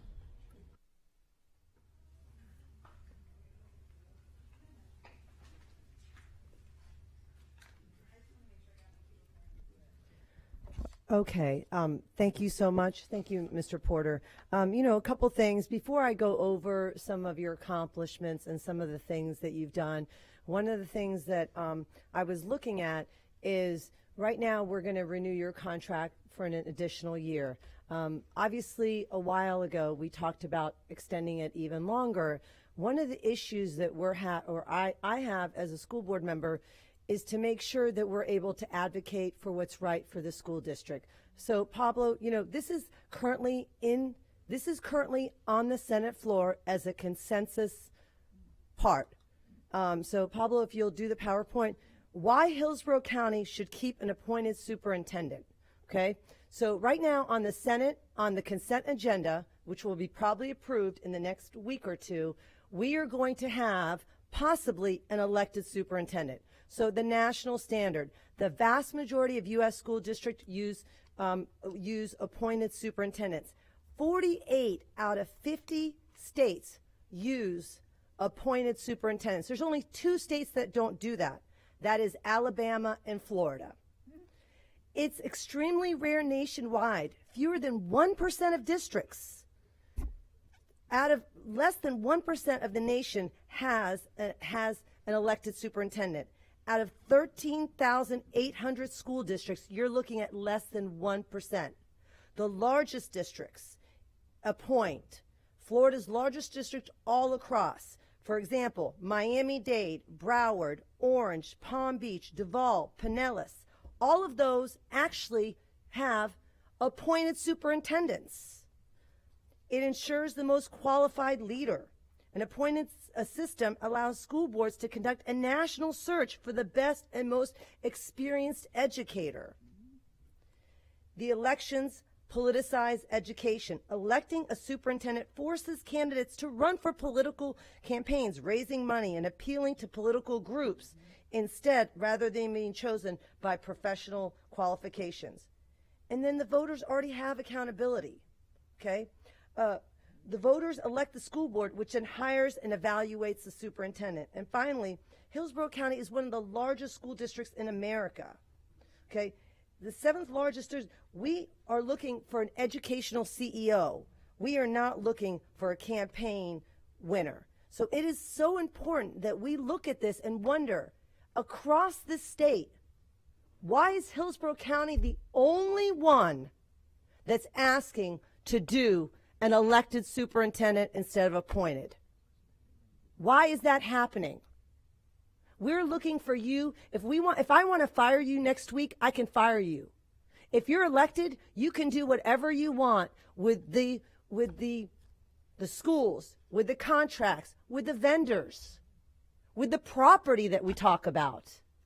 Everyone, do the math and think about it. Why is Hillsborough only one being targeted in this state?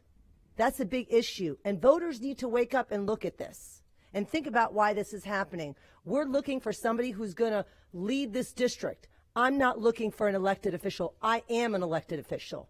I was chosen by the voters. I was reelected by the voters. And so were all these other people sitting by me. And so will 3 others when they have to be elected in a year and a half. So please, I want to talk about some of the things that you've done that maybe some Democrat or Republican who's never walked into a school might not be able to accomplish. First of all, you can turn that off, Pablo. You've led the district to achieve 98% of schools earning A, B, or C. You've increased the graduation rates to 92.9 without charters included. 74% increase of college acceleration rate, a 3% increase. You've significantly decreased the discipline data, and you have also brought this millage across the finish line when the former superintendent could not do that. And that means more money in everyone's pocket. If I have a political superintendent, I'm not going to see these amazing people in front of me. I don't know who I'm going to see in front of me. If it's Hope Schools or what's happening in the state, people need to wake up and look and say, you know what? Education is one of the most important things. That's the only thing you can't take away from a child. Why is this happening? This is not about politics. It's about students. Thank you. Thank you, Member Combs. Member Vaughn? Thank you, Madam Chair. To your point, Member Combs, I think you're asking the question of why we're the only district being targeted to have an elected superintendent. And I think the answer is exceedingly clear that since they couldn't beat us at the ballot box when it comes to school board members, they are hoping to then supersede us by putting an elected superintendent on the ballot and hoping that they can beat us there and override, which many of us were elected by an overwhelming majority. We're not just talking about close races here. We're talking about an overwhelming majority. So I think the answer is the fact that Tallahassee feels like they don't have control over this district. But that's not what I got into queue to talk about. I did want to respond to that, though, and not leave your question unanswered.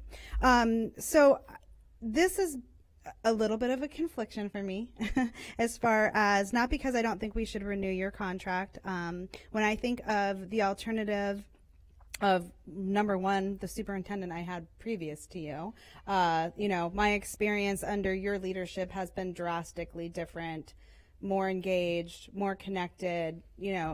I don't want to talk bad about our previous superintendent, but it's been a world of difference to be able to serve alongside of you, and I appreciate that. And I think that you are connected to Hillsborough and education in a way that very few people are. And I think that your heart is with our school district at almost every decision that you make. And to Member Combs' point, I think that if we were to have an elected superintendent, you wouldn't find that. You'd find people who are motivated by political reasons and not because they deeply care about our district and our children in our school district. However, I will say I think that there are areas of improvement that have come to light recently that I've been very transparent with you about, and I just want to get on record because we have so few opportunities as board members to really kind of express our areas of concern or talk about it. And people may love or hate my politics, but one thing they can't say is that I'm not very transparent about what I feel and what my expectations are and how I feel about things and why I'm passionate about it. And so why I think that so much of your leadership, 85-90% of it, is so great. I think that some of the challenges, and it may not just be your leadership, but I think it's Hillsborough in general faces, is that as we move into these uncharted territories where we have fire hoses of coming at us, culture wars that we're not expecting, and different posturing by the state that we've never seen before, or we have financial losses that we've never seen before where the state can just come in and take money without any explanation because they've overfunded vouchers, or we have these non-traditional things. I think that the response to them, it moves too quickly sometimes, and although we have to be responsive because a loss of funding or a threat from an attorney General is very real, and we want to protect the people who are working for us. I never miss an opportunity to say we are the largest employer in Hillsborough County, and every single attack on our school district undermines our community and our county and our city because we are such an employer.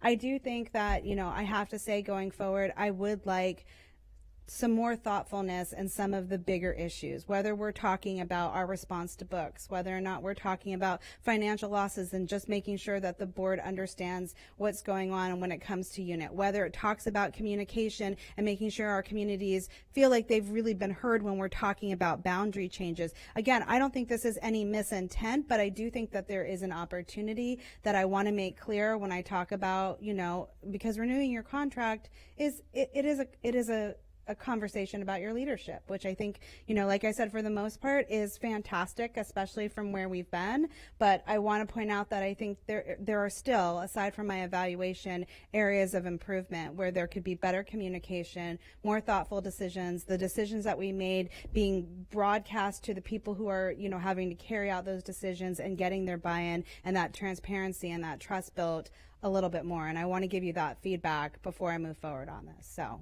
that's all I have to say about it. Thank you. Thank you, Member Vaughn. Member Washington? Thank you, Madam Chair. Soup, I think you're a great leader in a sense. You know why? I think you're a great leader? Because you listen to people. It's important to listen and not talk all the time. Listen sometime. And during our conversations we've had before, and because I judge people on how they respond, and you respond positive to a lot of things that most people probably would have been negative about. Understanding people, you have that quality. Can we improve? We all can improve. There's nobody in this room is perfect, so we all can improve. And you're dedicated. You're dedicated to Hillsborough County Public Schools, and that has a lot to do with the success of a person, because you have to be dedicated. You have it. You are dedicated to Hillsborough County Public Schools. Hey, you've been a student here, all your family's here, so you're dedicated. And you work hard every day. You hire people that you feel have confidence in you. And that's how it should be. It should be. We got a young cabinet here, except for Chris. But we got a young cabinet. I always Mr. Chris, that's my right-hand man. But, and it's important. Hard work, you're a hard worker. You're always out in the community. And community is very important. Community like you more than you think they do. Because some places they may not know you, but they know your name. Because when I go to places, they say, well, dog, y'all got a good superintendent, don't you? Yes, we do. All the time. You cannot underestimate yourself as an outstanding person. And that's what we do here. We're here to help you. We're going to do the best we can. We're going to do what it takes, no matter what the state say. They may come out with, they probably will, won't they? Probably will. Yeah, they probably will. But at the end of the day, you're the best. You're the best person for this job in Hillsborough County as of now. I can't think of anybody else I would want to be working with. I saw say working for, but you're working with me now. To be better than you. And you got me, hey, I'm here. I'm 100%. I'm a Floridian. I'm a Tampanian. 100%. I'm in Hillsborough County all my life. 3 years I would have been in this school district for 62 years. As a student, as an employee, and as a board member. And I'm dedicated to Hillsborough County, and I'm dedicated to you as a school board member. So you, hey, 100%, no matter who it is, I'm backing you. If you're right, and most of the time you are right in your decisions. And some people may not think so, but I think so, because everybody have their own personal opinion. So I just want you to know I respect you. I respect you a lot. You came from a great family. And I really respect you, Superintendent. That's all I have to say. But one thing I got to say, he cracked a joke on me at the 100-year. He bust my chops. He said, I've been here long as Brewster has. But I enjoyed it. It was great, though, Super. I enjoyed it. But thank you, Madam Chair. Thank you. Thank you, Member Washington. Member Gray? Yeah, and thank you, Madam Chair. It's so great that we have this opportunity, Superintendent Van Ayers, to not only endorse you, but to speak about the value that you've brought to this district, the value of those cabinet members that you have selected. Member Washington, you mentioned community, and I think one of the reflections that I have, we know the saying, community makes our schools and schools make the communities. So when we talk about what kind of community leader you are, and this is from an individual board member, when we see the amount of forums that you've allowed me to have that reflects the needs of the community, it is just outstanding. You talk about the Hispanic Forum, the African American Task Force, the Hillsborough Healthy Schools. You talk about the human trafficking, the student online safety. How many superintendents would have this, especially if they had a political agenda? You have given the community what they want, because that's the subject areas that there's concerns in or question marks. So, Member Washington, I don't know how we could get a more emblematic community-based, student-based, teacher-based, cabinet-based superintendent, because you're just there with them, and we are not. I know we're your boss, but not really. We all work together to make this district the best it can be. That's the only way. And Chris Farkas, you said something a few years ago. This job is tough enough.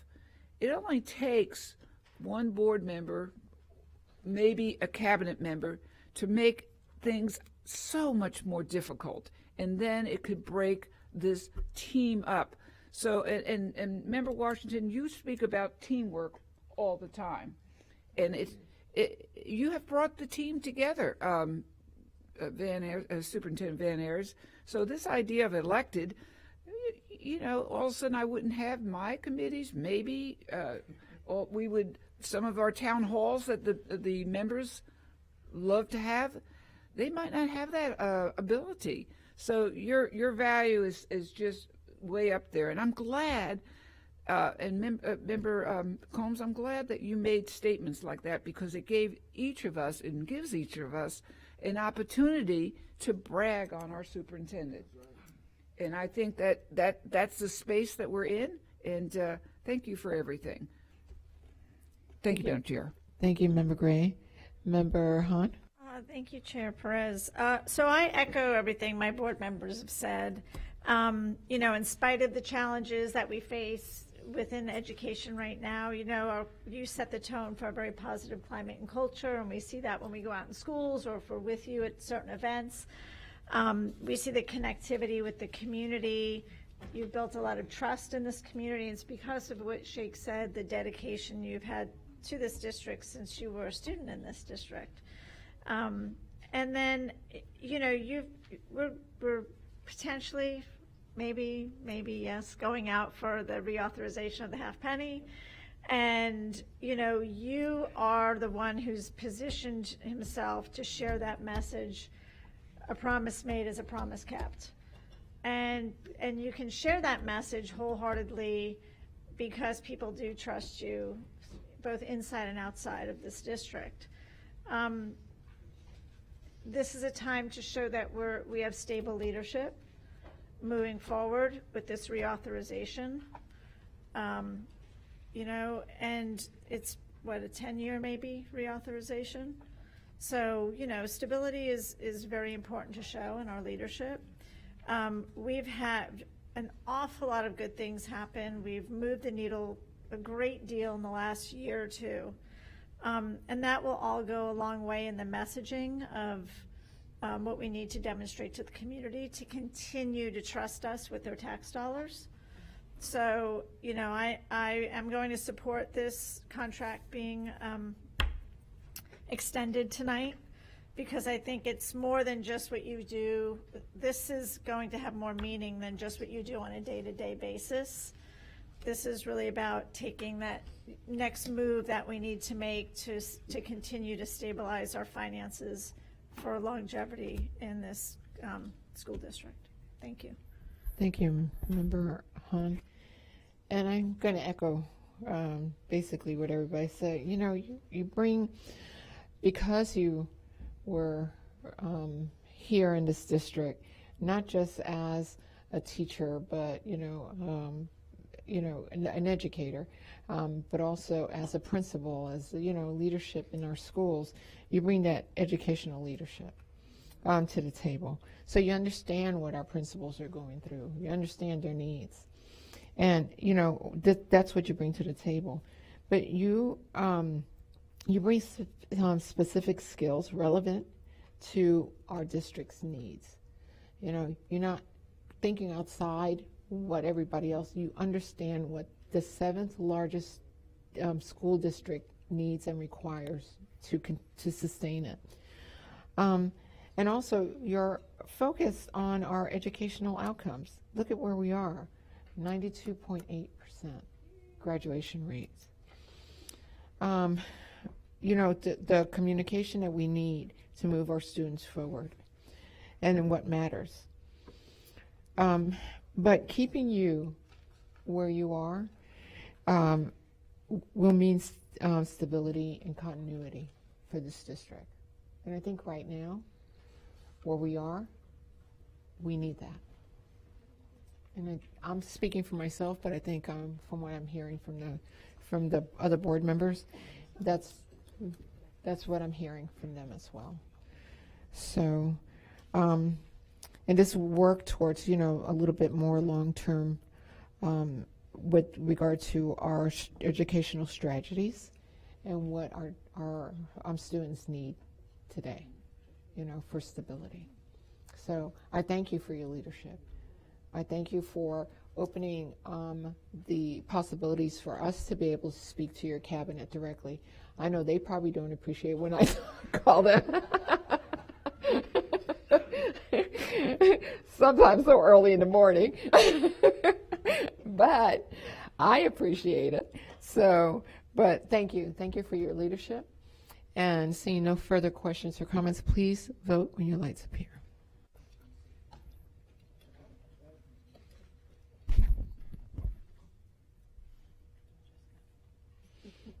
And it passes unanimously. Thank you. So, yeah, thank you very much. So, board members, just thank you for that vote of confidence. We, I have an outstanding, amazing team of 23,000 that are behind me every day that I am honored to work alongside. I know the cabinet that you speak of that are here now at 8:30 at night. I could not ask for a better team. I love every one of them and the work that they do and their dedication. You spoke a lot about my dedication.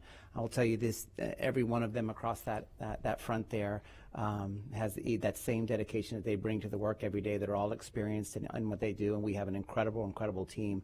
And it's my honor to work alongside of them. The decisions we make, my 29 years experience within Hillsborough County, I say it all the time, I can't imagine running this district without those 29 years of experiences I had as a teacher, an assistant principal, a principal, deputy superintendent, and a chief officer. I go back to those times that I spent as a classroom teacher in an AP, and always knowing what those decisions, those impacts will be. So I appreciate this board's confidence in me and know that we are going to continue to get better. We've accomplished a tremendous amount over the last 2.5 years, but myself, this team, we've got many more bigger results ahead, and we're going to continue to work as hard. And Mr. Washington, you talk about working hard.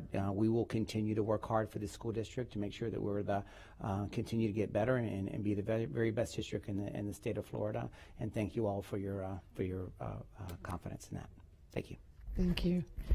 Now we will move into superintendent. Okay. All right.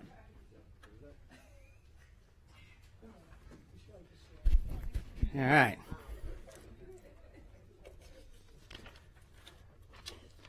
So before I get into superintendent's updates, I do want to share that I did some research, and I think that was the longest budget amendment update that we've had. I think it was like, so Jamie won an award.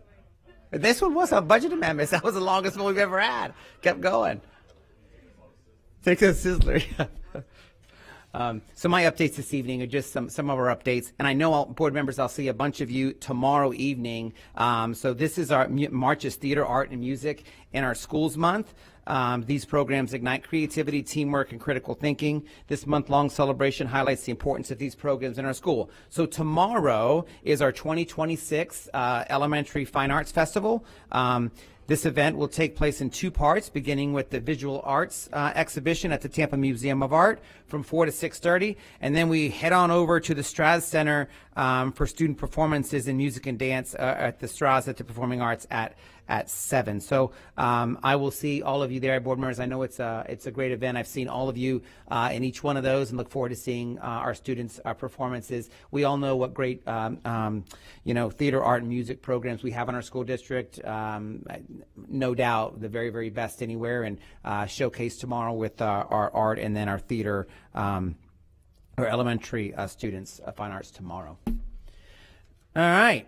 Two of our basketball teams. Let's talk sports a minute. So two of our basketball teams run to the state Final Four. So we've got Sickles, member Combs, and then member Vaughn. You got Steinbrenner. There you are. Sickles boys team put on a dominating performance against Paris last week to secure the spot, and Steinbrenner girls for winning over Sun Lake to head to the state Final Four this Thursday, March 12th. And our new athletic director, Sarah Bogue, will be in Jacksonville. So that is in Jacksonville. Miss Rendon, you going? You usually go to everything. Oh, I know. I know. You're all right. Everyone's shocked. So that is good luck to those two teams this Thursday. Hopefully, state Final Four, win 2 games, be a state, bring home a state championship to Hillsborough County.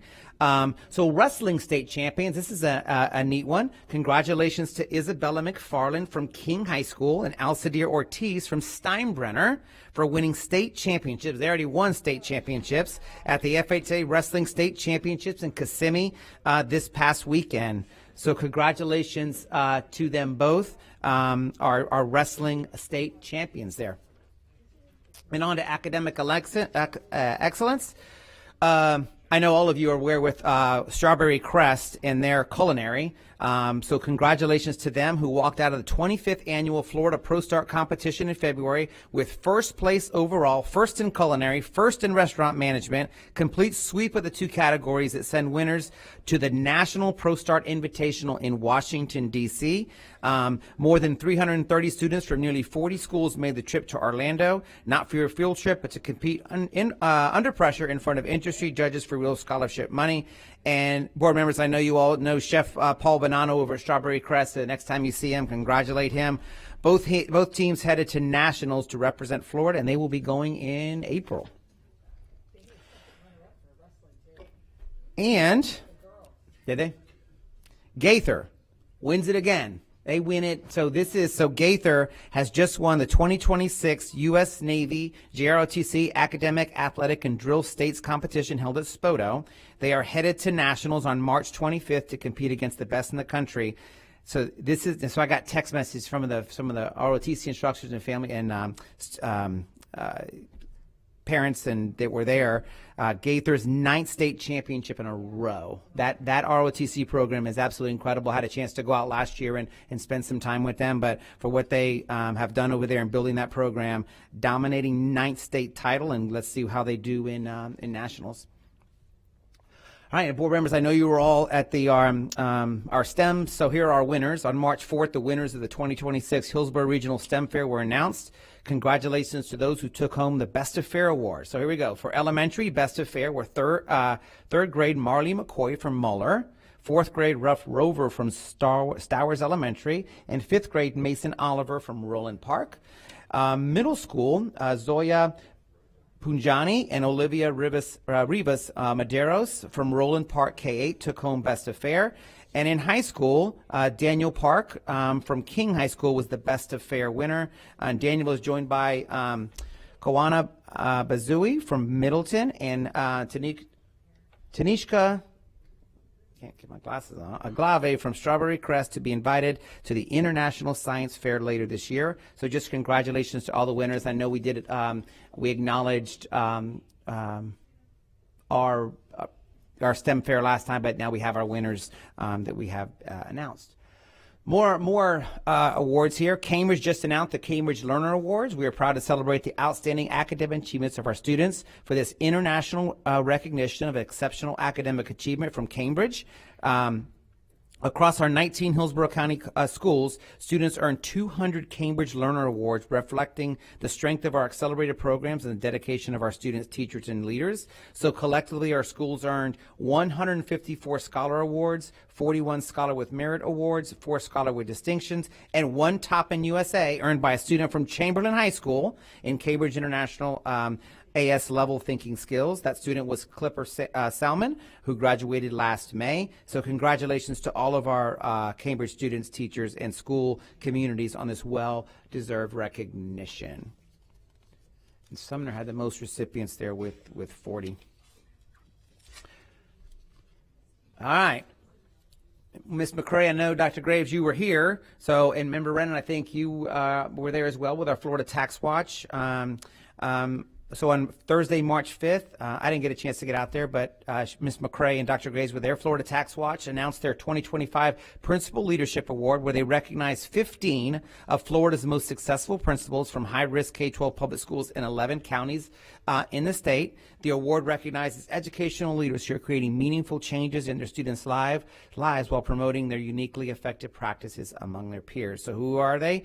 Lippy, Data Reed, and Armwood Principal Dina Langston for being selected for this award. So we get a call, and this is something we've had years where principals don't win. This is the second year in a row we've had two principals from our district that have won. So it's quite the honor. It strictly looks at, we talk a lot about data today, strictly looks at data within the school, and they basically call us and say, hey, this data for this principal looks outstanding. Are they as good as this data says? And we said, yes, they are in these two. And we were all out there. Ms. McCray and Dr. Graves and Ms. Rennan, you were there to recognize them. So with their recognition, each principal, listen to this is cool, each principal gets to nominate a deserving student for an academic A+ challenge match scholarship sponsored by Florida Prepaid College Foundation. The students selected were Nicholas Stamotopoulos and Woodson K from Woodson K, Isaac Bernadine from Armwood. So congratulations to the two students, to the two principals for that great honor.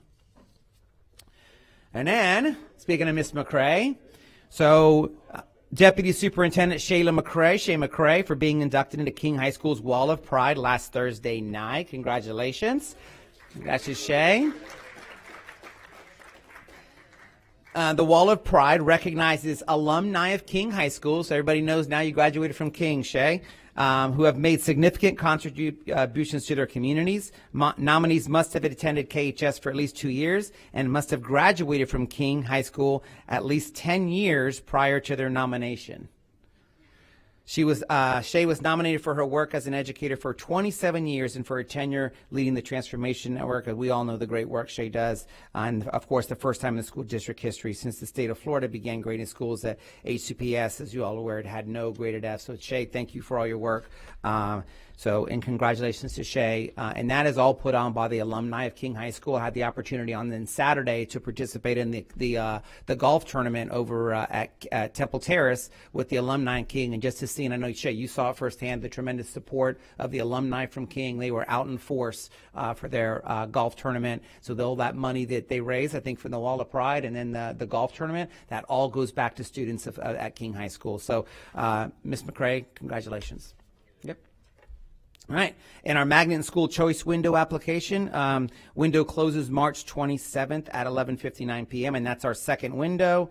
This is another opportunity for families to choose for the 26-27 school year. And just FYI, our Spring Expo was held yesterday at Chamberlain for families to explore the many options we offer to students. And we had tremendous number of families that were out there, feedback I received. So it was really a good fair that was held over, our expo held over at Chamberlain. And probably the best announcement of the day is spring break next week. So hope everyone has a wonderful and safe spring break next week. Here's the good news. Board, you approved the calendar. Well, on the calendar, the Monday is no school, so we got an extra day. So it's a week and a day. Students don't come back to school until Tuesday, March 24th, so we get an extra day for spring break for our students. We'll all come back, of course, as we know, we come back from spring break, and it seems like we're hustling, getting ready for testing, graduation. So enjoy your break. When we do come back, it'll be, a race to the finish line. It'll get our students ready for our end of the year. And that are my comments and for this evening. So thank you, Madam Chair. Thank you, Superintendent. Now we're going to we'll move into board comments. Board members, just a reminder, you will have 5 minutes each to speak with 30 seconds for your final thoughts. Member Crumbs? Okay, I'm going to be brief because I don't want to have the longest school board meeting we've ever had before. First, I just want to say, thank you, Superintendent. I'm really excited about renewing your contract. And I also want to thank all the people who are sitting in front of me. All of you are some of the best people that I've ever met in my life. I mean, I've known Shay back in the day, I don't know, like 20 some years where we were 25 or something years ago when we were teachers. And so I just want to thank each of you. Superintendent, like you said, you could not be who you are without the people in front of you, and the people in front of you are some of the most amazing, hardworking, caring people that I have ever met. So I want to thank all of you as well. Just quickly, congratulations to the Women in Distinction, which is held by the Girl Scouts of America. And we know that it's, Girl Scout cookie time. So make sure, there's only a few days left. And I just want to thank Mary Pat King because she does so much for the Girl Scouts. I got these amazing badges, like special badges that I could give some Girl Scouts here and there. So that's been really wonderful. So I just think that's such a great organization. We're so lucky to have them in so many of our schools. And the great thing is if children can't afford to be in the Girl Scouts, they're able to create those troops. So that's really, really important for that sense of belonging. The Junior Achievement Award, congratulations, Superintendent, for being recognized for the Bronze Award for the Junior Achievement. That was a great evening. I also want to congratulate Scott Price, somebody who I've known for forever, who received the Gold Award. And it's really those partnerships like that, working with the community in that partnership, that really makes such an impact, because, we can't do this alone, and all the different communities, all the partnerships are such a really important part for the district.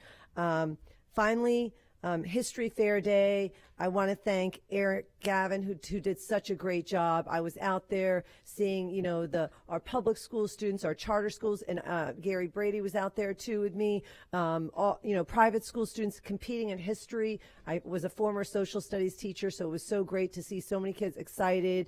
I also want to say a big thank you to Brandon Austin and Kelly Brennan, and also all the volunteers. We even had the former supervisor, Martha Ford, coming in and judging. Like, everybody was involved. So many people were engaged.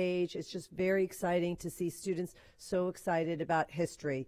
And then finally, I just hope everyone has a great spring break. Thank you. Pablo, all the names are this. Oh, okay. The program went on spring break. Okay. Okay. Program went on. Yeah, we'll go with Shake, and then we'll come down the row. Go ahead. Shake. Member Washington. Okay. Thank you, Madam Chair. First, I want to thank Rick. We had a great time at Man. We had the gentleman breakfast. Really, it was more so like lunch time. Rick, I knew you were smart, but I didn't know you were an athlete too. Yeah, I really didn't find out you're a weightlifter. Yeah, power weightlifter. Yes, and we had a great time. The kids had questions, and we just answered the questions. We had a great time with the kids, as you can see here, the young men, and I really enjoyed. And Anthony Walker really does a great job with the young men over at Horace Mann. Now, moving along, then we had Brewster Technical College 100-year celebration with Principal Reiser. It was really nice. We had a great time there. I know we skipped, but we'll come back to that one. But we had a great time there, and 100 years is phenomenal. Everybody was there. I mean, we had quite a good crowd, didn't we? We did. We had quite a few people there. But it was great. It was really good. And I just want to thank Principal Neal for doing an excellent job on the on the 100-year reunion. Then we had, on the 5th, we had the annual Black History Month reception with Fred Hearns with the Tampa Black History Museum. And I want to thank Allison Edgecombe for doing a wonderful job. For doing, unbelievable, isn't it? She's done a great job. She really has. She's done a great job. I want to thank the hard work Allison has done, and also I want Lynn, thank you for being there. We on the committee, and Patty, thank you for being there. We had a great time. Congratulations to Riverview High School. They on the Thurgood Marshall History Club acceptance. We had the principal there, Brian Spiro, to help to receive the money and the award. Then we had the club sponsor, Tamila Smith, and then we had the club president who won, Lisa Jackson. So thank you for doing a great job, and congratulations. Then I went to Chamberlain High School to celebrate their Black history. As you can see, I was on there with one of my former employees, Linda Williams. We had a great time. They had the Divine Nine from the University of South Florida there on the program. It was really a great program. A lot of kids participated. Very disciplined, very manageable, and I really enjoyed. And then moving along, then we have, I want to say congratulations to the principals for the Florida Tax Watch, Carter G. Woodson, Lippy Reed, congratulations, and onward we had Dina Langston. So we really had a busy weekend, and then the achievement dinner with the superintendent, well-deserved superintendent, well-deserved. Well, it was really nice. It was really nice. So that's all I have. Did I go with my summit? Oh, no, I'm sorry. I didn't go with my summit. We had the summit, which used to be the National Black and Brown College Bound Summit. Has been there for 19 years. They've been doing it, promoting the success and quality and excellence in higher education. We had keynote speakers there. It was Blair Underwood came, which is a movie star. He was there. And then we had the keynote speaker was Sylvia Carley is the person that had put it on all those years. She worked for Hillsborough Community College. And we had you know what was unique? We had the CEO of Red Lobster, a young guy, like 39 years old. Unbelievable. His name he was an investor. He was an investor as a young person. His name was Demola Ahmadougal. And he was phenomenal, a phenomenal speaker. He did a great job. He really did. To be 39, though, over Red Lobster, I mean, man. He told us the story. He said when he was 15 years old, he invested. He invested in some corporation rate. I mean, unbelievable. He's a great guy, outstanding speaker. But besides that, I had a great time all those times. We really had a good time. So thank you all, and have a great break. My break started tonight. Oh, it does? I had to say that. I had to get that one out. My break starts tonight because I'm babysitting for the next 4 days. All right. Next 4 days, yeah, a lot of work. Because my daughter and my son-in-law, they went to, where did they go? They went to Japan for vacation. Okay. So I got dinner. So thank you all so much. All right. Member Gray, thank you, Member Washington. Member Gray. Thank you, Madam Chair. And Pablo, do you have the access to the video or whatever I have? Thank you, Laura Cross, wherever it is. And I'll just wait for a moment. Today we're our human trafficking panel and student online safety panelists have given their time on a Saturday morning to speak to about 50 students from high school, very, very sharp, but this is part of the Mayor Castor's Student Advisory Group. These are hard subjects, and we have to have our youth, not only know about, face it, but how can they find help and how can they help others? The percentages of stuff that happens here is insane. I used to use Snapchat in middle school. I don't really use it anymore. I deleted it. But like the fact that they own all of the pictures that you take on there, like that's insane. I know so many people that could get into a lot of trouble from that. Hey, this is really happening. It's happening in school. And if I can be a resource and have these panelists come and make other groups aware then I shall do that as a elected school board member. Well, thank you, Pablo. And I have to thank our the Mayor Student Advisory Council leader, Molly Babel, Miss B, and Mayor Jane. We had our expert panelists take part in this human trafficking student online safety presentation. These students are sharper than tacks. I want to give a special thank you to our panelists, and the head person in charge is Drucy Diaz, is our chair. We had Amanda Sanchez from the Department of Family Services, Betsy Conley from the FBI, Sergeant Daniels from the Hillsborough County Sheriff Office, Christian Santos and Fran Julian from the Declare No More Foundation, and Jan Edwards from Paving the Way, and Connie Rose from the Commission on Human Trafficking, all of which made many students more aware, a lot of statistics and a lot of interaction. Member Washington, we did go to Brewster, and we were on the stage, but what really captured my attention while we were at the 100th anniversary were the testimonials from the students that were going there and the alumni. They loved the school. They had such great experiences, 100 years of different testimonials. It was fabulous. Big thank you, and thank you, Sheikh, for mentioning it, but we had Fred Hearns, the iconic Black history, let's just say, educator of all times. We were at that amazing, what do we want to call it, Sheikh? He made a big evening of it. What church was it? What was the name of the church? The museum. The museum. Yeah. Anyway, it was by Perry Harvey Park, but he had given the honor of the Allison Edgecombe Award. I think it was $1,000. Thanks, Fred. The History Center, with Brian Spiral from Riverview High School. But Allison Edgecombe, within 3 years, from 0 Thurgood Marshall clubs, which, by the way, was Fred Hearns' idea, to 89 clubs, and it might even be more, so I'll be corrected. But she's done an amazing amount of work all the time. And thank you, Allison. I hope you're hearing this. We just appreciate everything that you have done in our African American Task Force, and Sheikh, of course, your commitment on that task force has just been stellar and appreciated.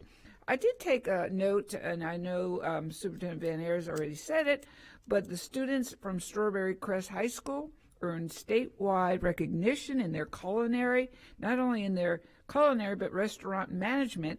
And I just wanted to call out the names because we're all very proud of them. Riley Clark, this is the culinary team. Brindley Miranda, Ethan Weisenritter, Jesse Andrew, and Samantha Chung. They earned first place in the culinary division, and now the restaurant management team, boy, time goes by quick. Abigail Emmon, Diana Hernandez, Macy Riley, Toby Highsmith, Abigail Emmon, I think I said her, and Pooja Gopin Threo, captured the first place in the management competition.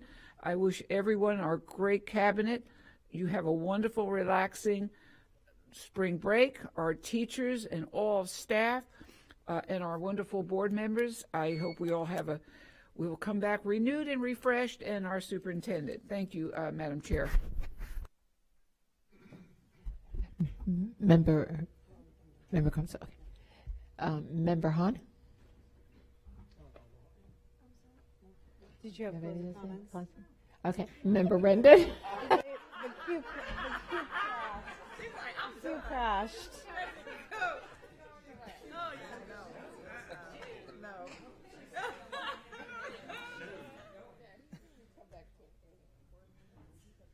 Oh, thank you, Madam Chair. Well, I want to thank several of our schools throughout the entire district on our ESE games. Personally want to thank Principal Brittany Wilhelm with Morgan High School getting a brand new school and being able to put on a brand new ESE games this year. It's quite a feat. They had over, I believe, 9 different schools called the South Shore Showdown. Heather Holloway and Jennifer Kennedy for Dragon's Fury, Jeremy Klein for Gaither Stampede, Marco Rodriguez and Katie Rocha for the incredible games. This is just something that is really important to me, and that we highlight not only our ESU students, but all the students that have that are non-disabled students that are out there supporting our disabled students. That's where change occurs. That's where our Best Buddies programs thrive.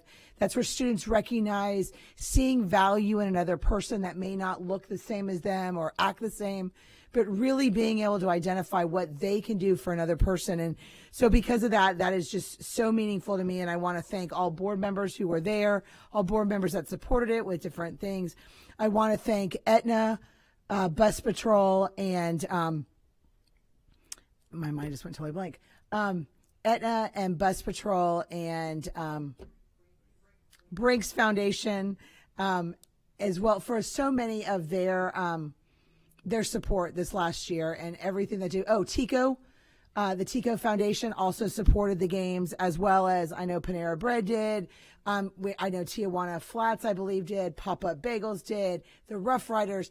I'm not going to be able to mention everyone, but there are so many people from this community that really see value in all of our students. And so thank you so very much for that. I want to thank all the board members and everyone that came out for all the different Strawberry Festival events, really out there supporting our FFA students who really showed between the lambs, the swine, the steer, the cattle, as well as our garden.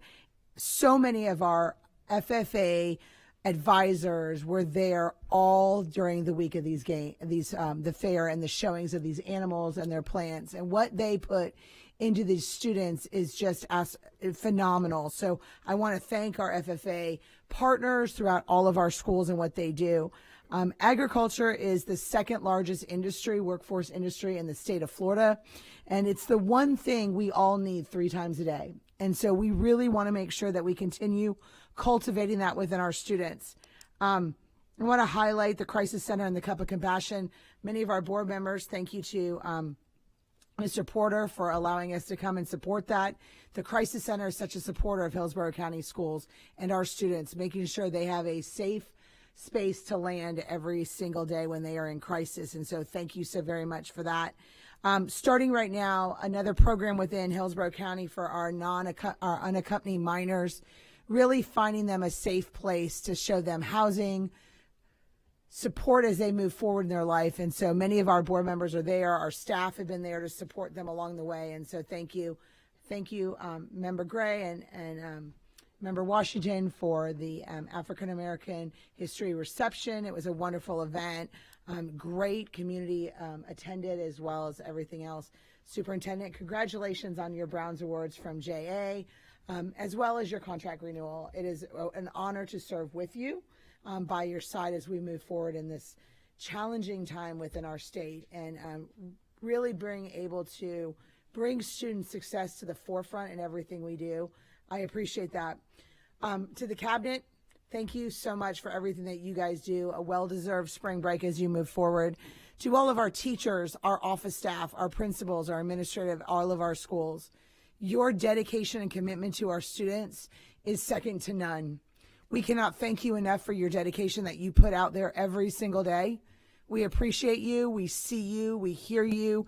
And we really take good thought and time into making sure every decision puts you first along with our students. So we hope you have a safe and wonderful spring break. Thank you again for everything you do. Thank you, Member Rendon. Member Vaughn? Okay, well, I was going to keep it short because I feel like I talked a lot tonight, but so many different board members touched on things I want to highlight and say. One, thank you, Member Gray, for your continued work on the human trafficking issue. I don't think people understand that Hillsborough's is at the #1, if not one of the highest. And I think, your dedication and work on that, doesn't go unnoticed. And I want to say thank you for that. Also, speaking of the King alumni, congratulations to being added to the Hall of Fame. I spoke with Chris Chambers, who's on the city council there. The Sunday we attended a Ramadan iftar dinner together, and he said you're never allowed back on the golf course again, and that do not send our superintendent out there. He does not want to play with that again, with you again. You're too good. But that he did have a lot of feedback about schools and some things happening in Temple Terrace that I had a chance to talk with him about that I'd like to share with you guys, but I really appreciated being able to talk to him about that. The ESE event at Gaither, the Stampede, is just phenomenal. Thank you so much for being an advocate for those events and for our ESE students.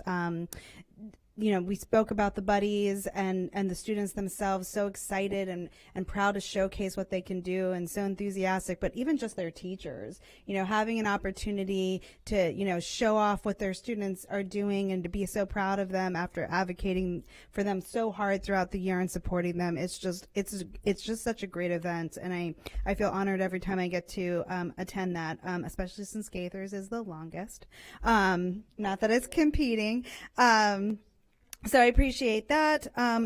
It's just been a really busy week for me. I've been trying to spend as much time in my schools as possible. Within the last, I think last week or so, I've been in Chamberlain, Freedom, Benito, Greco, Lewis, Folsom, Gaither, and, to speak again, when we talk about spring break, the work that our employees are doing in those schools, from the enthusiasm and the passion that go into the media centers and the librarians who are so excited to show off what books they've showcased, to each individual classroom where you can tell the teachers have given so much care in decorating their rooms, and they've got data walls, and they can showcase which students are succeeding where. Like, as much as we talk about the challenges, I can't underscore the amazing things that are happening in our classrooms. And to Member Rendon's points, that's to the teachers, the administrators, the paras, the cafeteria staff, the bus drivers who show up every single day, no matter what challenges are before them, and do the work. So I echo your sentiment and just being so great,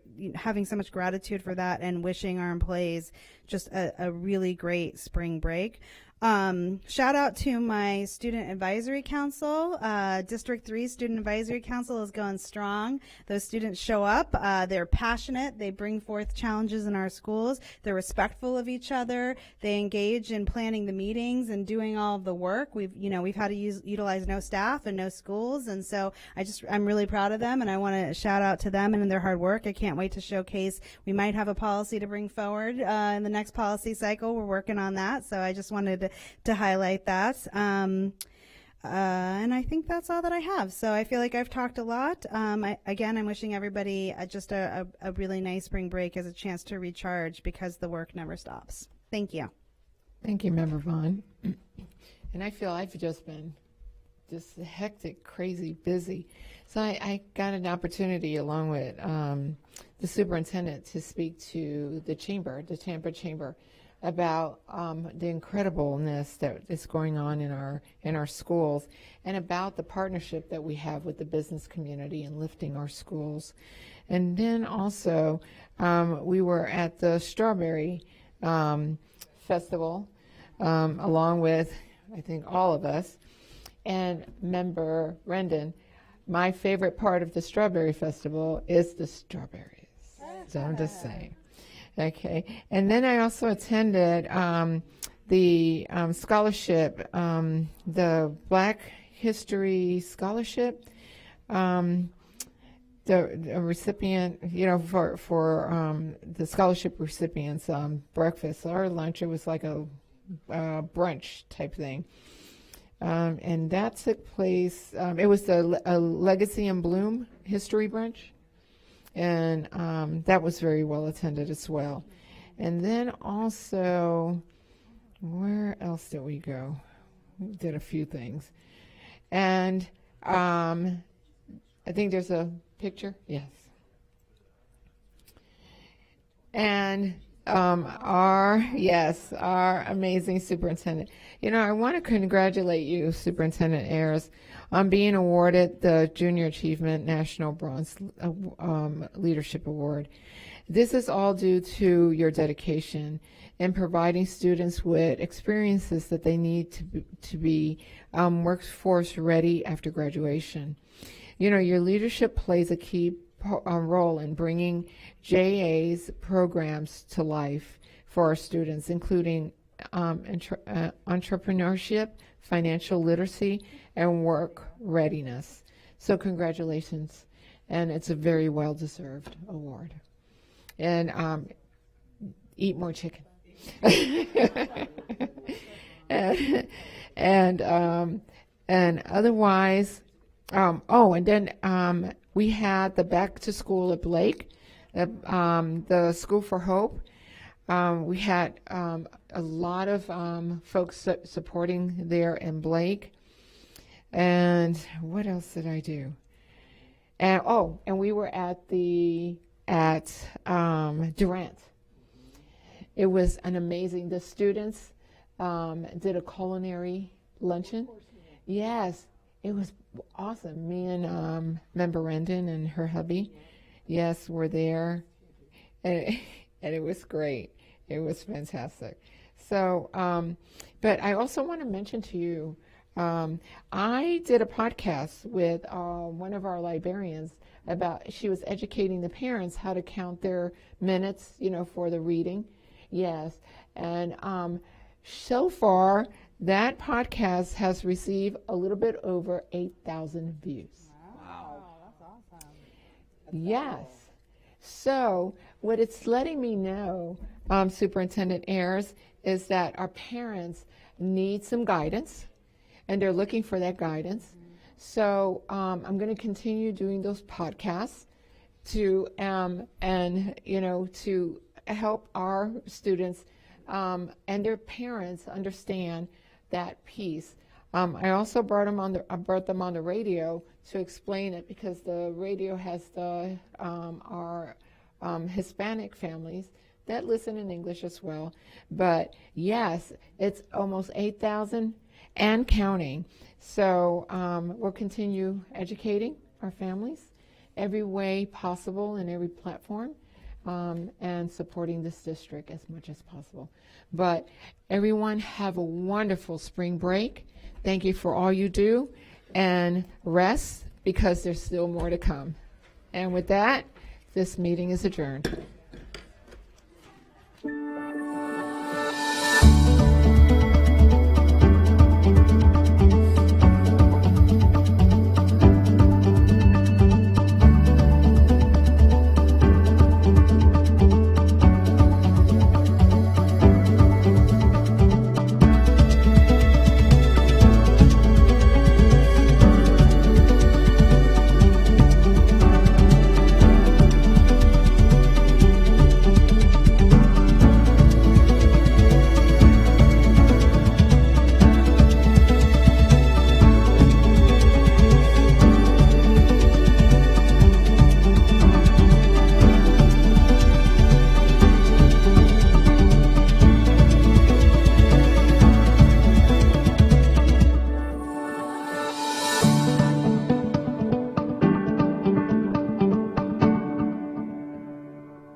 Things around here. I love the Wharton environment, just like all the teachers and administration and just what we stand for as a whole. A big thing with us is that